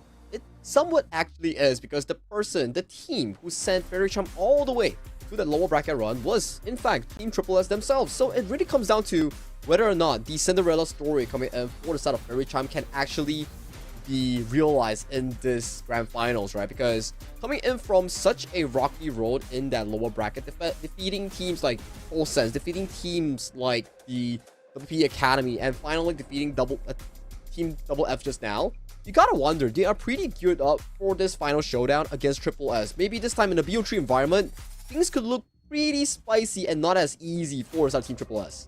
Definitely so, and over on the side of FRC, I think that they definitely had a great mid laner on their side as well. You saw last round how much Savaski has been able to dish out in all these team fights. So you could definitely see like some of the champion pool is kind of shared, not only in the mid lane but also in certain other lanes, because Dust also do have a very versatile pool to sometimes even go on those carries on the top lane. So without further ado, let's kick off with game 1, as we've got very quick bans from both ends. Faerie takes out Vi as well as Jarvan. A lot of engaged tools taken out. Yeah, a lot of the Arashi specials has been removed from the pool itself here, so we do see Team SSS trading bans with the LeBlanc, with the likes of the Nico here, so that Nico support won't be available as a lane bully coming in for that bot lane 2v2, so it does open up more of the hook champions coming in for the side of Born This Way, which we see that he favors the likes of the Trash, he favors the likes of the Nautilus going into that bottom 2v2. There's a little bit of respect given to PS being able to, of course, pilot the Mundo in the jungle. Of course, considerably a flex for LJW to potentially pick it up as well, but they saw that, hey, nobody banned out that Varus, and it has been one of the great picks that's currently available in the meta, and it's just so flexible to park it on either side of the lane. So Team Triple S, they gotta maybe find a way to force this Varus to stay put at the bottom lane. Ooh, and if we talk about being stay put, I think for such a immobile champion like the Varus, Aurora and Nocturne actually put so much pressure on towards this Varus that's not the most agile in terms of mobility. Maybe we do see that Born This Way 7 actually goes for the potential Trash pickup to allow more mobility, more of a escape tool for Quick later on, but it really comes down to what they actually want to finalize. We do see the Pantheon that's being hovered by PS in this first half of the draft. Yeah, I do like the fact that they are going for double flex picks as well. So whether if it's going to be a Pantheon jungle or maybe Born This Way, who, of course, is very efficient on a Pantheon when he was a jungle, now he could also utilize it to full effect as a support if they do pick up maybe a tank support or even any type of engager in order to draw certain favorable exchanges. Now, what's interesting though is that pickup of Orianna. We've seen a lot of that yesterday. Savasky now gets a hand on that, and it could actually see a giant chain reaction that could be brought up from the side of Faerie Charm in those team fights. And for Team SSS, they do pick up the Ezreal to round up that first half of the draft here. So right now, going into the second phase, both sides still lack a support going in towards that bottom lane. For Team Triple S, this Aurora will serve as a flex pick. They're capable of going to the top, capable of going to the mid side, depending on what they actually want to finalize on this specific pick. We do see the Sion once again being banned in this second phase of the draft. Yeah, I think like it's definitely crucial to really remove as many meat shields as possible, whether it's going to be a top lane or even over onto the support role. So Faerie Charm maybe has a little bit of edge to kind of flex this Pantheon in essence. So that's going to be a ban onto a Leona, since you've already mentioned there's just so many dive options for the side of Triple S. You don't want to also have another Leona on their pool. Yeah, which is true, right? So most of these divers, I do imagine that maybe potentially Nautilus, maybe potentially the Alistar might be on the ban list coming in for the side of Team Faerie Charm. For Team Triple S, it's more on the potential top lanes that favor for the side of LJW. Those will be removed from the pool from the hands of LJW in the 4 and 5 pick later on. That's right, and now down to the final ban. What's it going to be for the side of Faerie Charm, since there is going to be a certain consideration of maybe a Rakan or even the Tahm Kench, but they could also use Tahm Kench of their own if they do want to have the Pantheon to be the main jungler. So second phase, we'll start to see Faerie Charm maybe reveal a couple more cards, and they saw that Alistar was untouched throughout the entire Proving Grounds, and finally, Triple S, they bring that to the table. Yeah, Ezreal Alistar, not the strongest in terms of the laning phase, but sufficiently safe from the hands of what Quake can offer with that Varus here. And it goes back to the question here. What build is Quake going to be looking at for this Varus here? Is it going to be the new Dusk and Dawn build, the AP build? Is it going to be the likes of the on-hit build that we see in Pro Play? Or go back to basics, go with the likes of the Poke build? So these are the things that Quake could really consider going into the game later on. Okay, we finally get our answers on the support role, right? So at least now there is going to be a peel, a very reliable peel for the Varus in the form of that Braum. And with the pickup of the K'Sante, it will further confirm that PS will indeed be in the jungle with the Pantheon. So we're looking at two global ults, of course, one on each side, Triple S as well as Faerie Charm, having significant impact on just calling for a shot whenever they need it. Yeah, that's true, right? So it's a very strong front to back composition with very late game mid and also top lane coming in for side of Faerie Charm here. So the early game will be more looked at for the side of Quake, also born this way in trying to win that 2v2. And Savasky is the ultimate late game potential coming in from Faerie Charm with those shockwaves, those damage outputs to realistically bring them into a comfort, right? So it comes down to Team SSS. Does pick this Aurora or you pick a better mid lane? Sure, the answer is they want to put Nekodes with this Aurora and then pick a counter matchup for Dust with the Gnar into the K'Sante. I think it makes so much more sense in essence, right? Because you could just MR stack and then this Aurora will not have much of an impact in lane, so it's better to actually have that Gnar to be able to at least neutralize this lane and then look for those big engagements. When you do have that Mega Gnar up available, you can already see the heavy displacement potential in the team fight. So it may not matter all too much if you get a nice shockwave to connect to 2 or multiple members, that at the very least you will have that Alistar as well as ideally the Gnar to be able to do their job right, and they should be able to look for those big engagements up against FRC. Comes out the laning phase as well, right? And at the very least, in this draft itself, we do see a much more aggressive jungle setup coming in from PS. So PS will be actively looking for the plays, while Arashi, he will be trying his absolute best to scale for that first Paranoia, the level 6 ultimate coming in from the Nocturne. So both junglers have a very distinct playstyle. It comes down to who can get active as fast as possible. That's right. Overall, in the terms of laning phase, bottom side is really pretty much going to be a stalemate situation unless there's going to be, of course, impact coming in from jungle or even mid. Whereas top lane, I would say maybe early game that Gnar is going to be able to at least have some form of safety net because it's a ranged top anyway. So it is definitely going to be very interesting. But mid lane is where all this kind of duels take place because it is absolutely a skill matchup. Arguably, Nekodesu does have some burst potential as well as more mobility compared to the Orianna.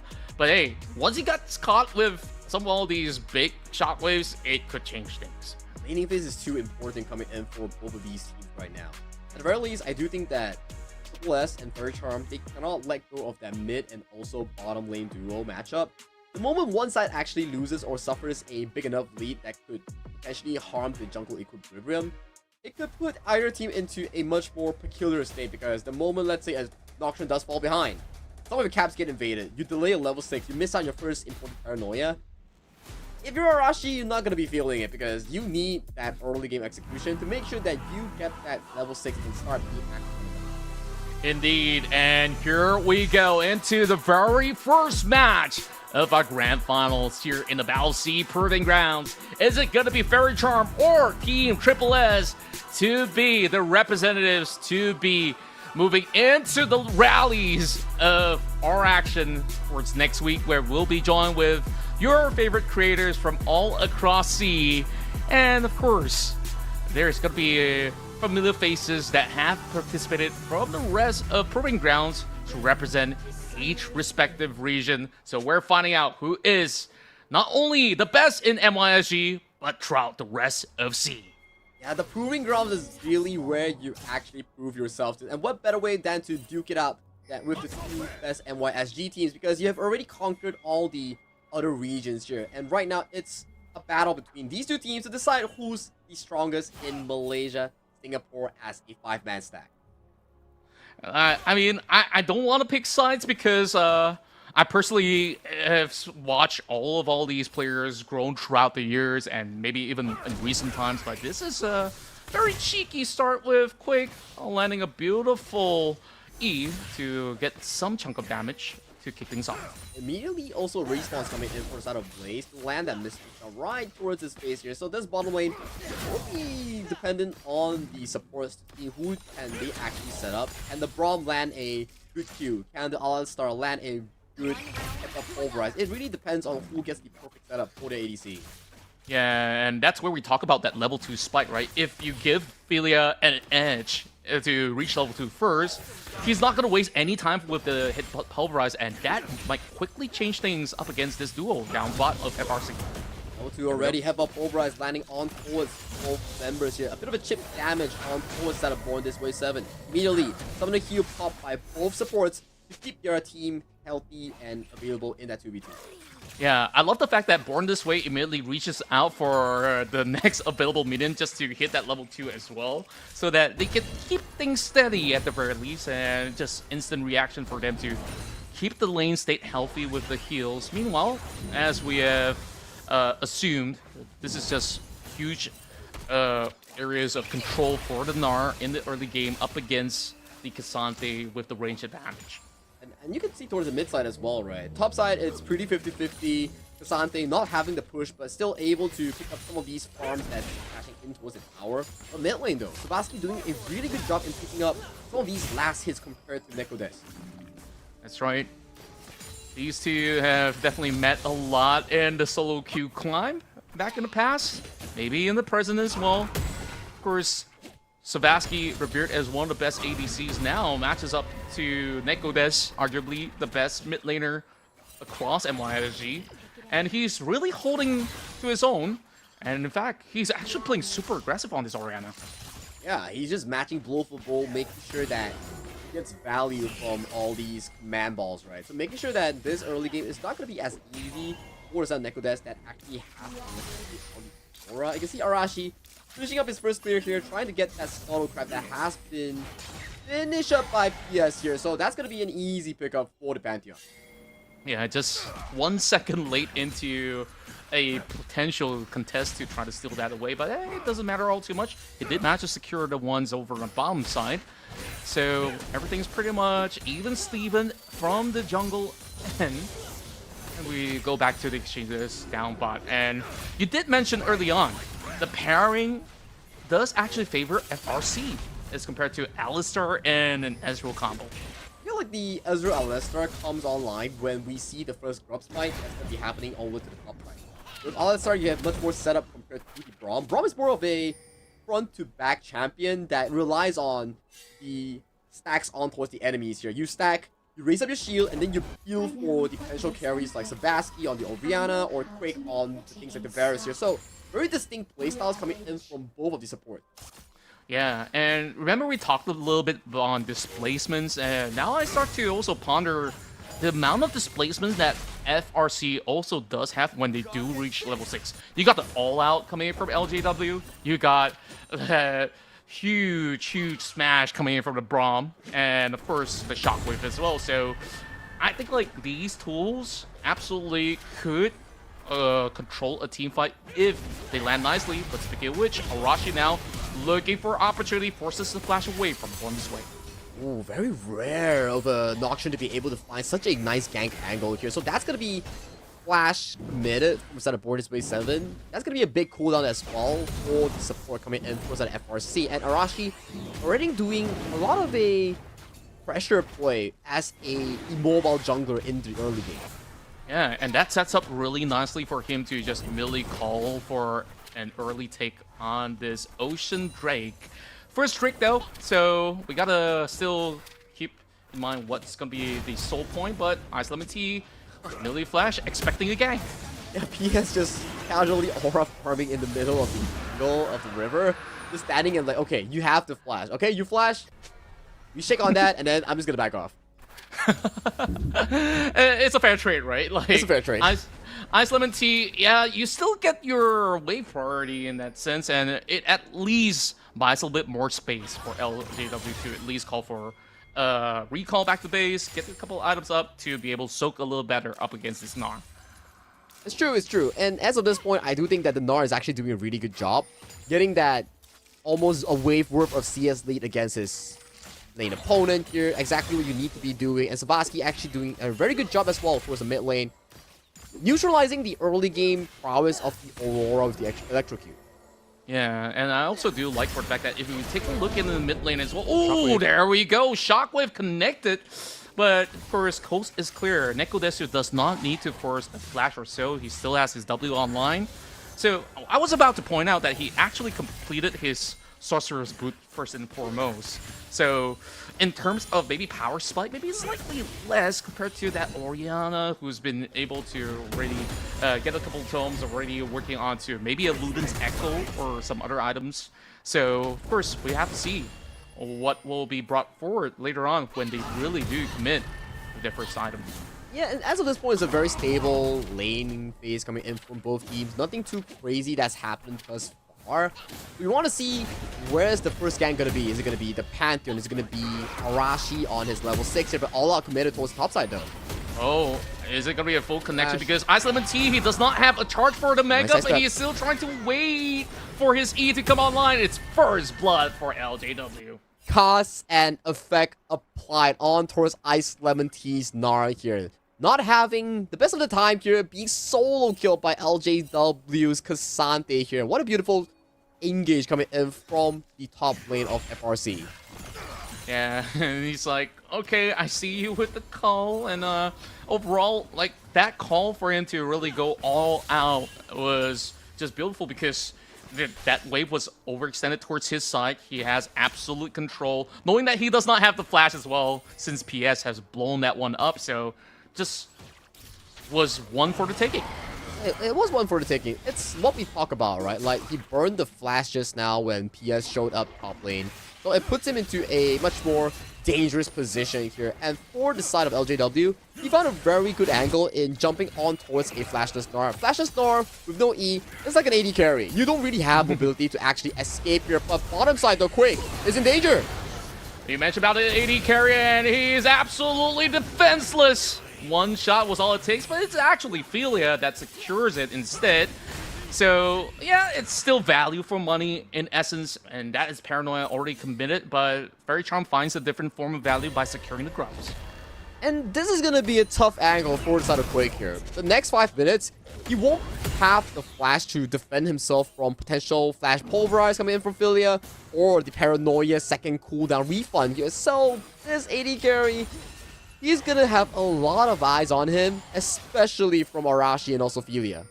Indeed, and honestly, I don't know how does he actually get out from that gutter if so be the case in point where everybody jumps onto him, so maybe he has to just rely on Born this way to completely peel alongside with Savasky. But at the very least, now without major objectives over the bottom side, they are free to slowly get back on track, so to speak. Yeah, and the first dragon goes over in favor for the side of Team Triple S, but for the side of PS, out of that dive that we saw towards the bottom side, he did get the grubs in as a written consolation prize for them here. So if, let's say, we do see any form of push, it may favor more for the side of Faerie Charm here. But let's check out this play here. That's a nice flash coming in for the side of the ADC, but you are against Tree Man.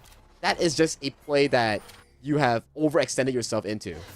Yeah, it's absolutely worth it. As we also saw, Philia did want to secure it with the flash being burned from his end, but also keep in mind, he has Unsealed Spellbook.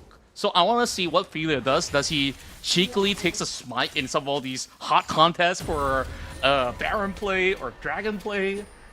We'll see a bunch of interesting stuff coming from Philia later on. The double smite could prove really useful, as we've seen some of these teams, they love to flip the Baron. They love to go for those aggressive Baron takes when the game is in a much more stagnant position. But right now it's that 10th minute mark here. Second dragon is about to spawn in about 1 or 2 minutes here. So that's going to be the next... Oh, it spawned now. So this next upcoming dragon will be the next combat point coming in for both of these teams. As you can see, junglers has paced themselves towards this bottom river here. And more of the control has been relinquished towards the side of Faerie Charm with the Pantheon in the bush. And there's also going to be Arashi calling the shots with the Paranoia, but they're absolutely prepared. It is just a big setup with the Shockwave to take out Arashi. Where is the backup? The TP comes true. Philia is forced to just eat every single brunt of damage, and just like that, FRC comes up ahead. They're on the table right now. They not only get the kill on the jungle and support, they also get the grand prize of this Inferno Drake going in towards their pockets here. It was so ready here. They were knowing for the fact that, hey, next play that Arashi will be doing will be on the flashless Varus here, because they know for a fact that this Varus has no escape tool, so they've utilized that information installed in Arashi's mind to use it against him. So that's how they actually got such a nice counter gank with the dragon. Yeah, some big brain plays overall, and it was a great control of vision, a game over on the bottom side, and to also know that Arashi wants that juicy prize of the Varus. So it really played out for the side of FRC. And the Varus actually played a very good job, right? He was baiting so well to make sure that, hey, you want this play? He's walking towards the wall, baiting Felia to come in for the headbutt pulverize, but jumping to live. Yeah, speaking of which, even more value added to the table. Savaski gets Arashi the second time coming. And now the Orianna has got the bounty on the hit, 2-0 up, where Nekodesu's got to work his way to earn that shutdown. Things are not feeling good at all for our Team Triple S. You do not want to see an Orianna winning CS against an Aurora, plus having a 200 gold bounty on towards her here. So this Orianna is going to go super hard later on, but Worlds cast onto Savaski. Can he escape? Oh, a couple of all these spells already utilized. I don't think it's enough damage in order to burst down Savaski. And just like that, it still survives, but a pause is being called in, so hopefully they get to rectify. But we move back into what was in play in some of these fights. All the mind games that we see from both FRC as well as Triple S, they basically really go all out on each other. That's true, right? So, coming into this entire loadout that we've seen thus far, we're currently sitting at 4-1. Dragons are tied, and 1,000 goalie in favor for the side of FRC. It looks pretty good considering the fact that they do scale much better compared to the side of Team Triple S. That's right, and when we take a look at scaling potential, like, when we look into late game, it's gonna look rather tough on the side of Triple S because there is gonna be a certain cap onto how much a Nocturne actually brings certain values into either a certain team fight or so, and it just gets a little bit more worrisome now that they are behind. Yeah, we need to see the value that Arashi could potentially generate with his subsequent paranoias here. So right now, for Fairy Charm, they're reading the paranoias and Arashi's movement really well, and with the kills that's being supplemented into Savaski's pockets, this Orianna might be a difficult target to land unless Felia or Arashi and also the Mega Gnar gets to jump on towards this immobile mage. Yeah, I want to find a point in time where Isolati would be able to really contribute huge in some of all these team fights, which, of course, we haven't really got to see much of the action coming in from either side of the top laners just yet. But perhaps that Rip Herald to be spawned later on is going to be something worth to take note of. Sitting underneath a ward right now. There we go. PS is just casually walking around. He's willing to just give this skull over. No one is actually ready coming in for FRC to get this Skull Crab in towards that pocket. That's going to be a good pickup for Arashi, at the very least in this jungle wall. And, oh, that's a nice splitting as well. So that's the new dust that's around the side of the turret here. When it accumulates to a longer duration, the next hit that's going to be a very juicy hit that gives you the big damage on towards the plating. Yeah, all these petricides that builds up, and the more it's accumulated, the bigger the damage that you do towards these objectives. So I really do like to hear the sound of it because it reminds me of like a Heartsteel stack, like. It does, it does, it does. And considering that Heartsteel is no longer like a meta item for some of these champions in towards the game, listening to that feels like a Heartsteel adrenaline, you know? Like when you play ARAM, it's like bong, bong. Yeah, it kind of reminds me of that feeling, you know? Well, we get plenty of that next week because we will have some amazing ARAM matchups, of course, in ARAM Mayhem format. There we go, TP coming in between worlds being called out just to ensure the safety net of Nekodesu. And it is going to be a further commitment coming from the side of Felia, trying to blockade LJW in order to secure themselves a turret down bottom. That's a lot of skulls and also TPs committed by the side of Team Triple S to try to capitalize on that bottom play. But LJW with very good map movement and the ability to read the sense of danger, he does escape towards safety here, allowing both the Orianna pick up plates on towards the top side and the Herald going freely into the hands of PS here. So this Orianna, I gotta say, this is looking scary for our Team Triple S. He's just getting much more further ahead on the hands of Savaski. Yeah, it's just maximum efficiency that we're looking at from the side of FRC, right? Like, it's okay, you can get whatever's down at the bottom. We actually double down. We get Herald, we get the tower at the very same time. So it's just some small deficit for the side of Team Triple S for the moment now.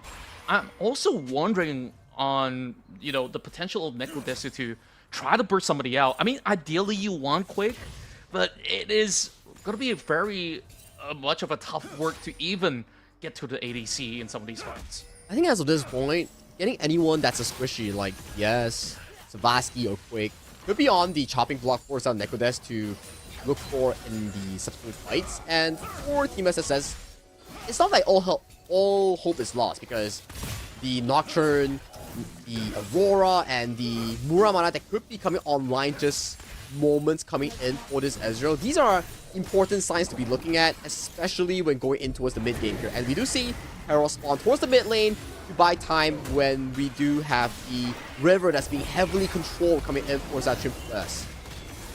I like the fact that Fila just like, okay, let's see if I can hit but this Shelly out of the park, but nah, you can't exactly stop it with that being a little too early. So that's it though. Fair Charm, they got themselves those plates and have already prepared themselves very well for a dragon that spawns up. So we're getting Chem Tech, which is going to be very valuable for them to go for extended trades.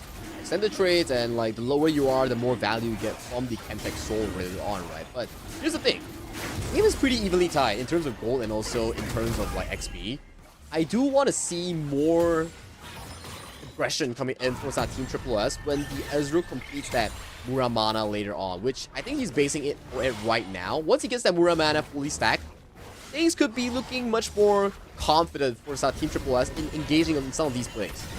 Oh, I absolutely do agree with that. And I spy with my little eye that once he finished the dragon, PS was in the pit, right? And with the rival of Meganar, oh, there we go. Paranoia underneath the turret. A little risky, but it does burn the flash away from Quick as he responds in kind, dropping in the chains of corruption, securing a kill up against Felia. And there we go. As we got the man drop all the way up mid. And that is all she wrote. One kill in favor of FRC. It's good. Like, I imagine the initiative coming in for that Team Triple S is to burn the flash on towards Quake and call it a day. But because of the fact that prior to this play on that Rift Herald towards the mid side, they did really well in terms of that, and Between Worlds has been casted but gets caught immediately by the Shockwave. Oh, this forces the flash as well. This is looking very, very tough as Blaze tries to keep himself alive. Flashes in time to avoid the command attack. And my, there's just so many super spells being burned out. And initially, I wanted to point out that PS kind of burned that flash for free when he was in the pit because he tried to avoid that Gnar to get back to safety.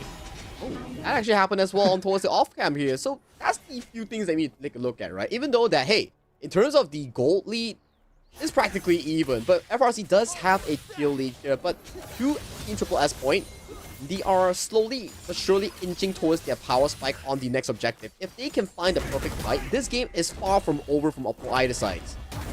Yeah, you're absolutely right on that. And you did talk about that Manamune stacks was required. And we've already got that item up online. Ice Lemon Tea now goes in for the full chase, charging up the Mega Gnar, and it is about time for him to go all out. Is he going to find an angle where he can just displace him off the walls? Just in the nick of time, he builds out of that, so they call for a truce. Calling for truce here, just baiting out spells that are deemed to be needed here. And as we inch towards the 20-minute mark, Baron Nashor has spawned towards the top half of the map here. Imagining that will be the next upcoming objective for both of these two teams to be eyeing on. Oh, it definitely will be pretty spicy if they decide to really call the shots very early on.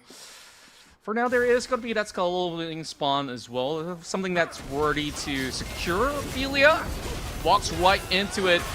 As there is going to be that true shot barrage going point blank. Paranoia now being called. Going all the way deep into the back line as they blindside the rest of them. As he tries to get his hands on Savasky, he will eventually give his life up for it. While they did manage to take one out. There is just that Mega might just actually find big value. That Shockwave connects onto Feather and he's somehow still alive. Quick goes in for the snipe and there is Blaze on side for LJW. But that's all that they could do as Blaze was just free hitting all the damn time in the fight. And throughout all that chaos here, Ice Lemon Tea still got caught by LJW's Cassandre here. That was a missed moment for the Mega Gnar here. If he can get Savasky or Quick on towards the wall. Both carries had no flash already, and that was a misplay coming from the Mega Gnar. Yeah, it was looking rather rough where it was a couple of all these happenstances that didn't really fall into the right conditions for him to truly utilize that Mega Gnar in that fight. Exactly here. I think we'll be getting a replay of what exactly went down later on, but that's a lot of spells that's being committed by both teams thus far. And the Orianna is slowly working herself towards the third item here, potentially the Voice Staff, or potentially some items like the Zhonya's Hourglass to fend off better against Arashi. Because Arashi, although he did falter in that fight, he has already completed his job. Get the flash from the Orianna and allow the side of Dust to come in with the Mega Gnar, but unfortunately, just a bit short from the wall. Yeah, true enough. He also did put just about enough pressure onto Quake to put him into a less favorable position as well. So that being said, they did at least go in for a much better trade for the side of FRC, and now getting some really nice setups all the way through the top corner of the map with those vision. Want to see if Triple S, what's going to be the ticket back into this game. So far, Nicodes, interesting enough, this is one of the games that I haven't seen him pick up any kills nor even assists. Not saying it's bad. I know that eventually it will come for Nicodes, but he's got to find the right moments. He doesn't have to find the right moment. It's just like Dust on this Gnar. He needs to find the perfect moment in getting a setup. Be it Quake or Savasky, either one works, or even isolating Lobop here. So those are the requirements here as we check out the replay here. So the Alistar on the hands of Ophelia gets engaged on. Let's pop the Unbreakable Will, getting a beautiful setup. As we jump into his live, both teams are looking for the objective.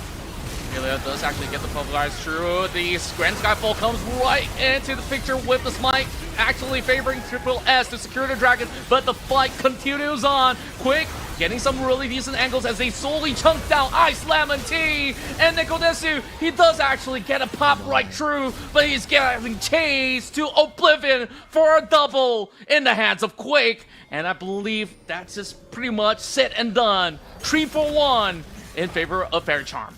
The on-hit Varus, the machine gun, just piling on the damage on all these members here. So what if you get the kill on towards Savasky here? This Varus was left untouched throughout the entirety of the fight ever since that Nocturne ultimate. He was just gunning down the members of the side of Team Triple S. The Gnar, finding the Gnar on towards the tank members like PS Lobop and also LJW. This gives so much room for the side of Quick to do so much DPS that they need. Getting 4 quick kills in towards the pocket of Fairy Charm and also the Baron Nashor. With 3,000 goalie on the line, this is the start of the Baron power play. That's right, and I'm afraid this might just be a firm chokehold coming out from inside of Fairy Charm, because we talked about, you know, needing those early leads, needing to really propel themselves ahead with some snowball effect. Now it's slowly hitting towards that late game mark where you don't really have as much impact on that Nocturne. You don't really have too much impact. Well, you're going to be an Ezreal versus Hisante in a weird 1v1 scenario. You're not going to do much. And take a look of this exact fight, right? We do see this fight has been started off with a potential Smite War.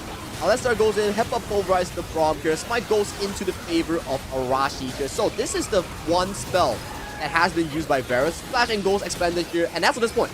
No one could go near the Varus here, and this player, Quake, he's just gunning every single member down when he fully stacked the Gunsus and going back to life. You get another kill on towards Arashi. How did it happen? Why did it happen? Well, we gotta, of course, hold on, pop back, because we got that all out, pulling Nicodes all the way back underneath his inhibitor turret while they secure themselves. 2 towers had to go. Yeah, 2 towers had to go. The lead is slowly but surely inching in the favor of Fairy Charm as of now. 4,000 in favor here, all out of turrets from mid and bot being deleted here, as we see an aggressive TP coming in from the top side here with the Mega Gnar here, but where is the angle? Oh, they're looking to wear down Born this way, but the shockwave does connect. Quick goes legendary, and this might just be a botch attempt because Quick is absolutely unstoppable. And it's only Neko as well as Arashi alive. There's nothing much for them to defend up mid. The idea was great. The execution was nice. They found the perfect Hepa pulverize to send Quick into the backlines of Team SSS. But the problem is, Arashi was down in that team fight. It was a 4v5, and right now, faltering that play. The base is wide open for Faerie Charm's taking. They are looking for the potential end. Paranoia called desperately, and it does actually allow Neko to take one member down, but it is not going to be enough. Faerie Charm will look to put a dent in the series as they secure the first point in this best of 3. 9-1 on 5 on that Varus picker. The machine gun on hit Varus. He really did a masterful job in positioning himself despite being targeted so well by the side of Arashi. Every single fight, you see the Paranoia just straight piling on towards the ADC coming in from the side of Faerie Charm. And you know, for a fact that in the late game, he popped off, especially before that Baron fight. He absolutely did, but overall, like, we saw so many mind games between the two.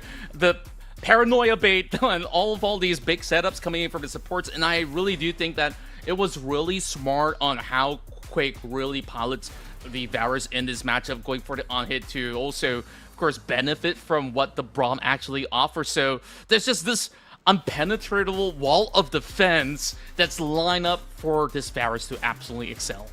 Which is true, right? And we do have to give props over to the side of the team Faerie Charm. The way that they played the early game was really respectable in a way whereby the Paranoia coming from the side of Arashi, it was mitigated really well, especially with that bottom play. Right now, the score is 1-0 in favor of Faerie Charm in this best of 3. We're going to the short break before we find out if the side of Team Triple S can equalize the series.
Hello, welcome back to the Battle of S.E.A Proving Grounds here in League of Legends here. My name is Sagi and with me is Qontra. And Qontra, we're starting to see signs of crack coming in for Team Triple S as they've suffered their first defeat in this very tournament here. Do you think that Faerie can actually push the lead and end it off with a 2-0, or will Team Triple S come back to equalize the series? I honestly don't have the right answer for you, Sagi. I mean, ideally you want to see all 3 games being played out in this best of 3, but with how well Faerie has been able to display the team fight potential as well as the kind of ideas that they pulled out up against Arashi in that previous game up against the Nocturne, it really was the stuff of legends. And now they're on the back foot. Team Triple S will need to find a way to double down, get 2 wins in a row in order to keep their hopes alive for this tournament. So that being said, they start things off once more by banning out that LeBlanc from Savasky. And LeBlanc, Nico, some of the champs that has been previously banned away from Team Triple S on towards the red side has been removed from the pool. And you can take a look above the bans.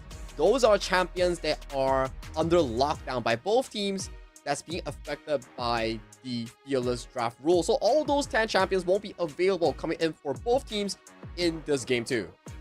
Yeah, and this is where things get a lot more interesting, right? Because they gotta also think about, okay, now that without some of all these champions that's available, maybe something like a Rise can be played out without the presence of Orianna.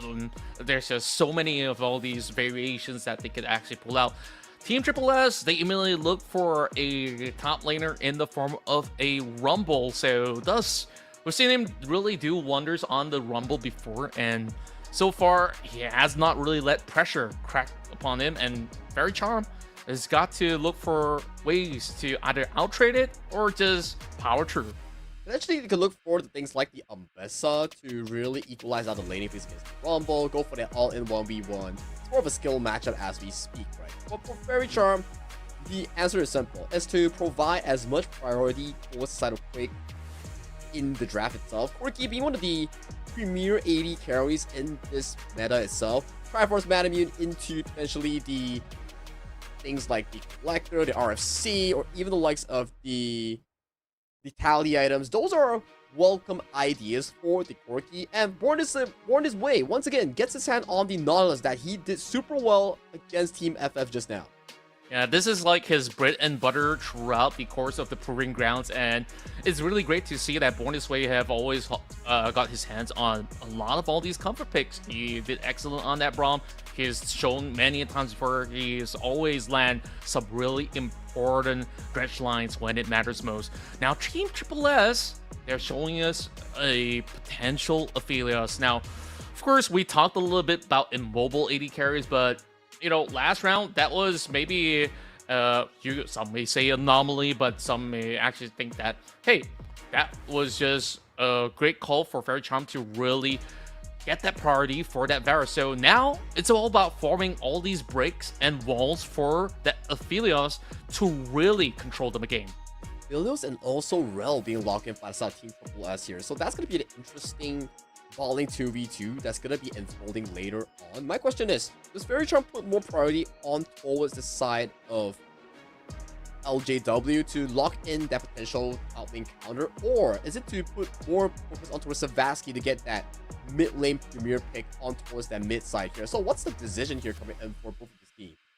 Yeah, overall, I think that they could just, you know, focus down on all the remainder picks that was not being present, so he will be able to try to match up against this Rumble. So this is kind of like a skill matchup with that Aatrox as well, on how well he could actually pace himself to not lose too much health bars up against all these flame spitters coming out from the Rumble. And once he does actually get all the 3 levels up, it's Duncan time. And this could also be a potential flex pick coming in for the side of PS and LJW. We've seen in the earlier days of 2026, the Aatrox has been a jungler more frequently than a top laner here. It depends whether or not the matchup is favorable for the LJW, and the matchup is favorable or not for PS directly against Arashi. So questions are being asked. It depends on the entirety of the draft to decide where this Aatrox actually ends up going.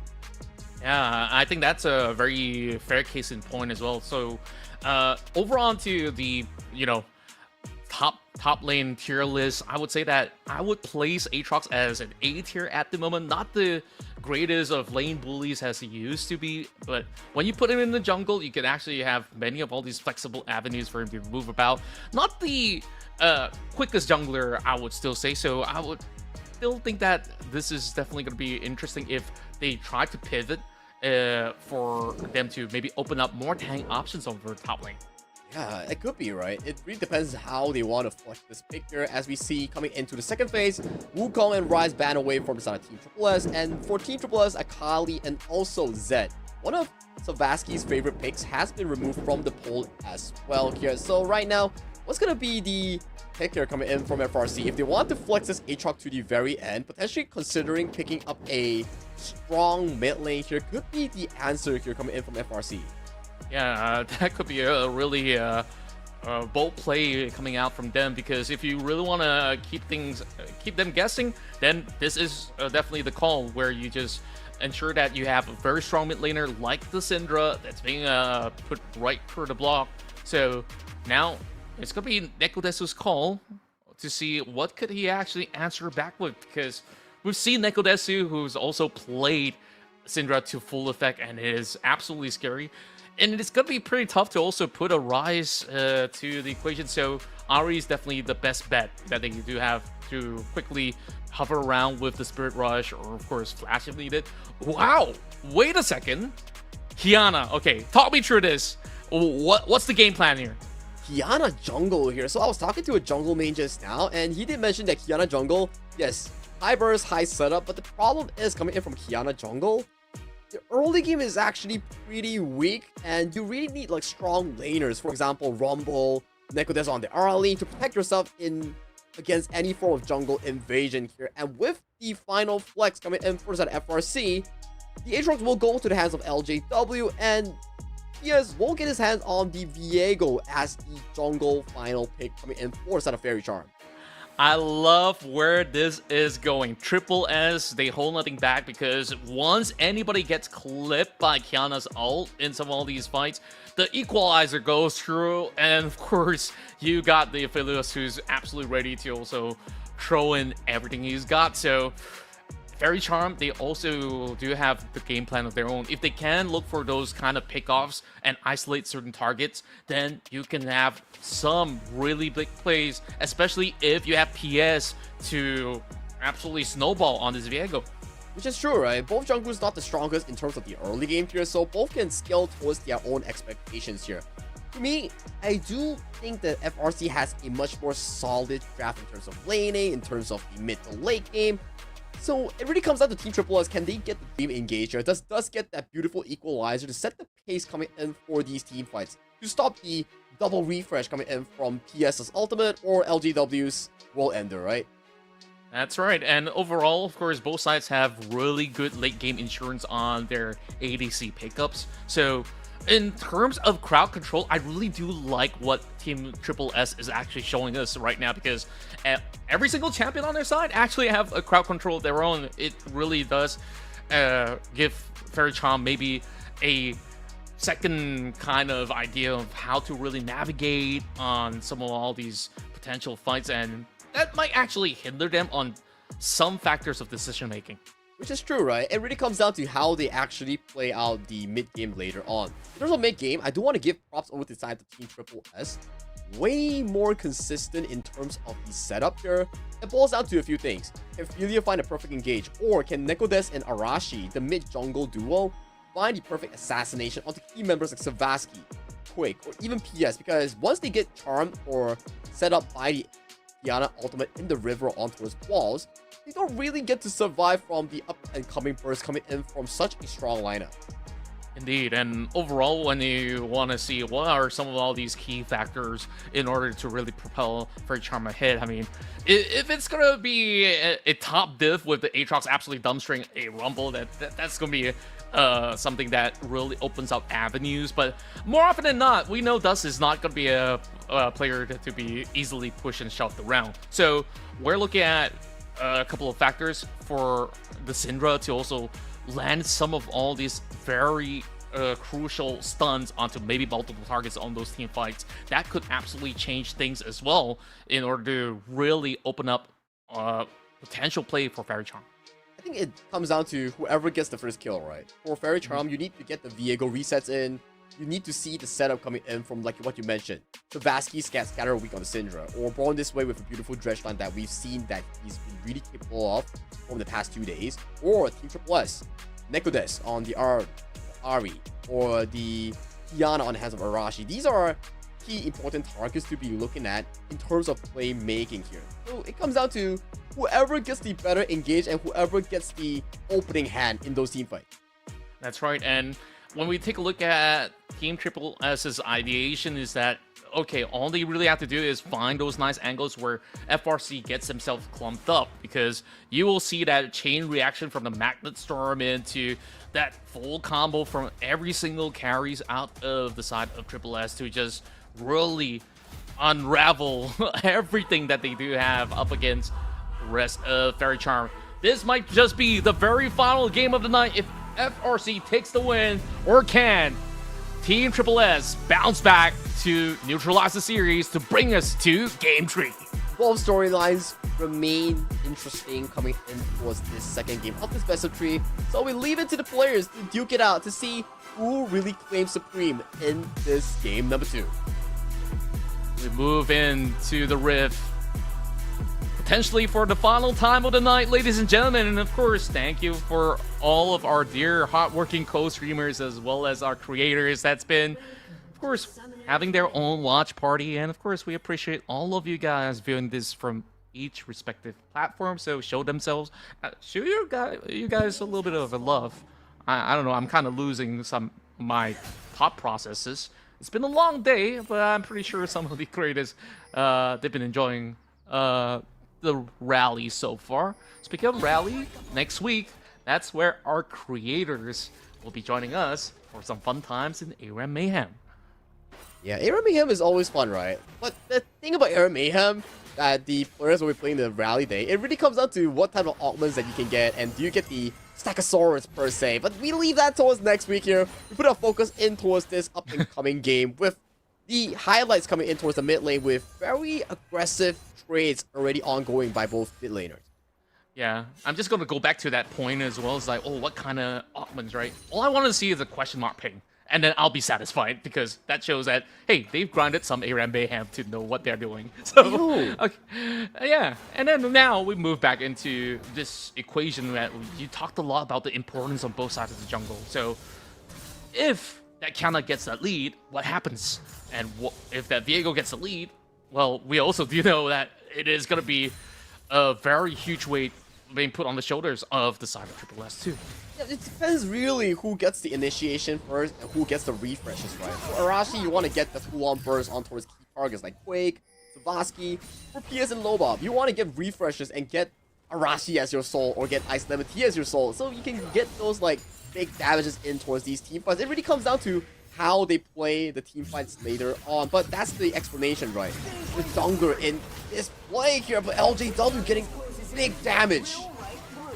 Huge value coming up from Q, but the overheat though also brings him down, and the minutes finishes the job. What a first blood that we've got to witness up in the top lane. Ice Lemon Tea dominates. He wanted the auto for the auto reset, but got splashed away from the auto attack range. He knows for a fact that his Empower auto attack wouldn't be up for the full trade here, so he went for the full Hail Mary play. Props to Dust for a perfect damage calculation and a very good reactive flash. Yeah, that timing was just impeccable.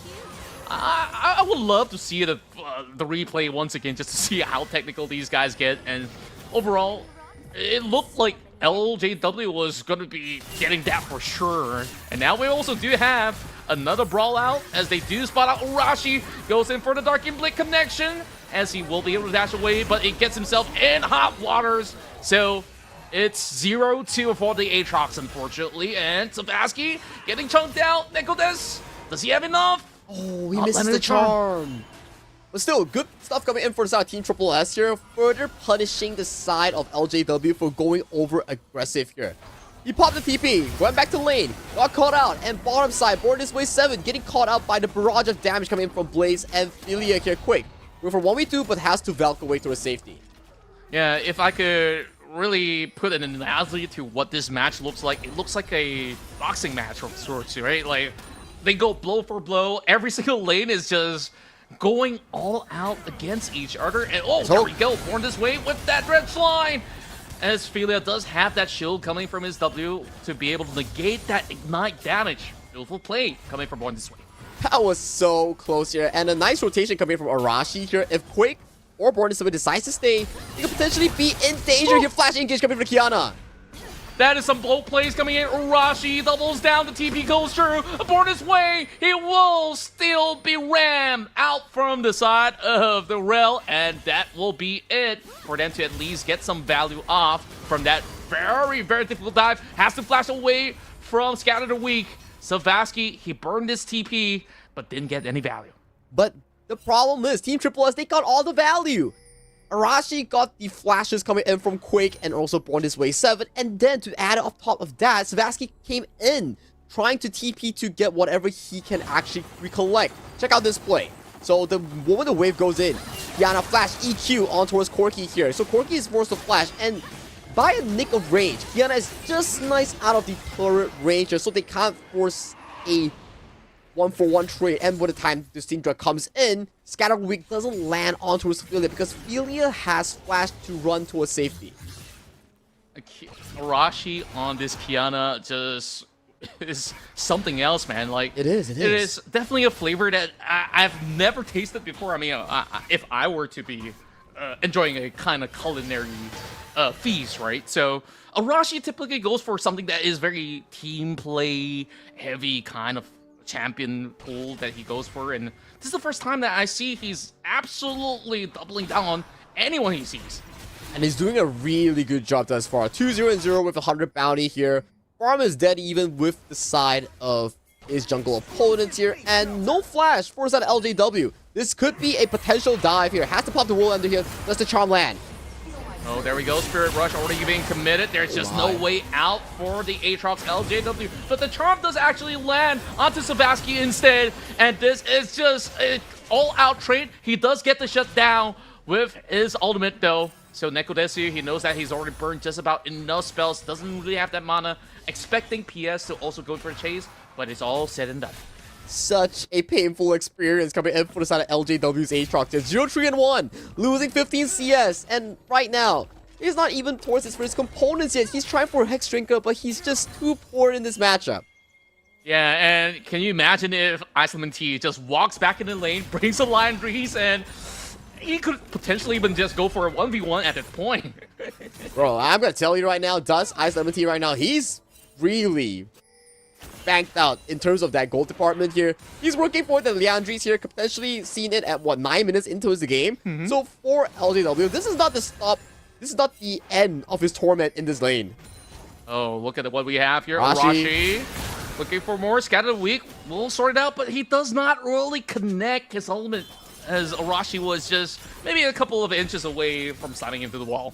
The Supreme Display was just nicely dodged coming in for the side of Savasky, knowing for the fact that the wall isn't as close. Arashi playing hyper aggressive here, wanting to go for that potential invade, but is called off by his teammates. And to top side, yeah, this is the daily life of top lane. You lose your lane, and this is what prepares you for.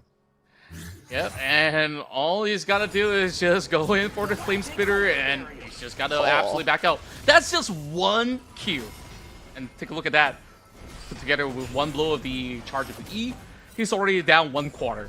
Yeah, not the most fun of the roles here. That's why when I talk to my friends, it's like, hey, what's your least favorite role? It has to be top lane. The moment you die one time, you just sit in jail, and that is just top lane jail for you. Yeah. And you gotta bear through that until like the rest of the lanes actually get something done. And there we go. The Fermancies actually connect, and they will have them all stuck inside the Magnet Store. But the trades look good. Quake survived with a slither of health, and he's still chunking them out. Barrage after barrage, and here comes PS. But the waves are not looking all too clean. Forces the flash. What is this play? Okay, a blunder coming out. Faerie gets that for free. Yeah. Faerie positioned himself in a way that he will get hooked by the side of board this ways Nautilus, but it will be just nice to be stuck here. And top side here, nice flash to dodge away from both the Charm and also the Equalizer here. But buddy, what else can you do? Oh, it's just a slow burning death, literally.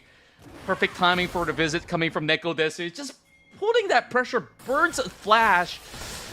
Did not manage to walk out with any trading being done. I think it's kind of expected at this point with a 3-man visit. But back towards this bot lane, this was interesting. And Magnet Storm landing on both members here. Core key damage in the early is just too darn high. The red ult and also the spell 1, it really just chunked out the members coming in for this 2v2. And you can see, Nautilus is waiting for the vehicle to arrive. Goes for the hook and see, look at Thelia's position. The moment he got hooked, he precasted the Q to stun the Nautilus under the turret. Yeah, and it was in a very awkward position as well. Speaking of that, yeah, Flash for Flash. Flash for Flash is pretty much fair, as it seems like NekoDesu will just have to wait for his Spirit Rush to come back online. Oh, very aggressive stuff here coming in from both of these teams. And we can see that LJW is going for the potential gank on towards this Rumble. It's almost overheating, has to flash away from that W second charge. Oh boy, here comes the second coming though. Arashi is being pretty much prepared, but he's being spotted by a ward, so danger averted for now.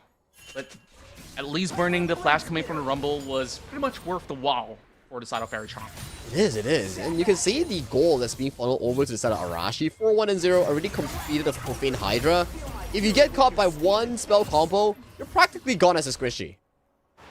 True enough, and yeah, there's just so many small little nuances that they really do have to factor in every single play that they try to make or try to avoid. And NekoDesu, so far, looks for a potential setup, but Arashi's been spotted out by ward already, so Savasky will, of course, take notice of that. Back towards bot lane, we do have the dragon for the taking, so it's all about the big setups.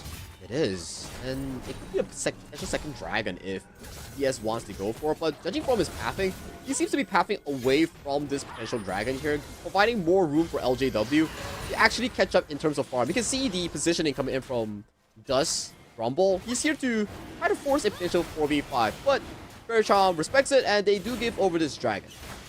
At this point, I think like it's absolutely necessary to avoid any kind of conflict or skirmishes for the meantime.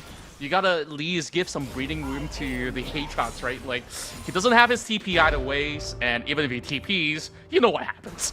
Yeah, it's not gonna be the best of use here, so being able to catch up on farm is what you need to here. Charm going for the Spirit Rush here, maybe gonna land on Savasky here. They're waiting for him to move. Okay, flash a minute.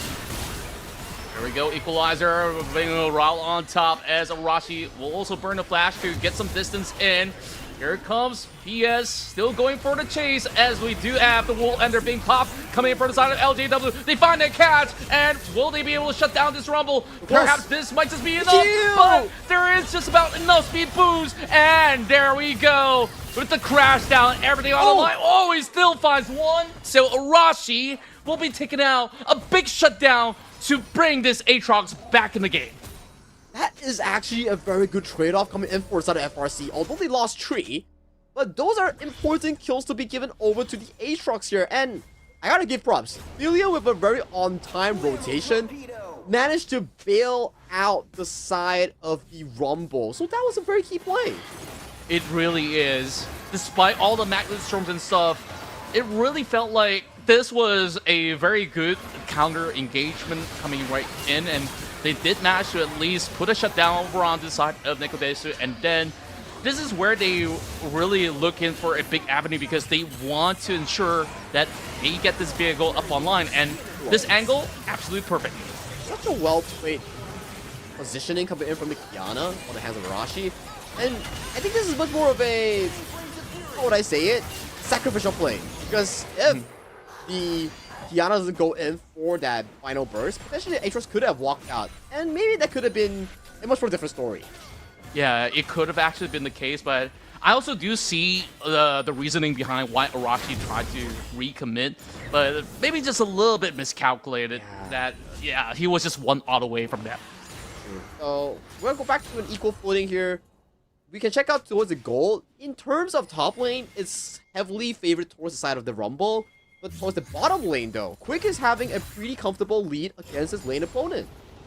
Oh, we'll take a look at that. Hefty chunks of gold. Of course, favoring that Corki for the meantime.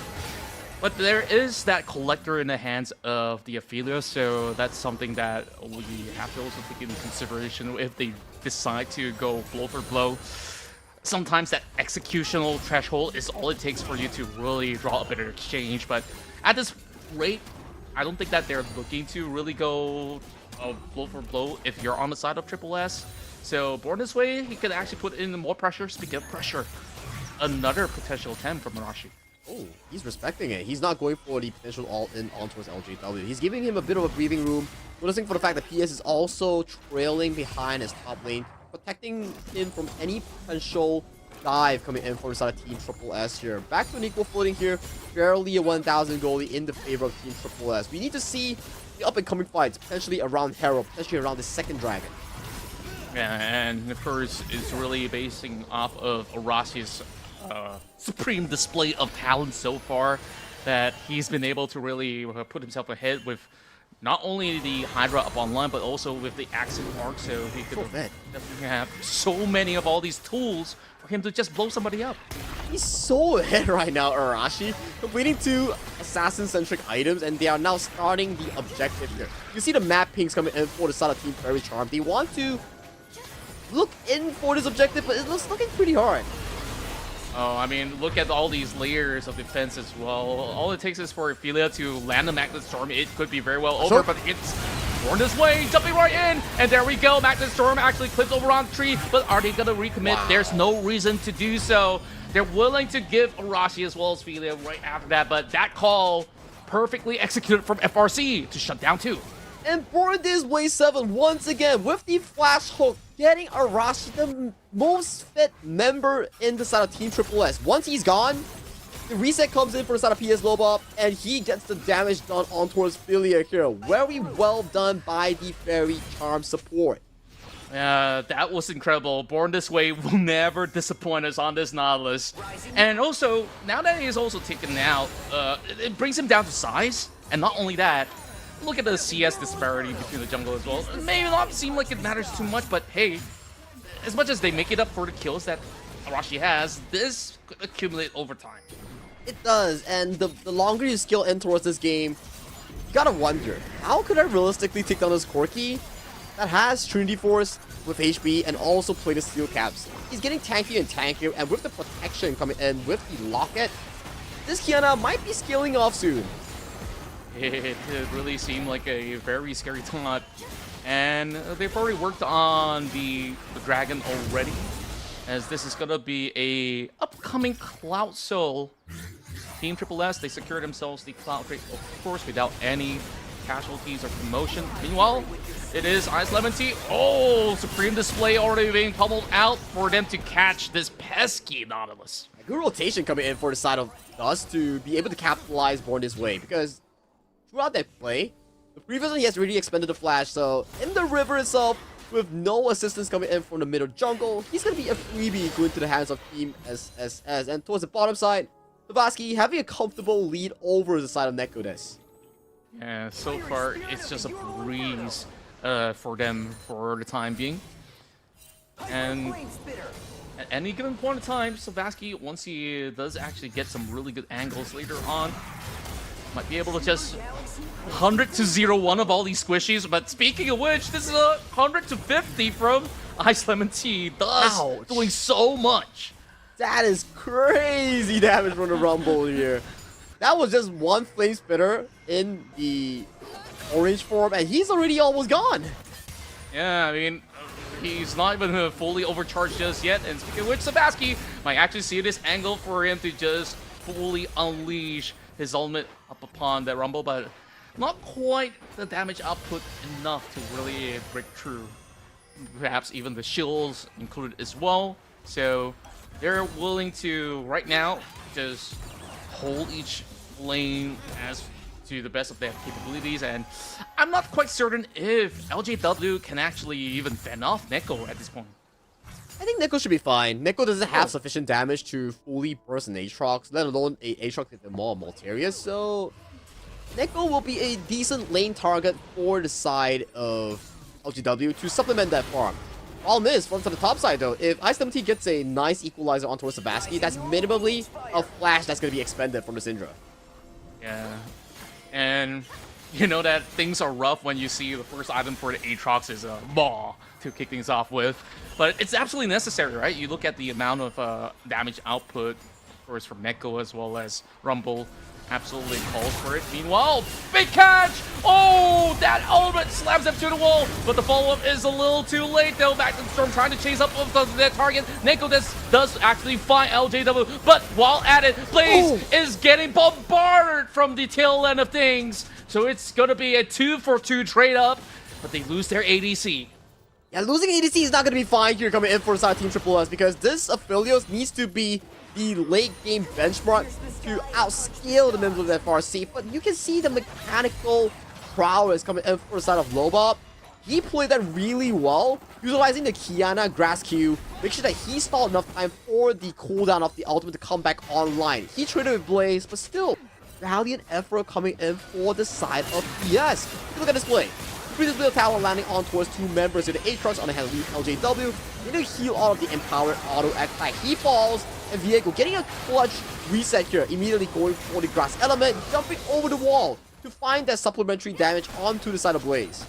Yeah, I can absolutely see why Blaze was actually placed into that position. Like, he was trying to follow up, but he got himself into a crosshair where Faerie was also moving towards that direction, which had no one else to protect him since Philia was actually going for the chase as well. But I gotta, of course, commend proactive plays so far from Triple S. It is, but you gotta give props to the side of Faerie as well. To be jumped on so suddenly and to be able to react accordingly is not an easy feat. And talking about it, 20 minutes is up. We are looking at a barrel flip coming in from both teams. LJW looking for a recall here. It will be slow towards the party. Magnet Storm connected onto Bonus Wave 7 has to pop the flash. Savaski coming in from a flank angle, wanting to go for a potential engage. Oh, very risky plays out there. Philia really called the Magnet Storm very early on. They did manage to bring that Baron to 50% before they decided onto that team fight call, but they know that there is a flank inbound, which is why they did not fully commit. That was a really risky play, by the way, coming in from Team Triple S. They almost, if they got caught by one more dredge line coming in from Bonus Wave 7, that could have been a really disastrous fight for Team Triple S. But right now, with both teams pulling off away from the Baron here, the next priority will be heading over to that bottom side for the up and coming Dragon here. This will be a potential Cloud Soul for both teams taking. Oh, look at Arash's position though. This is going to be pretty crucial as they really call it shots. Supreme display of talent that's actually catch over onto PS, and now there is multiple members underneath that equalizer to be able to melt the back lines of the rest of Team Glass, but they prevail and they will overpower a double under the Aphelios name, and this is how they take control of yet another Cloud Drake in their hands. Arashi finding another angle to nuke the biggest member coming in from the side of Faerie. PS in low bomb. He had zero chance to do damage, had zero chance to react, and he was eliminated from that team by Arashi. And with that, they secure Soul Point. The pressure is on for the next Dragon for side FRC. It was so unfortunate. We gotta really break this down again. Look at Kiana. Immediately, EQR slamming a full combo onto Viego here. Had no chance of any replay here. And look at Aatrox here. He's soaking so much damage. He's getting so much heals with the Maul, with the passive auto attack here. But without the supplementary damage from the PS, there's just no one that could handle the backline.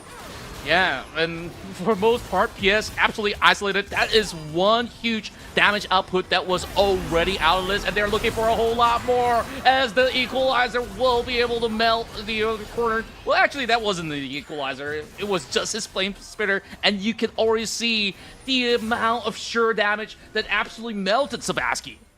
Yeah, and with a 4v5 in favor of Team Triple S, you gotta wonder, are they going for the potential Baron start right now? Do they want to go for the 50-50? They do play it much more safe, they play it much more slow. They go for the isolated tower in towards that that top side. I think like this is definitely the right call.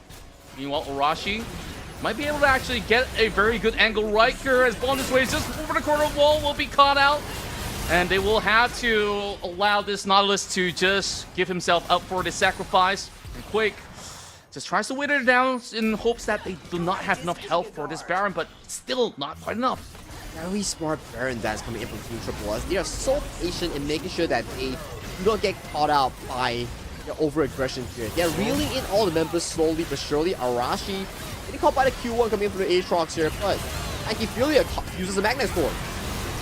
Pulled it right in time, and there we go! Supreme display of talent catches every single member of FRC, and there's just no way that they can be able to bail out his fight. And Ace, a late Ace, I would say, as Born This Way is already back, and now perhaps they can go in for that reset, or they could just start off with this Baron.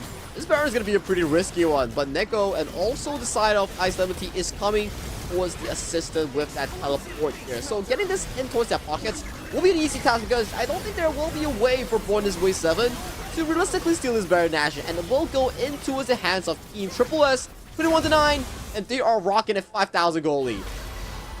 It was just pretty insane on how well Arashi really baited him.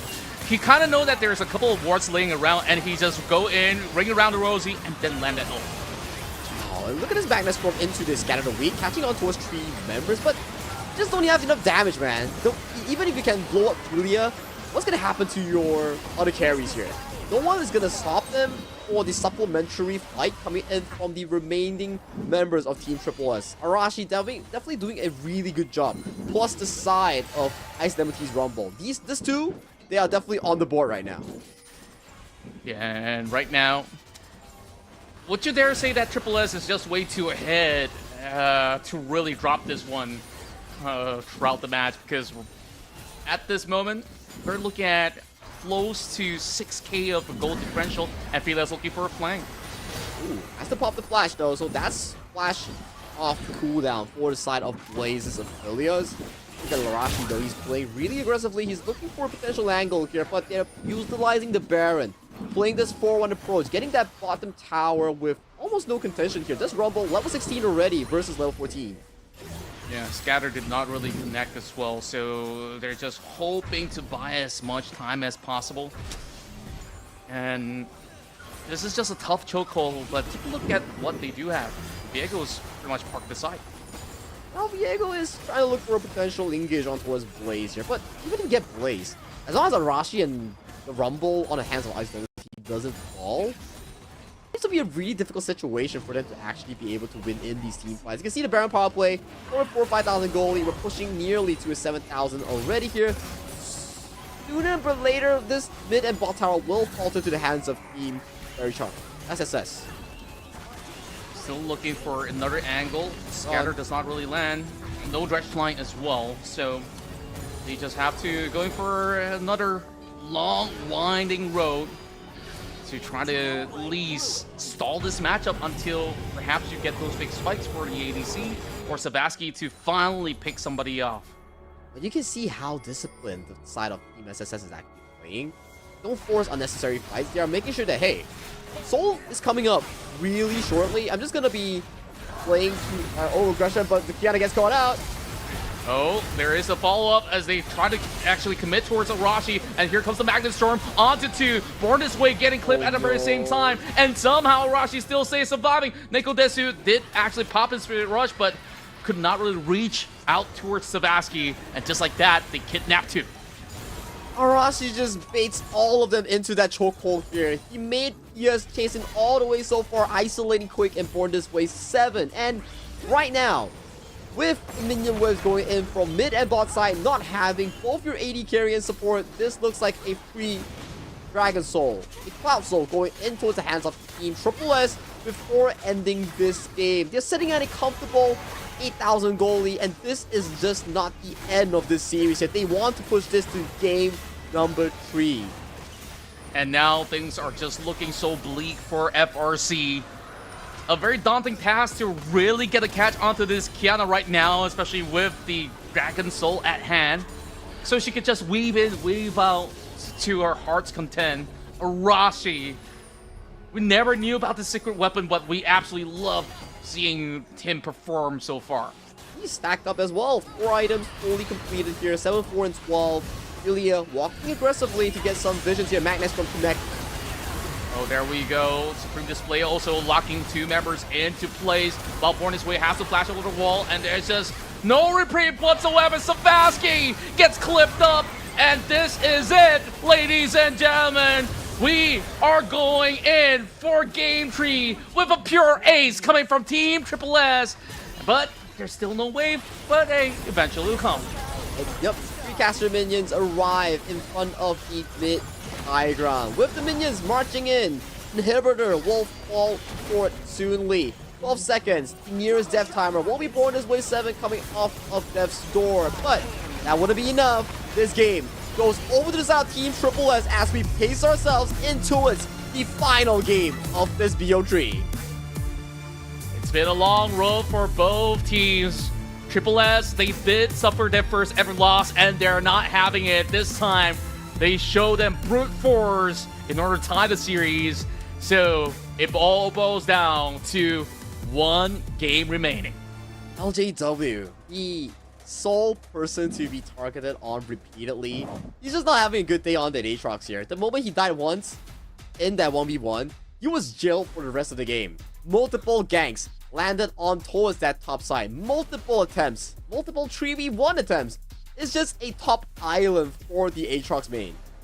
Yeah, it is so difficult for him to really pull through throughout the rest of the course of the matchup, where of course he had to build a lot more defensively, and there were some avenues that he did manage to at least pull something back, but eventually I felt like Arashi, he just played such a vital role throughout this matchup.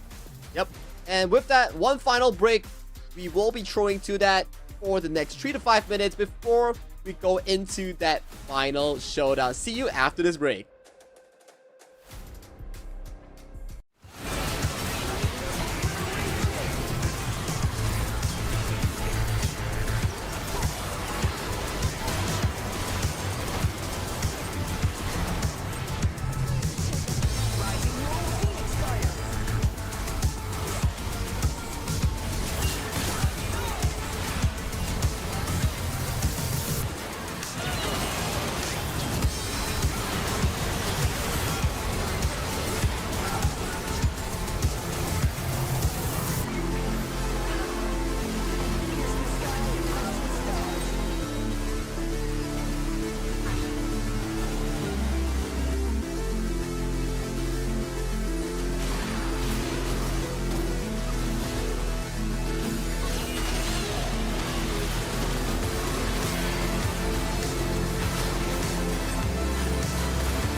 until I see you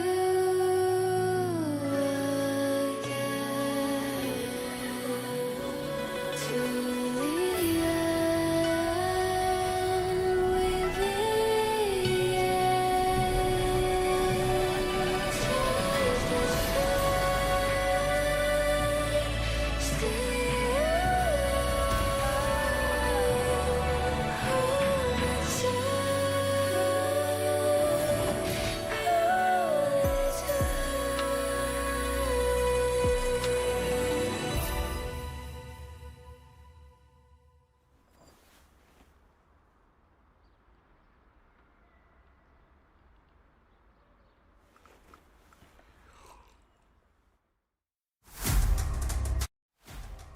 Ladies and gents, we're down to one final game remaining to prove who is the best here in the Battle of S.E.A Proving Grounds. Once again, Sagi, this has been an epic brawl between the two, and now it's one game to decide who walks out as the champions. Yeah, in the final best of 3 right now, we do have Faerie leading the series 1-0 at the start of the series. Then, immediately, we see a really good performance coming in from both Dust and Arashi, piloting the Rumble and the Qiyana to bring the game back into a 1-1 for Team Triple S. And with the effect of our tournament rule, we do have the Fearless Draft, so 20 champions are automatically banned from both teams, excluding the bans. That's right. So we got a total of 30 bans, essentially. So how much does this actually affect either side of the party? Because perhaps certain trump cards were being kept for this specific moments, or some of all these ideal champions that they really want to play have already been exhausted in the previous draft. So that's it, though. This is where Faerie, they want to double down on the carry potential for Arashi, because if you give him a carry jungle right now, he's gonna obliterate Faerie. And you can see for a fact that Team Triple S, they like to play around Arashi's tempo, on his setups, on his ganks. If Arashi gets going, the entirety of Team Triple S actually gets going. For Faerie, it's more towards the side of Quake and Born this way. If they're able to win out their lanes, if they're able to stabilize and give Quake the late game potential, then that's their ticket on towards this game tree. Very distinct playstyles, I would say, for both of these teams. Indeed, and overall, we just love witnessing how well they've been able to really play around that sit tempo that you mentioned. So, looking at the side of Faerie, this is where they get halted back. So, what is going to be the call right now in order to really get this big W by the end? Because LGW definitely had some of all these instances where he struggled with that Aatrox. Well, perhaps he's pretty much happy that that was rid off anyway, so now he actually gets to focus. So first pick, it could either be perhaps an ADC that is going to be absolutely efficient, and we have seen Leona being banned out for a couple of times, and this is where Born This Way wants to shake things up because you don't have the access to that Nautilus. So this is high value moving into such a drastic round for the two of them. It's more of like a jungle playstyle coming in from Born This Way. He doesn't really enjoy things like the Enchanter supports that are more or less more, I would say, passive. So you give him the tool to be more aggressive and active, proactive plays going on for Faerie, then you can see more success coming in from this specific player. We've seen the likes of his Nautilus going in for crazy dives, crazy engages. Maybe we'll see the same thing as well coming in for Leona. But Leona, not the easiest of engage tools if you can't really hit that E. Yeah, true enough. For most part, if you could trust him landing so many different hooks on all the champions that he played out, then I think that this should still be pretty efficient. It's more like when is the right moment for him to really jump on board, because now Triple S does lock in the Kai'Sa as well as Rakan, which can easily disengage and reposition from some of all these potential skirmishes, so it might not be the easiest of tasks. And of course, we'll have the couples pretty much separated on each side. This time, it is Quick on the Xayah with a very heal-heavy kind of tool, and he's going to be looking to really be that main carry to slowly wear him down. And this is a very good matchup coming in from Quick and Born This Way. This Xayah Leona actually does super well into Team Triple S bottom lane duo. So for them, it's going to be a bit of a terror here. And we do see LJW get his signature Fiora locked in towards the top lane here. For this third pick, are we going to see something like the Jarvan to counter out against the Xayah? Or are we going to see a direct counter in towards that top lane for the Hands of Dust? I really think that the Jarvan is a very good call right now because it's not being banned away. It was not being picked up throughout the course of the series, but Sin Zhao, this has been played out in so many of all these professional leagues all across the globe, and I think like this is a great tool for them to disengage as well as to also focus down on either one of all these pickoffs to really put FRC slightly behind in some of these team fights. Yeah, that could be true, right? And Sin Zhao, a very good tool as well to counteract against some of these range mages, range ADCs. You draw the circle of your ultimate, and any damage that comes in outside the circle doesn't really do damage against the Sin Zhao. And you can see towards the second phase of the pick and bans, more of the junglers are being removed away from the hands of PS. Oh, we've got the Wukong taken out, and also, just to ensure that there's not going to be all too much of a rough time over the side lane, they're going to take out that Renekton as well. So, no Lee Sin on board this time around. So, Arashi, if he's really looking for something to really propel the team ahead and find that huge tempo swing, what is going to be the answer right now? Because I think, like, maybe a Nidalee could be something, but it's not really ideal if you're going up against a Sin Zhao. So you ideally don't want to move in and be caught by a Rakan. So a tough decision. Very Charm, they might need to consider maybe a tank jungler could also be part of the equation. Maybe especially something like the Sejuani to pair up with the Fiora, or something like the likes of Darwin that couldn't be too much of a use. I'm also thinking here, like, what are the potential junglers for this PS in towards the jungle? Well, overall, I think that PS can definitely go in for that Jarvan, like you did mention. But we look towards a very heavy team fight angle coming from the side of Triple S. Now, I definitely think that this is very interesting because they really have to time everything together. Because Crescent Guard, you get to sweep people away. Whereas the quickness as well as Cannon's Elbow is meant to really lock somebody in place. And that's the Nidalee you talk about here. The Crescent Guard you talk about, yes, it does extremely good job, but you need to time it accordingly with the Cannon ultimate and also Philia's Rakan's ultimate. But I think they definitely have what it takes to chain that CC lock in. But for FRC, a very solo queue playstyle that we see here, it's gonna be PS on that Nidalee and Savasky getting his signature Z in towards that mid lane here. So for this specific team comp, I gotta say, if they don't win the lane, I don't think it's gonna be too good of a full-on out team fight compared to Team Triple S's team comp. I really love that they actually double down, right? It's all gas, no brakes, and Team Triple S, they say, we got all these answers. Like, we can basically force you to hit the brake, whether you like it or not, because we got plenty of all these crowd control tools. Whether if you face up against a Sin Zhao all the way down to a Lissandra, there's just ways for them to actually counteract some of the advancements coming from Faerie Charm. And I think that this is not the ideal matchup for the Zed as well, because she could just easily pop her ult and she could save herself from all these dangerous threats. It's not easy for the Zed, especially here. So for Savasky, he needs to find the equilibrium on how he wants to play out this lane. We will see Ignite being picked up by Savasky later on towards that mid lane. Go for the early pre-6 solo kill angle. My concern is for the side of Team Triple S, yes, your composition looks really good, but the Kaisa and Rakan will be in a bit of a difficulty while laning against the Xayah and Leona. It's not going to be the easiest of the laning phase for Team Triple S bottom lane here. Yeah, perhaps the game plan for FRC is to really break the ankles of the bot lane and just slowly snowball from that point onwards. Then things could actually get a little bit more difficult. And also, you gotta think about what happens over the top lane. A good Riposte up against a Cannon could easily turn the tides in favor up against a Dust. So, gotta be always mindful despite that Cannon having a little bit more of that range advantage. Which is true, right? We have to see coming down towards this final seconds of the draft here. Team Triple S, they have a lot of crowd control, they have a lot of setup. Consistent DPS coming in from Blaze and Arashi in that early jungle department here. What is that FRC? It's more towards the early game jungle pressure that's being generated by PS's Nidalee.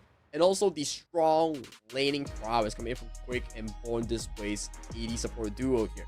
If they can break the game through the jungle and also the bottom laning phase, things could look really good for Faerie to snowball out of control. For Team Triple S, it's about scaling, it's about getting those skirmishes and 5v5 team fight. If they can get the CCs in, get the wombo combos in, it's going to be looking super duper good for Team Triple S. It's really down to different playstyles coming in for both of these final drafts. Such a drastic difference, right, when we really make comparison between the two. And I think like one other win condition that Faerie does have towards the late game is that the strength of their side lane push could be pretty insane. You got a Zed, you got a Fiora, so they can actually start to really look for maybe backdoor potential if they are going to be that far ahead. And even if they are behind, if they can stall just about enough for this Xayah to come online, maybe there is going to be that hope. But Team Triple S, they could just basically force some of all these fights. They can call for a fight whenever, wherever they want. Yeah, and for this game itself, Faerie will definitely have to consider the Mercury Treads here. That's so much crowd control in the hands of Team Triple S. You have the Cannon ultimate, you have the Lissandra ultimate, you have the likes of the Quickness as well that's going to be jumping on towards you on the hands of Rakan. And I like the fact that you make a very good point. If this game goes ultra late game, I think LJW will be a premier primary carry point coming in from FRC. If he can get the Fiora going, hit that level 20 mark, this Fiora is going to be an absolute beast. Yeah, no doubt about that. Because, like, overall, if this is one of his signature pick, he must be super confident on how well he can actually control the side lanes. And what are you going to do if somehow he decides, hey, maybe I'll get a Hull Breaker. Maybe I'll get the Bastion Breaker. And then, like, you just have to, you know, concede some of all these turrets. But, of course, all these are in theory. And what matters is this one game, and we'll get to see who represents NYSG to play in the upcoming rally rounds on the upcoming week. So, that being said, one final match between Faerie versus Team Triple S. Yeah, this is going to be the epic showdown, the finale coming in between the two NYSG representatives here. This is the Battle of S.E.A. Proving Grounds. Whoever wins the series will prove themselves as the superior team in Malaysia and Singapore. And lo and behold, after a grueling day's action, or 2 days span of action, and of course multiple rounds throughout the qualifiers, we really do have to thank all of you guys who have participated from the community level to be part of this journey here in the Proving Grounds. And of course, now, who's gonna walk away $1,000 richer? Well, we already have a little bit of a quick spot over onto both sides of the jungle. They know exactly where they're starting. Yeah, both junglers will be starting on towards the top side of the map, with PS playing super aggressively in trying to get those visions here. Arashi forced to utilize that Trinket Ward to scout out that early vision on towards the crossmap. Yeah, and I also do like to point out that over onto the top lane, LJW is running Grasp of the Undying alongside with a Doran Shield because he respects all these kind of poke damage that can come out from not only Kennen, but for the long-term sake. This is definitely something that is heavily invested towards mid to late game. And bottom side as well, you're hitting a lot of these Qs to keep him and his ADC sufficiently healthy here. Finding over towards the mid side though. The casual range versus melee matchup in for Nekodes into Sabaski here. So that priority would be as easy coming in for the Zed in the early game. Yeah, he's just gonna have to play the slow winding game. Whereas does actually get a couple of pokes down. Oh, I mean, nothing too substantial coming out of the Rakan in specific. But overall, you know, it does, of course, keep Blaze healthy whenever he does actually hit his Q. And overall, I want to see if there's going to be that big brawl from both sides of the jungle pathing towards that bot lane later on. Yeah, the bottom scuttle is going to be definitely a hot location coming in for both of these teams. We'll need to see how they actually play it out. Arashi here has vision, is going for the aggressive invasion. PS doesn't know that he's right in this bush. Oh, now he does though, and quickly he tries to till away from this situation. He forces the flash and now concedes that red buff. But hey, it's not fully considered just yet. He might just be returning for it. The spike goes down. He steals it away. Savasky looking for the opportunity for that first blood. He flies over the wall, board his way, tries to salvage it with the heal, and it's first blood for Savasky. He gives his life for it, and it's just pure helter-skelter. But PS, he could not land the final blow towards Felia, and it's just absolute pandemonium with a triple for Blaze. It's going Blaze hot in this arena here. Blaze with the triple kill out of the aggression coming in from Arashi. Arashi got taken down in the initial team fight, but Blaze and Philia provided so much space. Take a look at the replay here. Sends out, getting the initial smite on towards the red buff here. Being jumped by the CC chain coming in from the side of the Leona Flash. And as of this point, you might thought that Rakan might be in danger here, but the final damage just wasn't enough coming in from PS to seal the deal. And Kaisa getting a triple kill in towards the pocket, and Savasky coming from live, getting chunked out by the Rakan W. We talked about that potential fight in Scuttle, but Arashi says, you know what? Let's not wait till then. Let's take the fight right here, right now. And it paid in full dividend. And top side is not looking like a good news for the side of this Fiora on the hands of LWJ here. He's taking so much poke coming in from this cannon on the hands of Dust. Yeah, and I guess, of course, he does actually have a couple of biscuits for him to still somewhat sustain. So it's really not the worst of news. It's just that he had to concede, like, one full wave right at this moment. Yeah, more pokes coming in from the side of Dust here, just casually chunking out this Fiora here. The range was a melee matchup, not the easiest so far for the Fiora. We need to see, as we scale into the first, second two items here, how this Fiora can actually negate the kind of pressure in those all-ins. Yeah, I like the fact that he still tries to weave in some of all these vital procs as well, just to ensure that perhaps he can eventually bring Ice Lemon Tea down to a halt to stop that kind of range pressure for the moment. But now, 3 kills up ahead on this Kaisa. I wonder how much does it actually impacts the plays later on up around that dragon. We might see a potential dive coming in from the side of Arashi. With level 6 unlocked by the cannon here, this is not going to be looking good for this Fiora. This is a big wave that's about to crash in towards the turret here. If LGW dies here, it's gonna be another repeat of game number 2. He's got the Maelstrom up as well, and instantly goes in for a big setup. Arashi does get the kill, like you mentioned it. And just like that, you are going to see that he's going to have such a smooth time up in the top lane. Yeah, looks like a repeat of what has been going on in game number 2, where the Aatrox was severely punished by the presence of Arashi and also Nekodes. And right now, with the play alone in towards the top side, losing out one full wave of gold, losing out a kill towards the jungle counterpart, things are looking too hot for the side of Team Faerie Charm. And I guess like the only reprieve is that they didn't really burn the flash coming in from the side of LJW. And Nekodes absolutely smelled danger and quickly uses his E to get back into safety. So I guess for most part, Team Triple S might look to see if there are still perhaps ways to salvage the situation by securing themselves a dragon. But perhaps this might just be a risky attempt. It does look like a risky attempt because Leona is nowhere to be seen.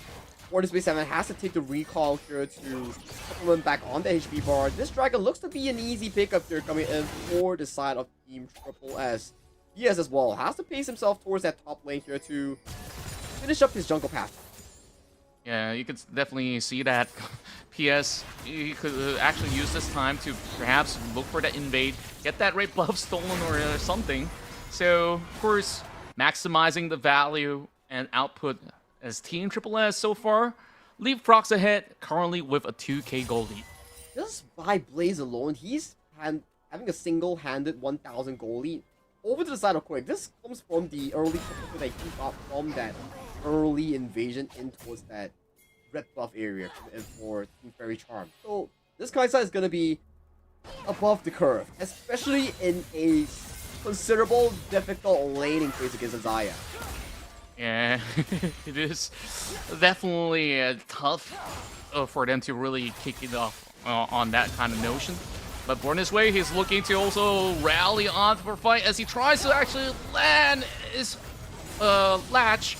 But Nekodes has to actually use his ult to keep himself healthy. So at least they're going to be able to neutralize all these kind of commotion happening up in the lane.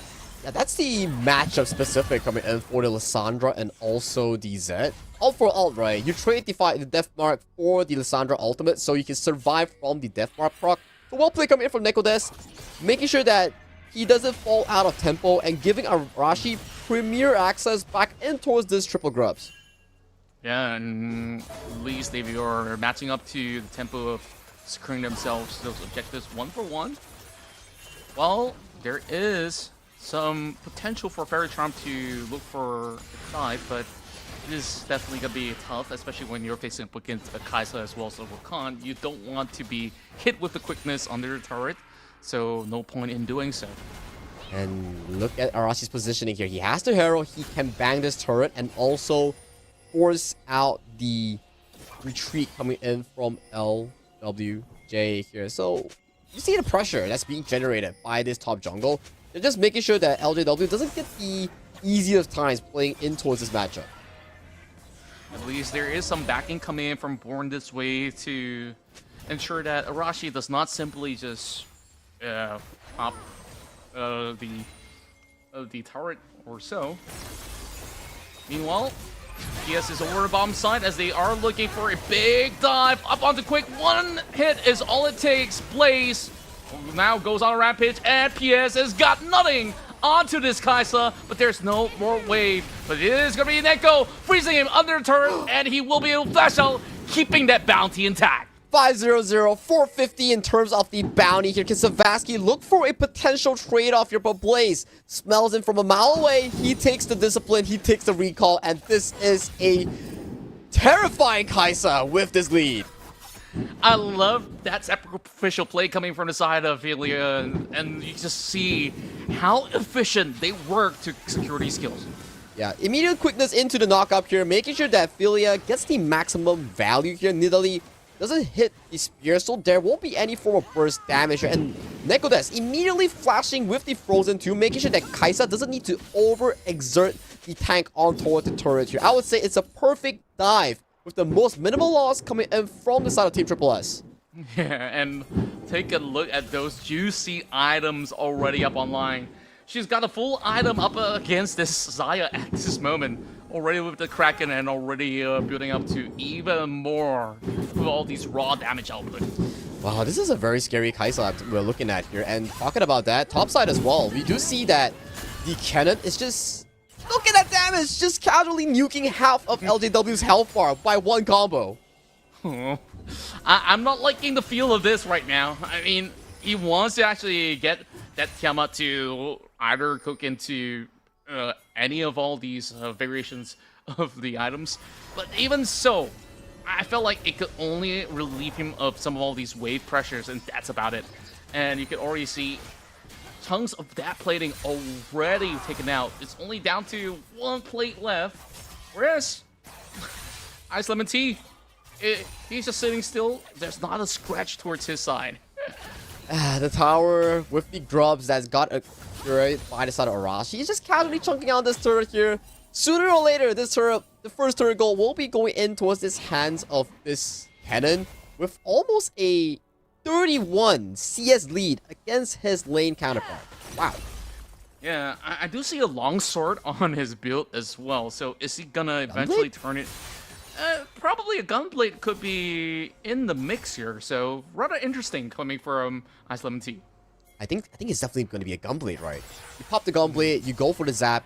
Makes a lot of sense here coming in for this cannon build. I haven't been playing the new cannon much, but it seems to me that it's a very logical build for this cannon.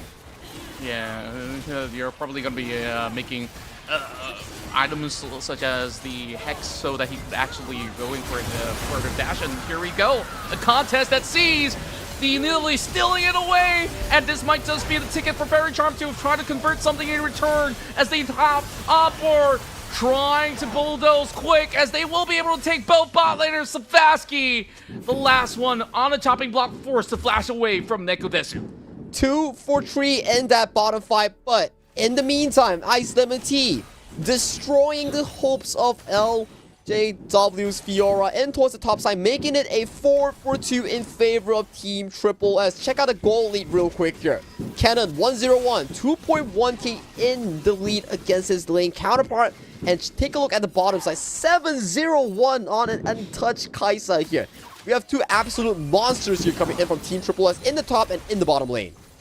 12 minutes and you're already seeing a Ginsu's also being cooked up already. So, yep, you don't want to face off up against this Kaisa. It's just not worthwhile for the moment. So, at least the value out of that fight is that Savaski did manage to pick up a couple more kills. So, perhaps there is an ultimate plan to really have Savaski to eventually look for some of all these pickups.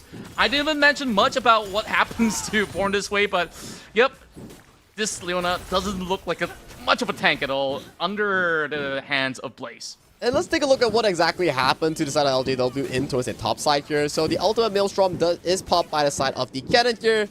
Yeah, that's just pretty much it.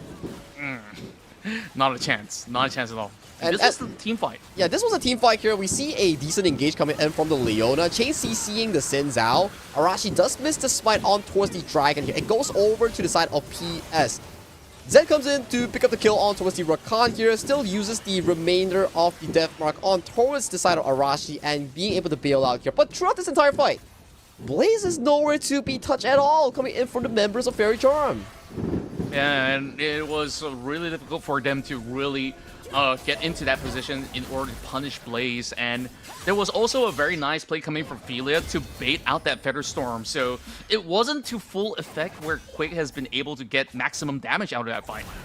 Indeed is. So right now, we're looking at a 6,000 gold lead at 14 minutes in favor of Team Triple S. If nothing goes wrong, if Blaze plays as according to what Blaze does so far in the first 14 minutes, this game seems pretty in favor for the side of Team Triple S.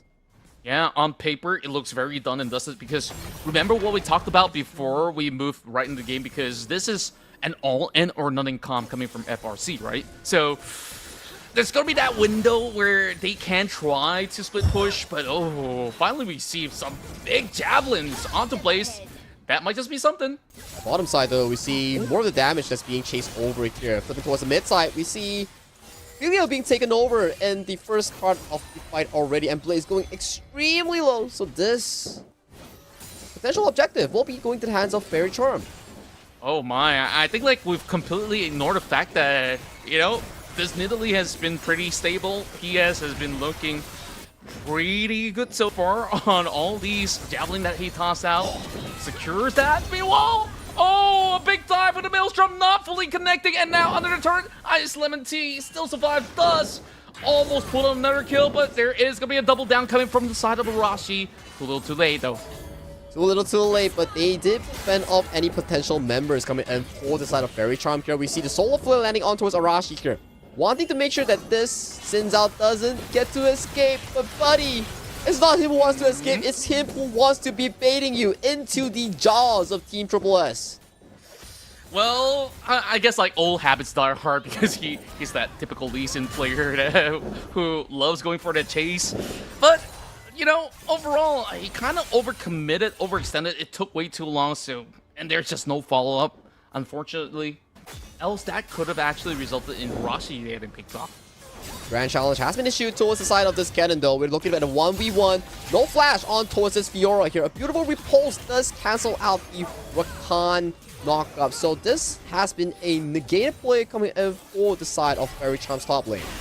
Meanwhile, another Duke out coming from both mid laners as Nekodesu keeps himself for the moment. But with the rival PS, this is going to be a big shutdown onto Neko. A nice job coming in for the side of PS to capture the over-aggression from the side of Nekodesu. So that does give them a comfortable objective towards the top side here. More gold going in towards their pockets here. So Arashi arriving, getting the immediate assassination towards Savaski. Yeah, Savaski stayed for a little bit too long. He was not really high in health bar. Wow. And just like that, a swift double for Arashi.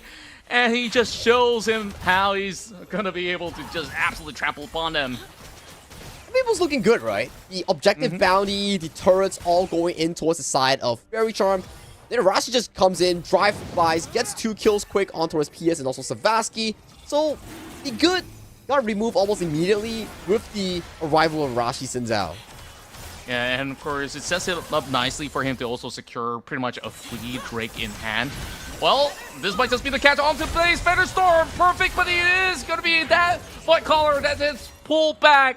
But just in the right place at the right time. LGW, get that cash out. That's definitely what he needed throughout this entire game. Considering the fact that he's almost losing like a 2,000 gold lead prior to that kill. That is exactly what you need to be putting yourself back in towards this game. So 6.4k versus 8,000. So before that kill, he was trailing behind 2.5k against the cannon on the hands of Ice Lemon Tea. They're slowly getting there, so you just gotta let the man cook, right? So we gotta see if he's gonna be able to eventually bring it pretty much to a steady standpoint where you could just absolutely rule with this cannon. So for now, at least they remain to be very hopeful. Oh yeah, there's still definitely hopes here, but it comes down to a point where they can consistently capture Blaze in his overly aggressive attempts. Because if you see the levels, right, Blaze is level 11, Quick is level 12. What's going on? Well, I guess like this is just I'm trying to find a way to explain it, but overall, I think like it was just majority of the time, even despite getting kills, you can see that he's matching up to pretty much the same level CS. Just goes to tell you that Quake, he is still pretty much in the game. Yeah, of course. And maybe a possible explanation is that Warner's Way 7 hasn't been getting EXP for a long time. So most of the EXP has been going directly in towards the pockets of Quick as solo EXP, and Blaze and Philia is always like tied with each other as a couple like that. So I guess that's why that there's a level lead for the hands of Quake. Yeah, that makes absolute sense because we can see the difference between the support levels overall. So, yep, that absolutely answers it. So, there is a contest for this red buff though. Born This Way goes in for the jump up against Arashi. He will just commit with that smite. That will secure it, but oh, solo flare onto 2, but it's Savaski jumping onto Blaze. Not enough damage with a great quickness to haul the output from Savaski. Savaski just casually being taken down by the quickness from Ophelia here. Arashi getting into the grand challenge here. Doesn't have to flash it. Might be too little too late here, but the ultimate coming in from the overly fed cannon. Blitzing every single one in that Maelstrom. Oh, that was just another mind game pulled out from the side of Team Triple S to bait them into that bush trap. And this could also potentially be that Baron call, and they will just basically double down because right now, 3 members are out, coming out from the side of FRC, and this might take a miracle for PS to secure it. It's difficult, right? You have Neko that's just casually standing up front right now. Still has a frozen tomb. But when you walk in as the Nidalee, you'll be frozen in place, and awaiting for you is the multiple members of the side of Team Triple S. And with that alone, you currently hold the Baron, Nasher, and also a 7,000 gold lead ahead of this Baron power play. Yeah, it's getting worse for wear, and this becomes a ticking time bomb for the side of Faerie Charm. We haven't really gotten too much of these activations, and we go back into what transpired in the jungle. Oh, Born This Way engaged with the Fiona E to look for a potential angle. So the members do come in. You see a big flank engage coming in from Savaski, getting the full WQE combo on towards the Kaisa. And at this point, we thought it's already done and dusted, but Fiora on the hands of LWJ comes in, issues the grand challenge on towards Arashi Sinzao. But the cannon that's overly flipped, just blitzes everybody in that exchange. Meanwhile, we go back into the fight. They finally get the catch onto Blaze, but in response, they do have the Maelstrom that actually cuts through Quake. Born This Way will also be clipped by Nekodes as they will just run the mid lane down. First turret out of the way, make that 2. There's nothing much that LJW can do about things. It's a 3v1 for LJW here. If he goes in for this specific play, I'd call him crazy. But pretty good stuff so far for the side of Faerie Charm. At the very least, They get the kill on towards Blaze again prior to this play. We can check out what exactly happened here. The Shadow Q into the Death Mark flying on towards the Kaisa. Blaze has to force the aggressive Hunter ultimate to get back the shield for his defensive self. And at this point, you have no consistent damage coming in for the Xayah here. There's no tank, so it's an easy pickup coming in for the remaining members of Team Triple S. Yeah, and to sum up that fight, it's like they throw everything, including that kitchen sink, onto the bot laners, and at what cost, right? So, yeah, I guess like there is maybe some form of value, but it doesn't seem like it was pretty much a huge conversion for the side of FRC. Yeah, and you can see the itemization coming in from Blaze. He's working towards his 4th item, excluding the boots, almost completing that Infinity Edge right now. Top side, S17 being engaged by Born This Way 7. Yep, perfectly latched onto Ice-Lemon-T, so Dust has to eventually give way, and ooh, there we go, 1,003 gold for that Nidalee. PS, he's feeling like he's Elon right now.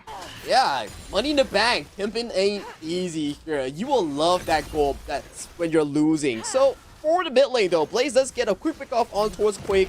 And with the remaining Baron buff here, most of the towers have been demolished out of the mid and bot side here. Tier 2s are already gone.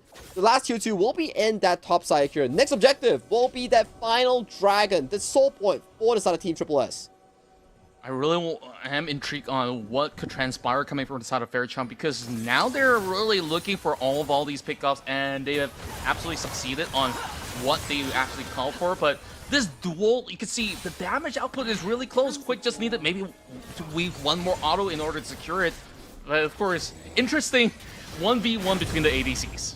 Yeah, I mean, that was a lot of feathers coming in from the feather call, the blade caller coming in from the Xayah. So that almost one-shotted Blaze while he was being on the aggressive end here. So for Blaze, if they want to end this game calmly, is for him to decide whether he wants to go aggressive or be on the consistent end of the team fights. Yeah, I think like if he were to maybe amp it up a notch or really put it to fifth gear, it could look pretty devastating on what he could actually offer towards the rest of FRC. So now both sides are just waiting for some of all these big objectives to come up for them to have a firm reason to really call some shots. And we don't really get to talk a lot about the top laners quests out of the last 2-3 series that we casted. Take a look at S17. Level 17 already. 6th level up against Leona. 3 levels up against most of the members coming in from the side of Faerie Charm here. That's the strong part about completing the top lane quest, which reduces your ideas on the early game lane swap.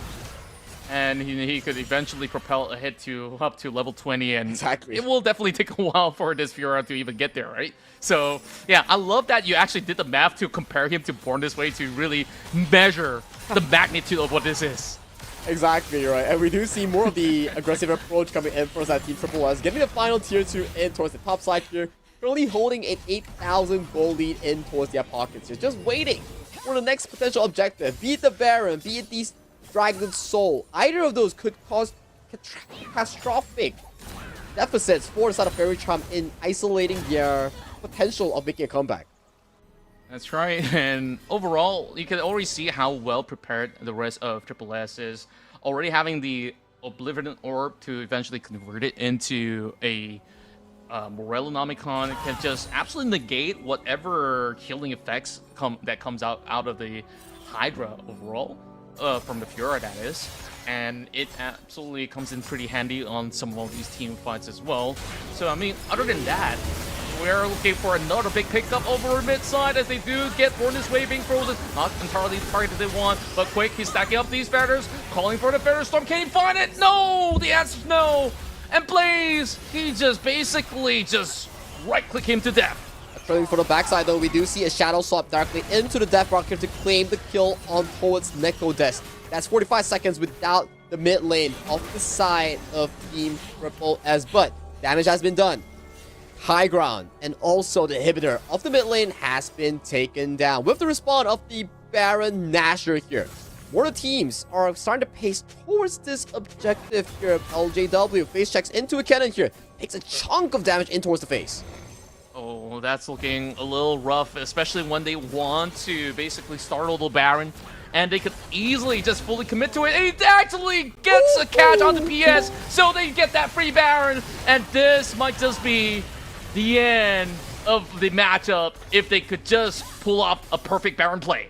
And they're just waiting for Neko to come out of death respawn here, making sure that every single member coming in from Team Triple S gets the Baron Nashor buff in towards their pockets here. And with this goal lead, with this gigantic resource advantage, they're looking to close out this game with the up-and-coming team fight.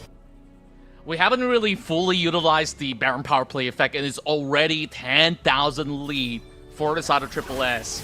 So it is really difficult for them to really handle the pressure. So LJW, he really has to maybe pull something out of the hat to commit to a split push alongside with Savaski, rather than actually looking for some pickoffs that might actually cost them. It's not easy, right? Because even if you go for the split push, you cannot win the 1v1 against your primary target. Look at that one shuriken! It took like what? 30% of Savaski's health? That's ridiculous. Absolutely ridiculous. He's got a Rabadon, guys. Oh my. Okay.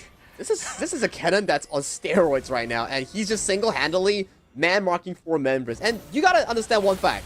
There's no exhaust in this game to counteract against that cannon here. So the moment he enters, it's just gonna be everyone praying that, okay, don't zap me, don't zap me. I'm not the target you want to be going for. And LJW going for the Hail Mary push on towards the top side here, but the base is currently in shambles. The end is nigh as they move right in, and Rashi goes into the Vanguard sweep, and they will just go in for a dive bomb into the base, looking to finish off with an ace. That's not necessary, as they will be your champions in the Battle of S.E.A. Proving Grounds. Team Triple S is the best of the rest.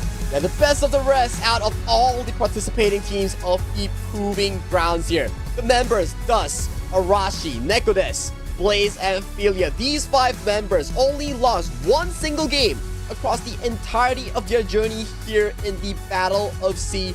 Proving Grounds. This is your representatives coming in from the Malaysia-Singapore region, heading over to the next stage next week. A true champion.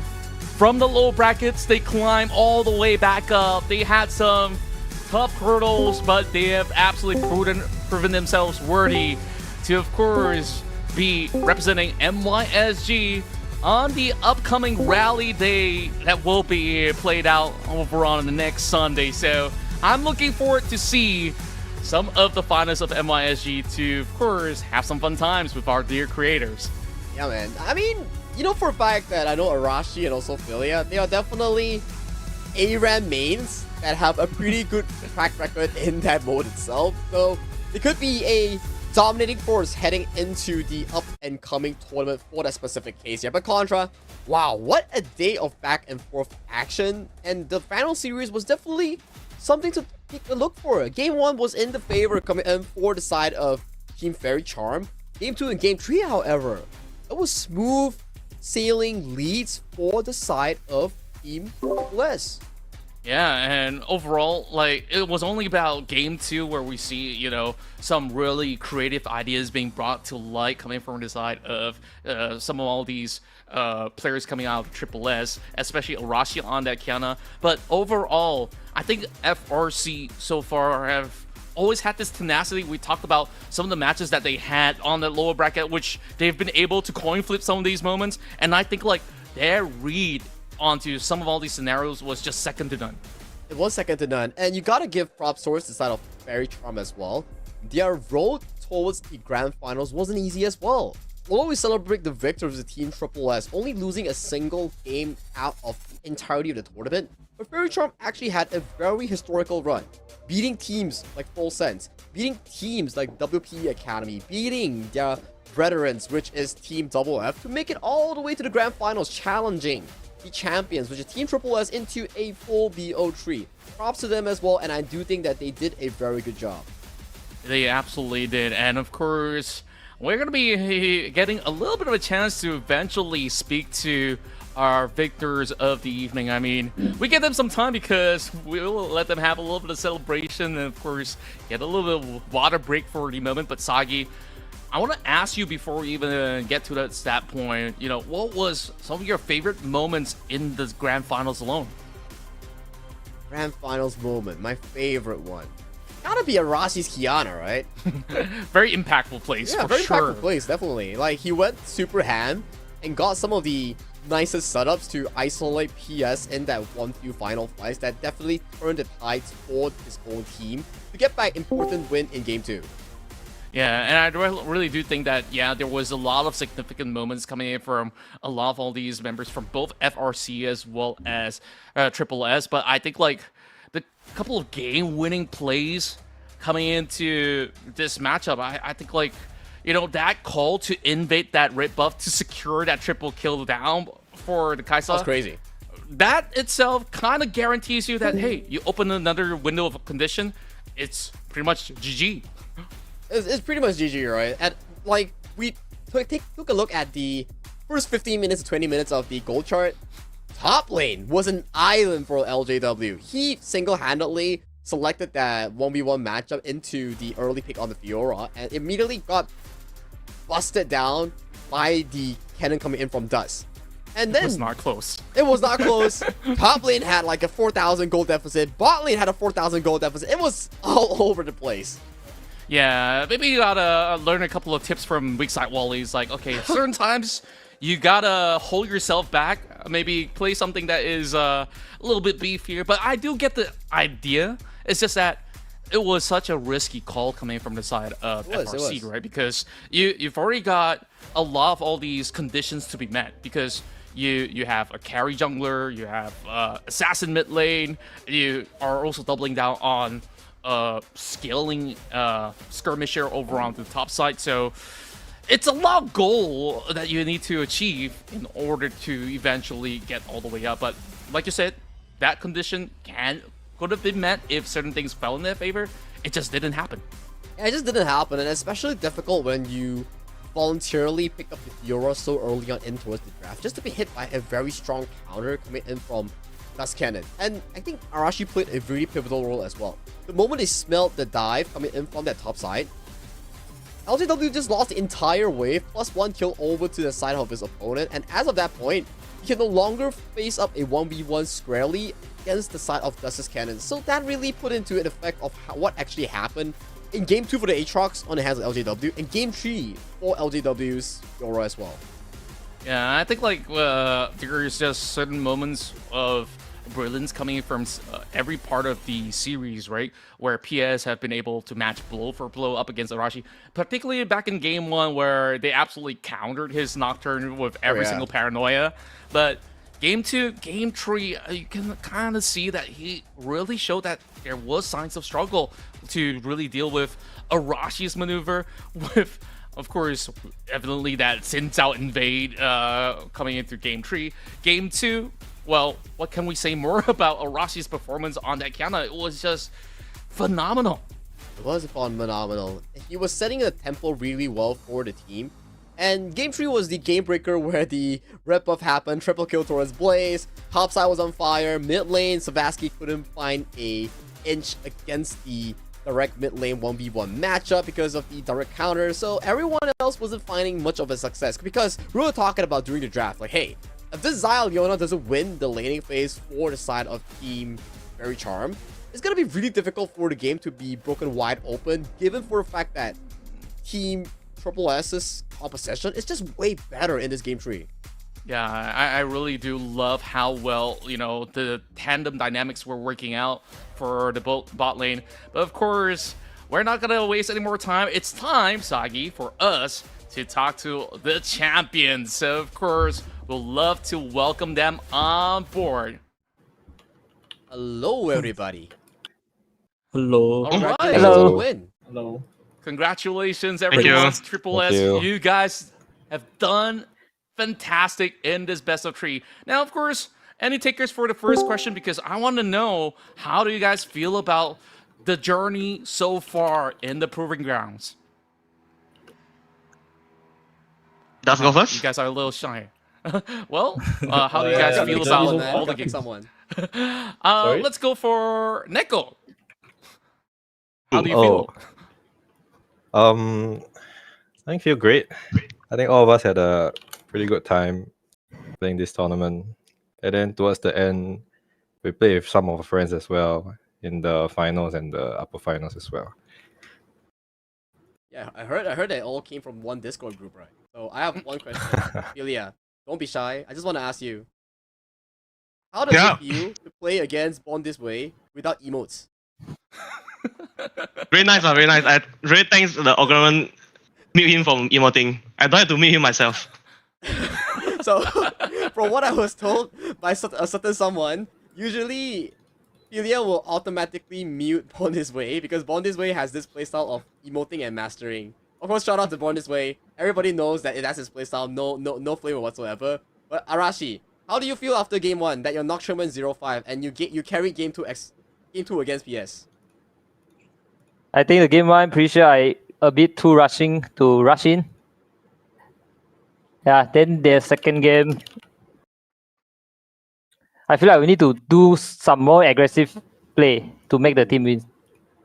Yes, Oh wow! I love the mindset where like game one not aggressive enough. You got the double down, triple down, and over the last game, well, you absolutely dumpstered the Fuhrer over the top side.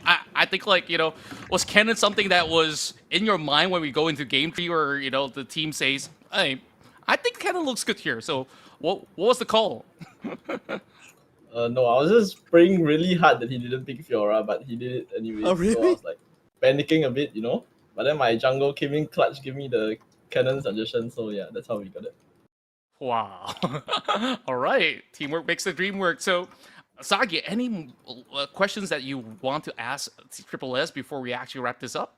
I think I definitely gotta ask Blaze, right? How does it feel getting that triple kill in towards that rep buff in towards that early game? Considering you're fighting against a Xayah of all matchups. When I get a triple kill, I'm thinking if I don't carry this game for the sport, it's AD cap, That's it. Yeah. Okay, so there's a viewer request on a specific question. I'm not gonna point out who. I know some of you has like girlfriends, but you had to play this tournament during Valentine's. So what did your girlfriend say? I think that would be me. So she was really nice to be able to accommodate this request, and luckily we won it all. So yay, thanks. It's okay. Now you can tell her you have 200 USD extra to spend on a compulsory Valentine's Day like supplement, right? So it's like I got you covered, bro. I got you covered. Yeah, I need to give a percentage of it back to her. Yeah. What about the others though? What about the others? Like, is your girlfriend? What did your girlfriend say? Yeah, I'm ready to buy some pomade for her now. Okay. All right, nice. This is gonna be an interesting one, man. But Qontra, any other questions for our boys here? Well, I do have one because next week you guys will be representing MYSG to play together with our dear creators as well. So, which one of you guys are usually ARAM mains? Are you guys confident that you can also smash the rest of C in order to absolutely put everyone else to sleep and just say MYSG is the best at C? Elvin, you go. No You ARAM are main, bro. mains? Elvin, bro, please. I'm pretty sure our we- and Philia are ARAM mains, right? Yeah, bro. No, Yeah, I don't really Philia. play now. Philia. Sure Me? not. Yeah, bro. Yeah, you do always play with the girlfriend, Philia. Go. Oh, that's why. Okay, guys. I know like you have to play like what 5v5, ARAM, and also Arena. Like, how long have you guys not played Arena? Like, how long? Very long, I think, since Mayhem release. Oh, I think we no. quit Arena. We're gonna get gap gross. Like, we're from MISG. It's okay, we'll practice, no worry. Okay. Thank you guys. I don't know how many more questions do I have to ask you guys, but I need to check with the producer. But Qontra, any more questions? Well, so far, is there any kind of words that you want to say to people that has been supporting you in the chat, or some of your significant others as well as family members that's been, of course, backing you guys on your journey in competing in League of Legends as well as being part of this tournament? One by one. Let's start with us. I wanna. Oh, Oh my god, okay, I'll start first. Okay, so like I said just now, I want to thank my girlfriend for allowing me to play during Valentine's, even though it's like, okay, yeah, I mean, I mean, at least we won. Okay, I know what I'm saying. I also want to thank my teammates for carrying me the whole way through. I was kind of inting every single lane, so yeah, thanks. Wait, shout out to your girlfriend, man. Thank you so much. Alrighty. So yeah, I believe that we still have some time here. So yeah, anyone who will still want to like maybe do a little bit of shout out to, you know, perhaps some fans. Yeah, that's Kevin, supporting go. you guys. I wanna give a shout out to my girlfriend for supporting us throughout the tournament and being understanding. And I think a shout out to my friends and the people who supported us during this tournament as well. Yeah, very cool, man. Thank you so much. I mean, I think we have like one final question. Okay, if there is an MVP, who would you think it will be out of 5 of you? Anyone can answer. MVP. Or give to Jungle. Jungle? Arashi? Oh, Arashi. Ooh. Wow, What do very you think, strike Arashi? Thanks player. to my teammate. Okay, thank you so I much, would guys. say Congratulations. Yeah? You're saying, Arashi? Yeah, I would say SGMI is the best server. Ooh, SGMI is the best server. Let's go. Let's go. I think that's without doubt. I mean, we secured top 3, you know, even your dear friends, FRC, as well as those that have been playing across the journey, has been able to at least do us proud. Of course, we'll have to put you guys to the test again next week. So thank you guys once again. Of course, congratulations for being the champions once more here at the Battle of S.E.A. Proving Grounds. All right, you guys have worked hard. Bye. It's time to have a good night. Bye. Well, Qontra, that's the definitely end of the Proving Grounds here coming of Battle of S.E.A. So, I think, yeah, this was a very eventful day. We saw yesterday we had like, what, 6 BO1s, and today we had like almost like, oh, every single game played another 6 games as well. So, it's really down to how well our team, NYSG, which is Team Triple S, that's going to be performing later on into the next week, which is the Rally Day, right?